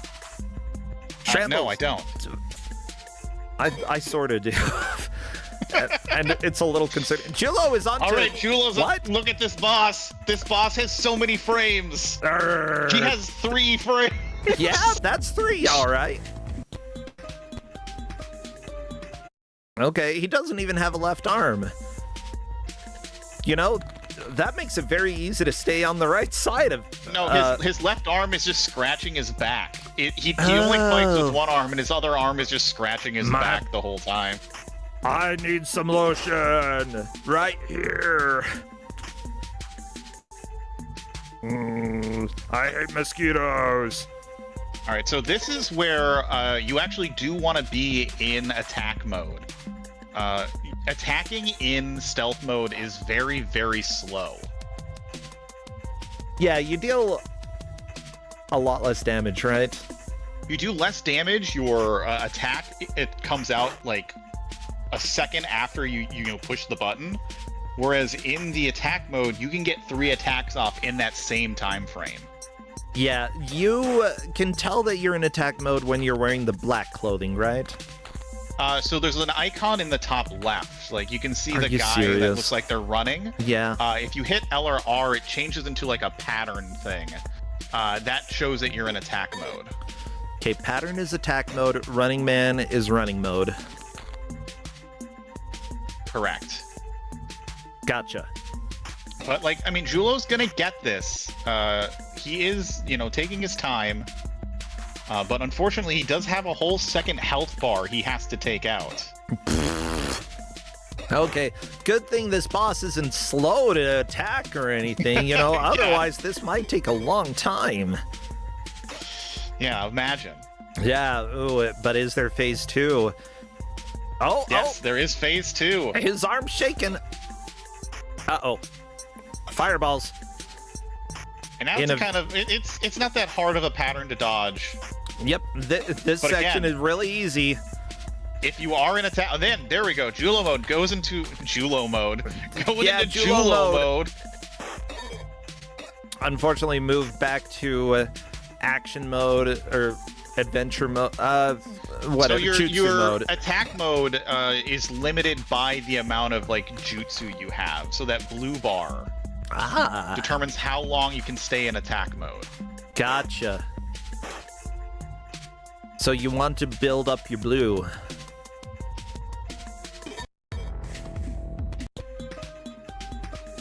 I mean, that's kind of fun. Like building up a bar. I guess that's fun.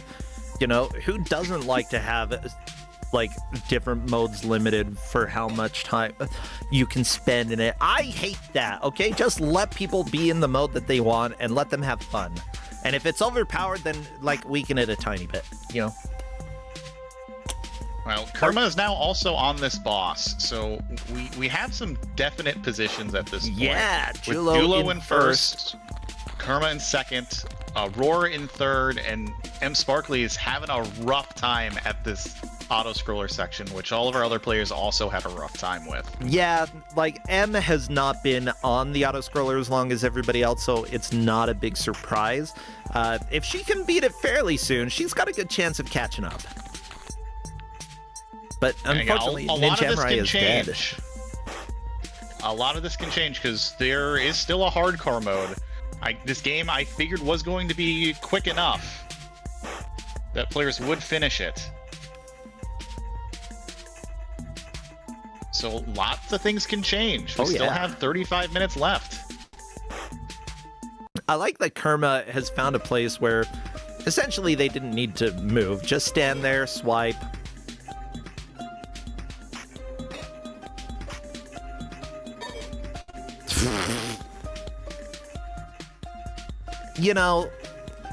There's charm in this game. I will say that, like, the level design isn't the greatest. Some of the, like, actually controlling your Ninjamurai is a little bit hard. Momentum certainly seems like an issue. The camera, not great, and even with all of that, somehow a lot of things feel fairly derivative. But other than everything that I just listed, there's probably like 10 other issues. But other than that, this game's pretty okay. I mean, I wouldn't bring something on here that I didn't think had some merit or something to it that makes it different. Yeah. I don't want to sit here and watch a game that I don't enjoy for an hour. I mean, I have to have something in this that I like. I also And love there's when levels a lot of end unexpectedly. It's just like, there was no signpost or anything. It's just level complete. You don't need to show the ending to the players. Just let it end. Yeah, of course. Why would you? Alright, Roar is now also on this third boss. Yeah, look at the nerd. Oh, he's so angry. He's got red eyes. He's sleepy. I haven't slept in 3 months. Ooh, and M Sparkly got through. So M Sparkly is past the auto-scroller boss. Yes!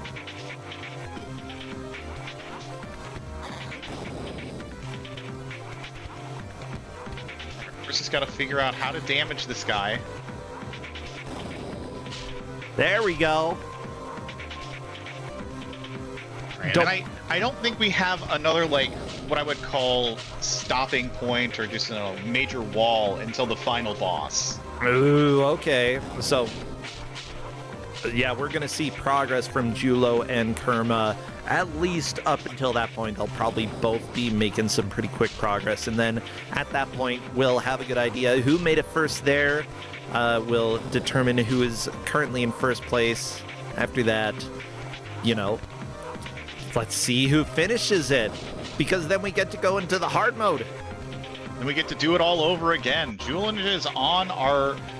remember that one guy who was walking left and right before? He's back, and he's walking lefter and righter. What? Lefter and righter? There's no way that can be right. It's left. Yeah, he's walking so fast. Oh my gosh. One might say he's running. I don't know if he has enough frames to be considered running. Well, sometimes. Okay, there we go. Not when he's attacking. He just kind of slides. Okay, I'm not sure that's walking either. What is this? It's like jogging? It's like...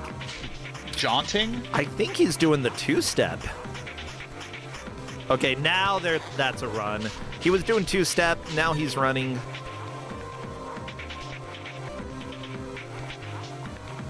Oh, that's a slide. That's the slide. Yeah, there's the power slide. Ooh, Jilo Ninja, 1 bit of health remaining. No, Ninja Samurai is dead. That's fine. Happens to the best of us. All of his kunai too, so he's gonna have to fight this guy kind of slow. Yeah, or get a game over. I mean, if that restores some of your kunai, that is a strat. I think it does, but not as much as you would want. Yeah, I want, like, many kunai. I want 6 axes. Just all of it. Give it to me, and I will throw it across the screen. Gonna do fantastic there.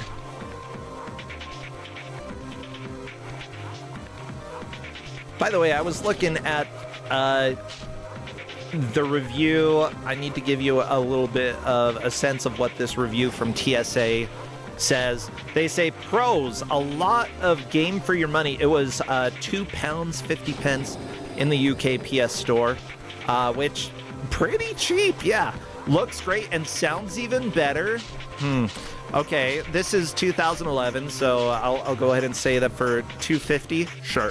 Superb level design if you can live with not being guided through every step. Okay, I have some things to say about that. Questionable. A little questionable on that one. I don't hate some of the level design, but like some of the tricky stuff that I see, like spikes all over the place, because you can damage boost through a lot of spikes. I'd say that for a game that is $2.50, sure. It's not superb, but it's fine. Like, it gets the job done. Okay. Encourages multiple playthroughs and time attack adds longevity. Ooh, right, they're a speedrunner. We're on the final boss. We're on the final boss for Julo. Ooh, in that case, I think we gotta hear the music for Julo. It sounds scary.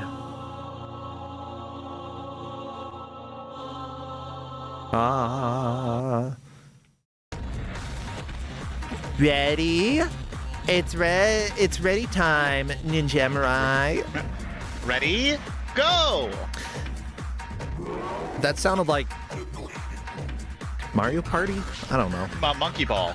That one, yeah. That's like Mario Party. Ooh, I like the music. Okay. There he is. So here's the thing about this guy.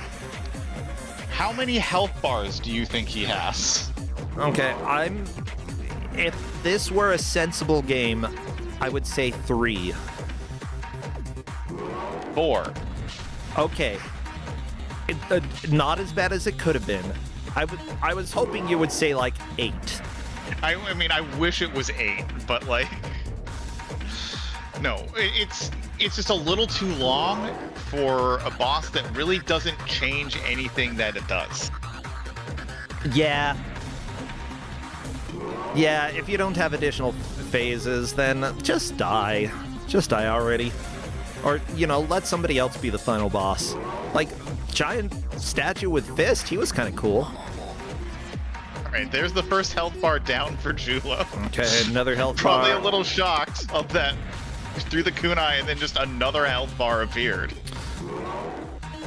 I mean, if that happens, you should probably be thinking, it's probably the last dude. We're at the end here. And honestly, why do you say that this boss is a wall? Just because of the health bars? The health bar situation, like, when you try to do damage to him, he almost always does damage back to you. Oh, that is an issue. If you are... Because, yeah, guess what? You don't really have that many long-distance weapons. You've got the kunai, which, you know what? You use them, they're gone. Yeah, so it's very much a game of, like, patience and attrition. Another health bar. Yeah, and Kerma's also on this boss as well. Very nice. That puts Roar in third right now, M Sparkly in fourth. Julo still holding on to a little bit of a lead, but if Julo can't defeat the final boss on this first attempt, could give Kerma the chance to move into the lead. Yeah, Kerma unfortunately took a death, so has to do this fight from the beginning. Which is not something you want for a boss that has 4 health bars. Yeah, but Kerma doesn't know the boss has 4 health bars, you know? But Kerma will eventually. Yeah, Kerma is doing a kick attack, which actually seems to give you iframes when you do it. At least if you hit the boss. Yeah, so like that's the issue. Like if you don't hit the exact hitbox, you just take damage instead and don't do any damage to him. Oh, by the way, the review says that the cons of the game, 1, sometimes frustrating checkpointing, which you sort of brought up that, like, especially if you get a game over on a level, you have to play the whole level again. And 2nd, movement can be tricky to get used to. Those are the cons. Does that sound like a good summary of the negatives of the game? Yeah, the only 2. Okay, good. And also, the TSA took your axes, so you should be a little pissed. I am pissed. Good. Those were artisan axes. Oh, here we go. The 16-bit sensibilities are the game's defining characteristic. Oh, and Julo gets the kill. So Julo has finished normal mode. Very nice, Julo. And yeah, if you didn't know, per this review, this game has 16-bit sensibilities. Game over, dude. Uh-oh. Julo needing to get back into the game. Hardcore mode time. All right, Julo now is going to learn that he only has 5 health. Da-da-dun. Yep, that's hardcore for you, baby. When you're a ninjamurai, if you are truly hardcore, you have to be swift, or there is death around every corner. And your dad might tell you to get off the computer.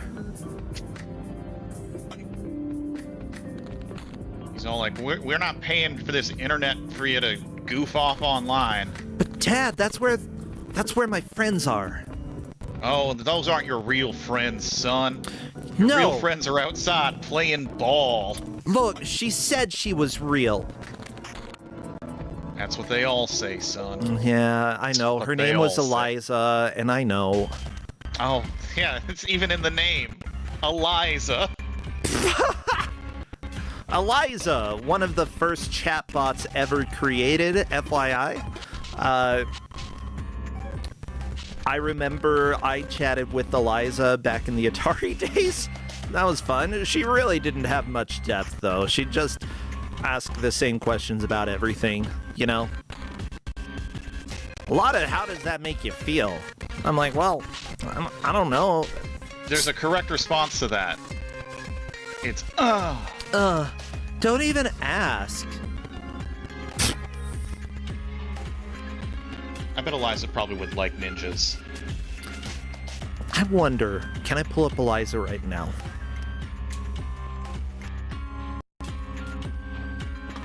That's okay.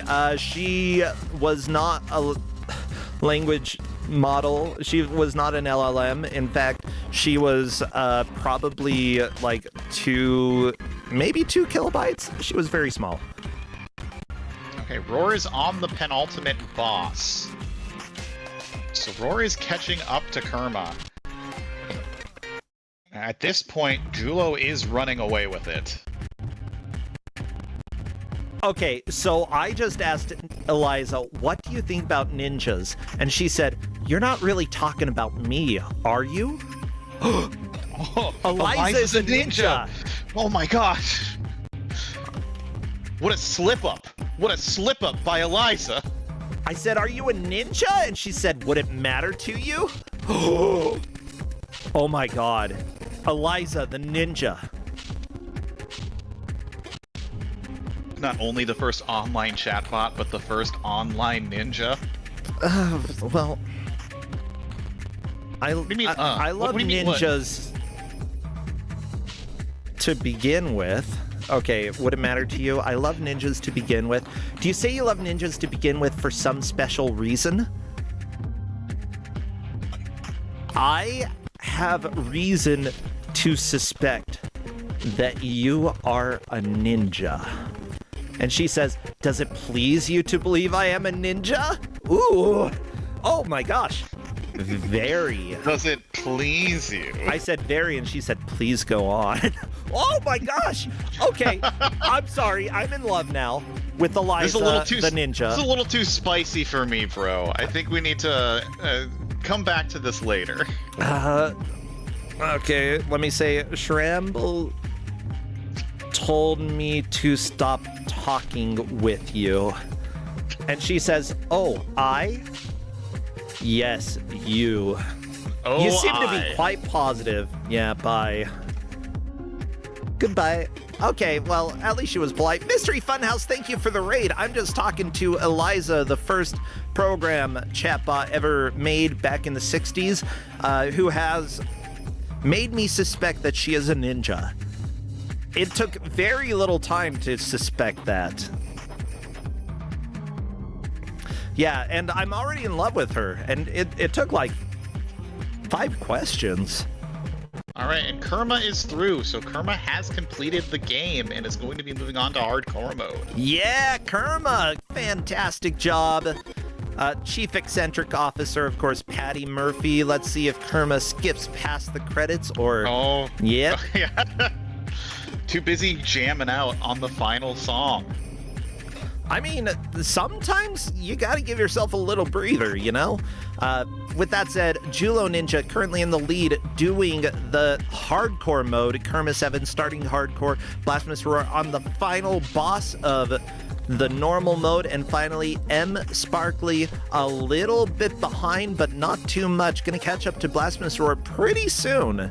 Now, all of these players have 10 points, which means that nobody is getting eliminated. Of course, the more points they get in this round, the better off they are in future rounds. Although, you know, technically, even if they come in last here, because of how well they've done in previous matches, like, they've got a pretty good chance of doing well in their third match, too. They're probably not going to go up against other people who took first in their first match. It's like...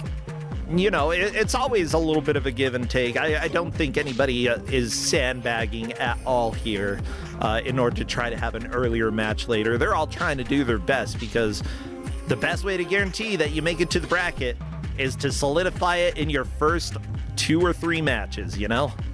I don't even know how you could sandbag in Kuso, because you never know what game you're going to get. Yeah. And you never know how your opponents are going to, like, interact with the game. Yeah, it's... So Roar... I wouldn't be surprised Roar's if doing somebody an interesting tries. strategy here.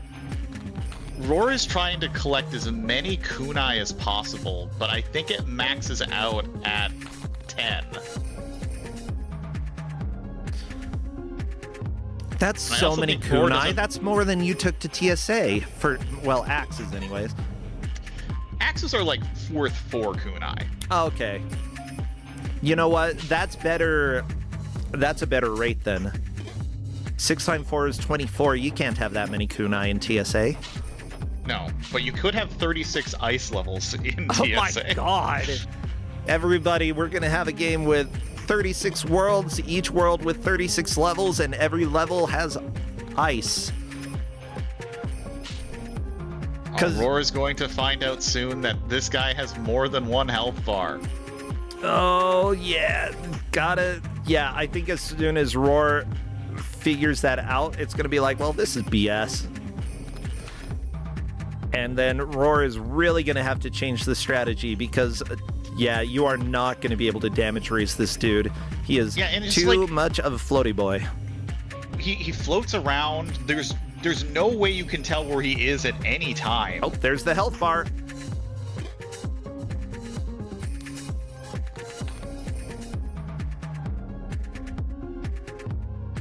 No, game over.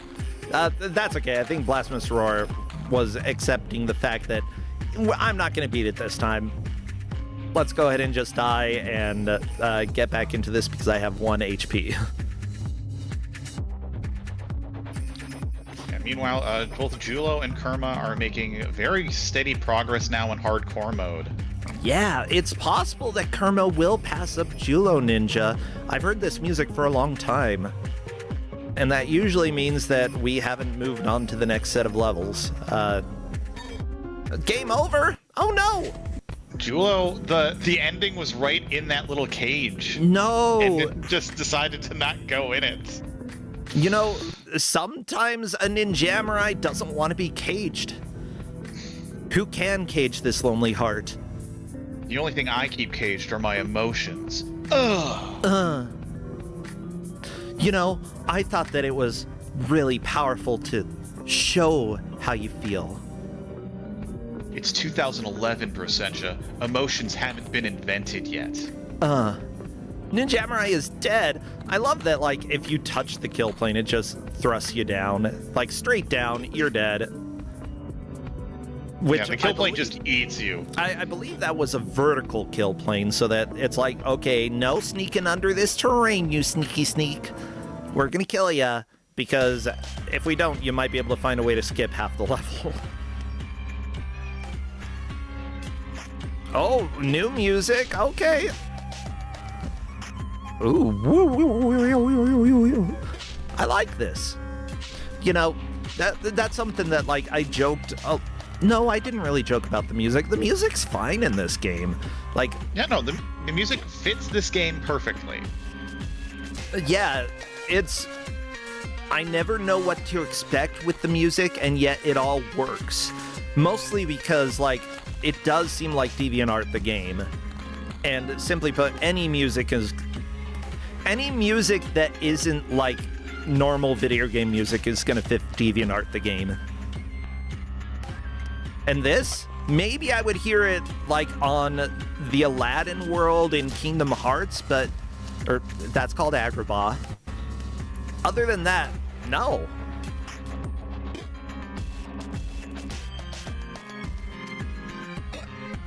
Oh no, someone is saying that we could make ice levels that have water sections. When you come up for air, the water is frozen over.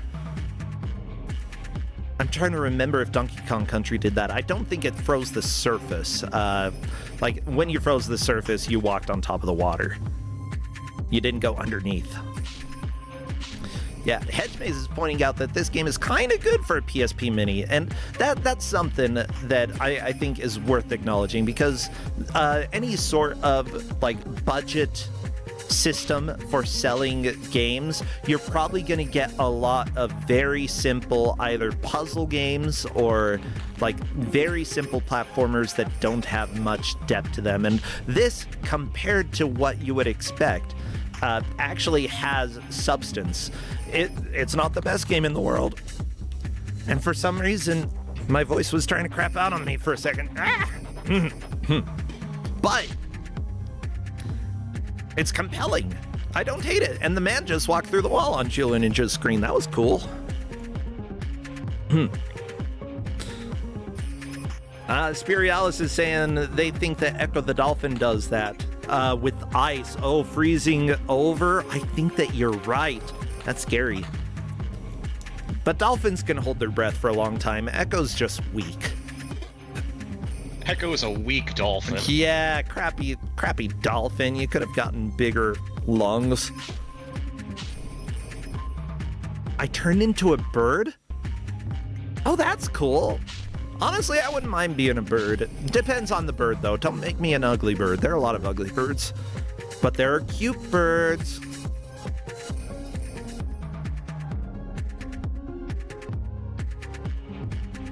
Make me a cute bird.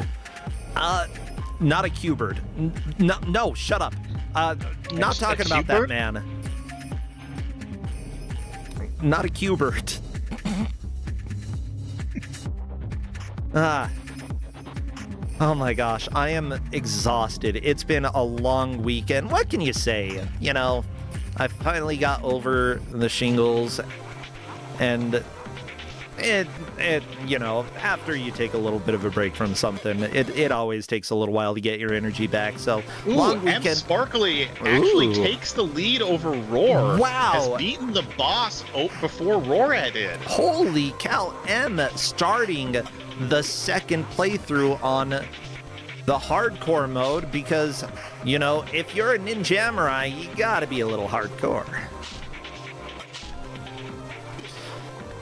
Roar going for the health, but running into the spikes, Ninjamurai is dead. I think Blasphemous Roar did that on purpose in order to try to get as many kunai as possible when moving into the boss. Going off of the strategy of just having as many kunai as possible.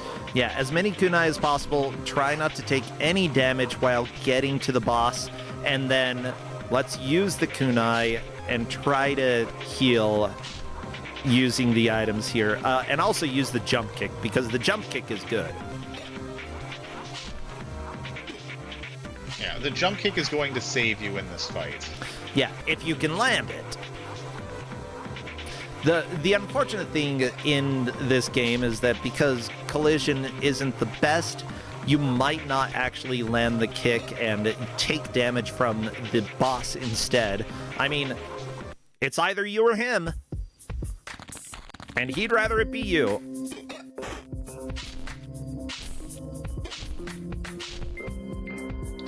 Yeah, but we got less than 10 minutes left to go in this match. Yeah, Roar's got to really kick it into high gear.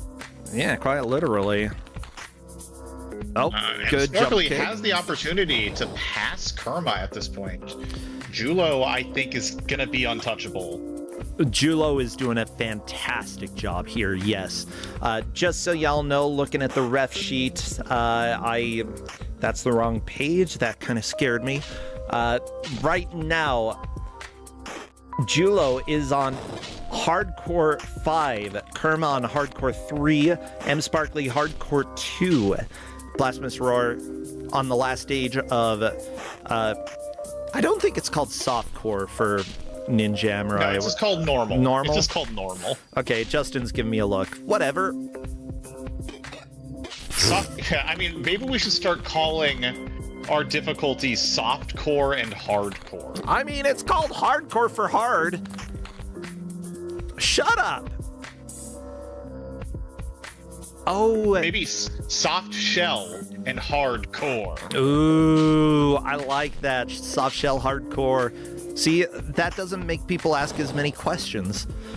Okay, so our video game is a turtle protagonist who has to go through 36 ice worlds in 36 levels, and you can play, if you play on soft shell mode, that number is reduced to like 8 worlds and 8 levels. I feel like you would only increase on hardcore. Don't decrease for soft shell. No, soft shell is the easier mode, so it's gonna have less levels. Well, yeah, it would have 36 worlds, 36 levels, just like, and then you square it for hardcore. We're doing it. So it's not 30. It's 36 times 36. Yeah, how many worlds is that? That's too big of a number. That's okay. You're programming it. Okay, 36 times 36. We're up to 1,296 worlds, each with 1,296 levels. You up for it? You could just copy paste. Like, I don't every care. level is just gonna be the same, but with like one enemy variant. Oh, crap, the timer! No! No! I was doing math and I killed the timer! Okay, as soon as it says 5 minutes left, it's okay, we've got this, okay? Lesson learned, do not do math on stream. Do not, okay, start at 55:00. We're gonna get back into this. As soon as Crappy in Discord says that there are 5 minutes remain, I will start our timer. I'm watching like a hawk. Just don't get distracted. Don't think about 36 levels in 36 worlds. 1,296.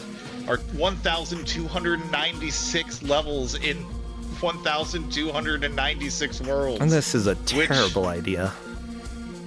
Is this hardcore or softcore timer? In hardcore, your timer is in hexadecimal. So that's 1,201,216 levels. That's so many levels.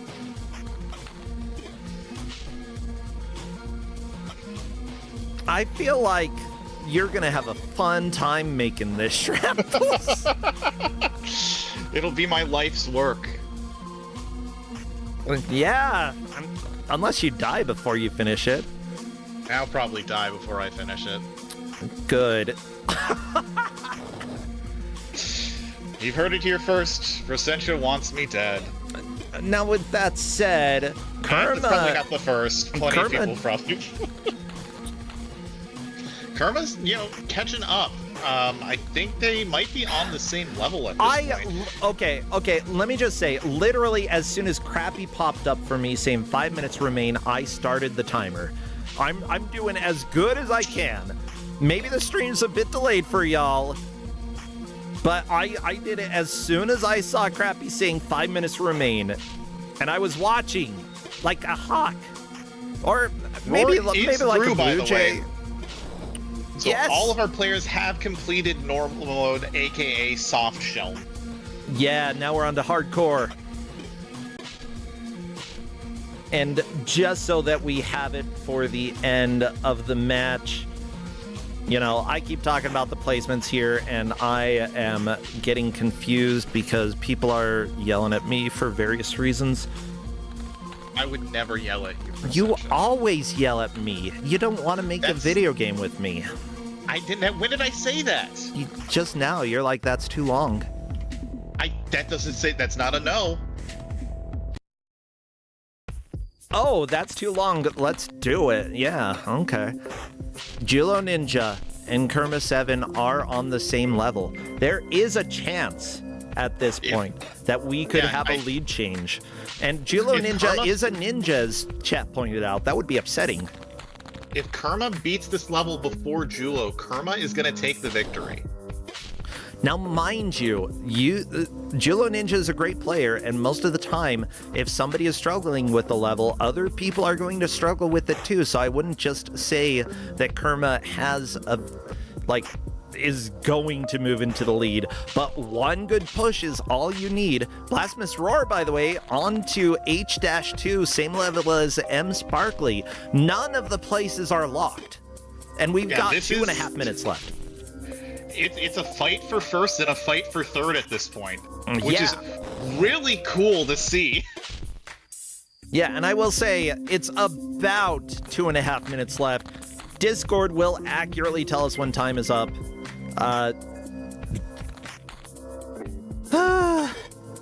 Welcome to my life.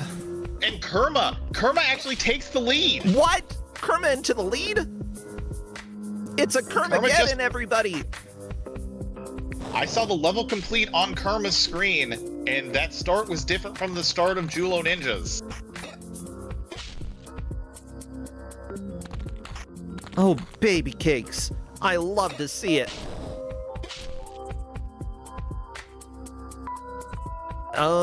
Yeah, Linker is saying Julo game overed, which absolutely makes sense. So, yeah, Julo has to rush. But at the same time, if you rush, you take damage. But also, if you don't rush, you take damage. You just take damage. Yeah, I did consider just starting them off in hardcore mode, but I don't think we would have gotten very far. I think that's fair. I love that we were able to see the final boss and his very predictable... Okay, I'm watching. It just said 1 minute remains on Discord. Yeah, we're synced up. Perfect. We're very... Oh, apparently, according to Kerma's ref, they did game over, so Julo and Kerma are still tied, which means that Julo getting here first is in the lead. We are not basing the judgment on sub-level progress. We're basing it because, you know, the levels are a little bit difficult to tell. Yeah, there was no way I was going to make our refs do, like, pixels in this game when the map is so scrunched and all the levels look the exact same. How did Roar die looks there? I think Roar's given up. Roar's done. It's unfortunate. Roar could have taken third, but giving up now puts Roar in fourth. Well, I mean, with 20 seconds left, it's fine. Like, I don't think that stopping there has changed the placements at all. I would still push, but that is just me. And that, everybody, is time. That's right. Give it up for our players in Ninjamurai for PSP from 2011. What a video game. Obviously, nothing that I had heard of before, didn't even know this existed, but kind of fun. And honestly, I felt emotion during this, even if I wasn't supposed to. Sorry, Shrambles. That's just life. Oh, crazy. Ugh, so much emotion. You know, sometimes I want to be a ninja, and, like, I'm not a ninja. But, you know, sometimes I'm a samurai. With that said, Julo Ninja appears to be the person who took the victory, with Kerma coming in second, likely M Sparkly third, Blasphemous Roar fourth. If I'm incorrect, y'all, the refs will fix it. None of the players is eliminated. Great job to everybody here. Julo, I'm gonna invite them to come and chat. All right.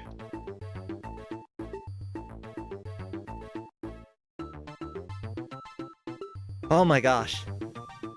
I'm happy. It's been a really good weekend. You know, being back with full matches yesterday and today. Very busy. With that said, we've got Julo Ninja here. Hello there, Julo, and congratulations. We believe you are the victor here. Hello, GG's. That's a surprise with some of the weird deaths I've taken. Oh, yeah. I do know that, you know, the refs are reviewing because there was a point where we, on commentary, thought that Kerma beat the level that you were on, but it appears that Kerma got a game over instead.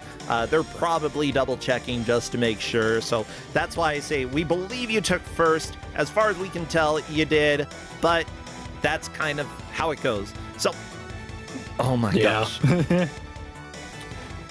Yeah, so what did you think of the game? Ninjamurai. I mean, it wasn't too bad. If you play on hardcore, it's the 3-hit enemies will hit you back. Oh yeah. For sure. I know that one of the deaths, especially right at the end, for level 2, Blasphemous Roar died to an enemy right there, and I think had they not died to the enemy, they may have moved up in placement there, which would have been great. I love to see last minute comebacks. I love to see people move places right at the end. I feel like, especially for Loop 1, you had such a significant lead ahead of everybody there. And even beating the boss, it didn't seem like the final boss was too much of a problem for you. I mean, it kind of was, because I didn't realize that the boss arena was the level before. So I'm just sitting on the platforms waiting for him to appear again. Oh my gosh. Okay, that's kind of funny. Yeah. Then I realized, oh, he should go this far off screen. Maybe I'll just take a peek down. That's beautiful. I mean, yeah, that's one issue that the game has, the camera, because you're very limited on what you're able to see, you know, looking up, down, left, right, not really a possibility, and you're probably going to die while looking to see, is there a platform there?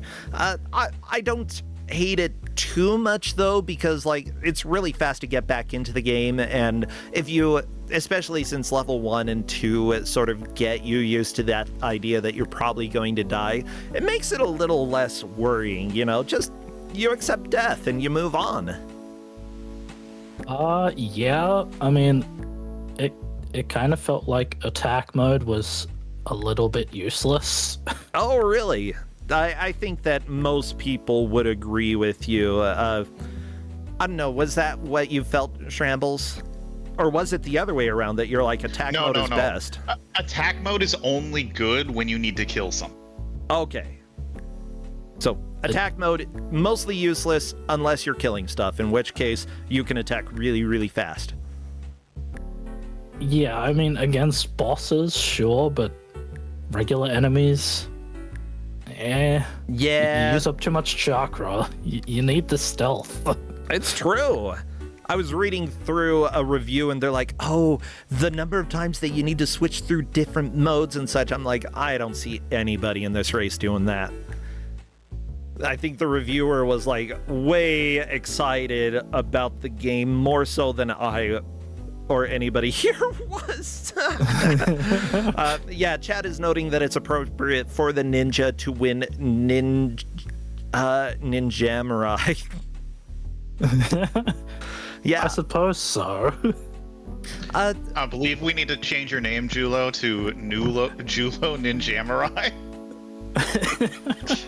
Now, the game came out on PSP. It was a budget game offered online for, I believe it was £2.50, probably about $5 for when it was released, is what I would expect. Like, thank you, Resident Evil. I appreciate the music choice here.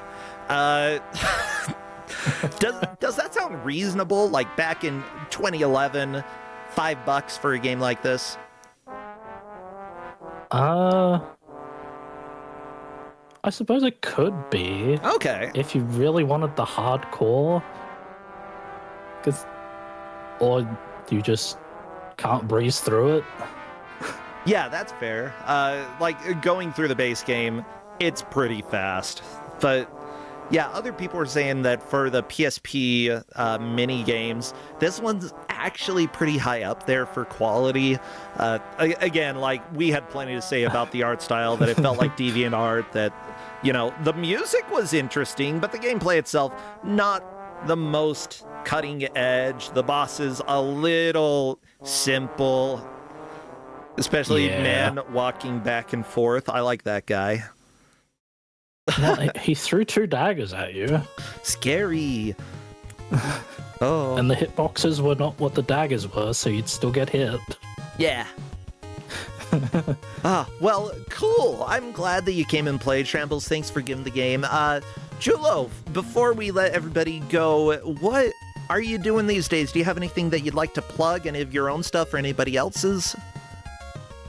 I mean, I'm not doing anything aside from Mystery Tournament at the moment, which I assume Shrambles plugged.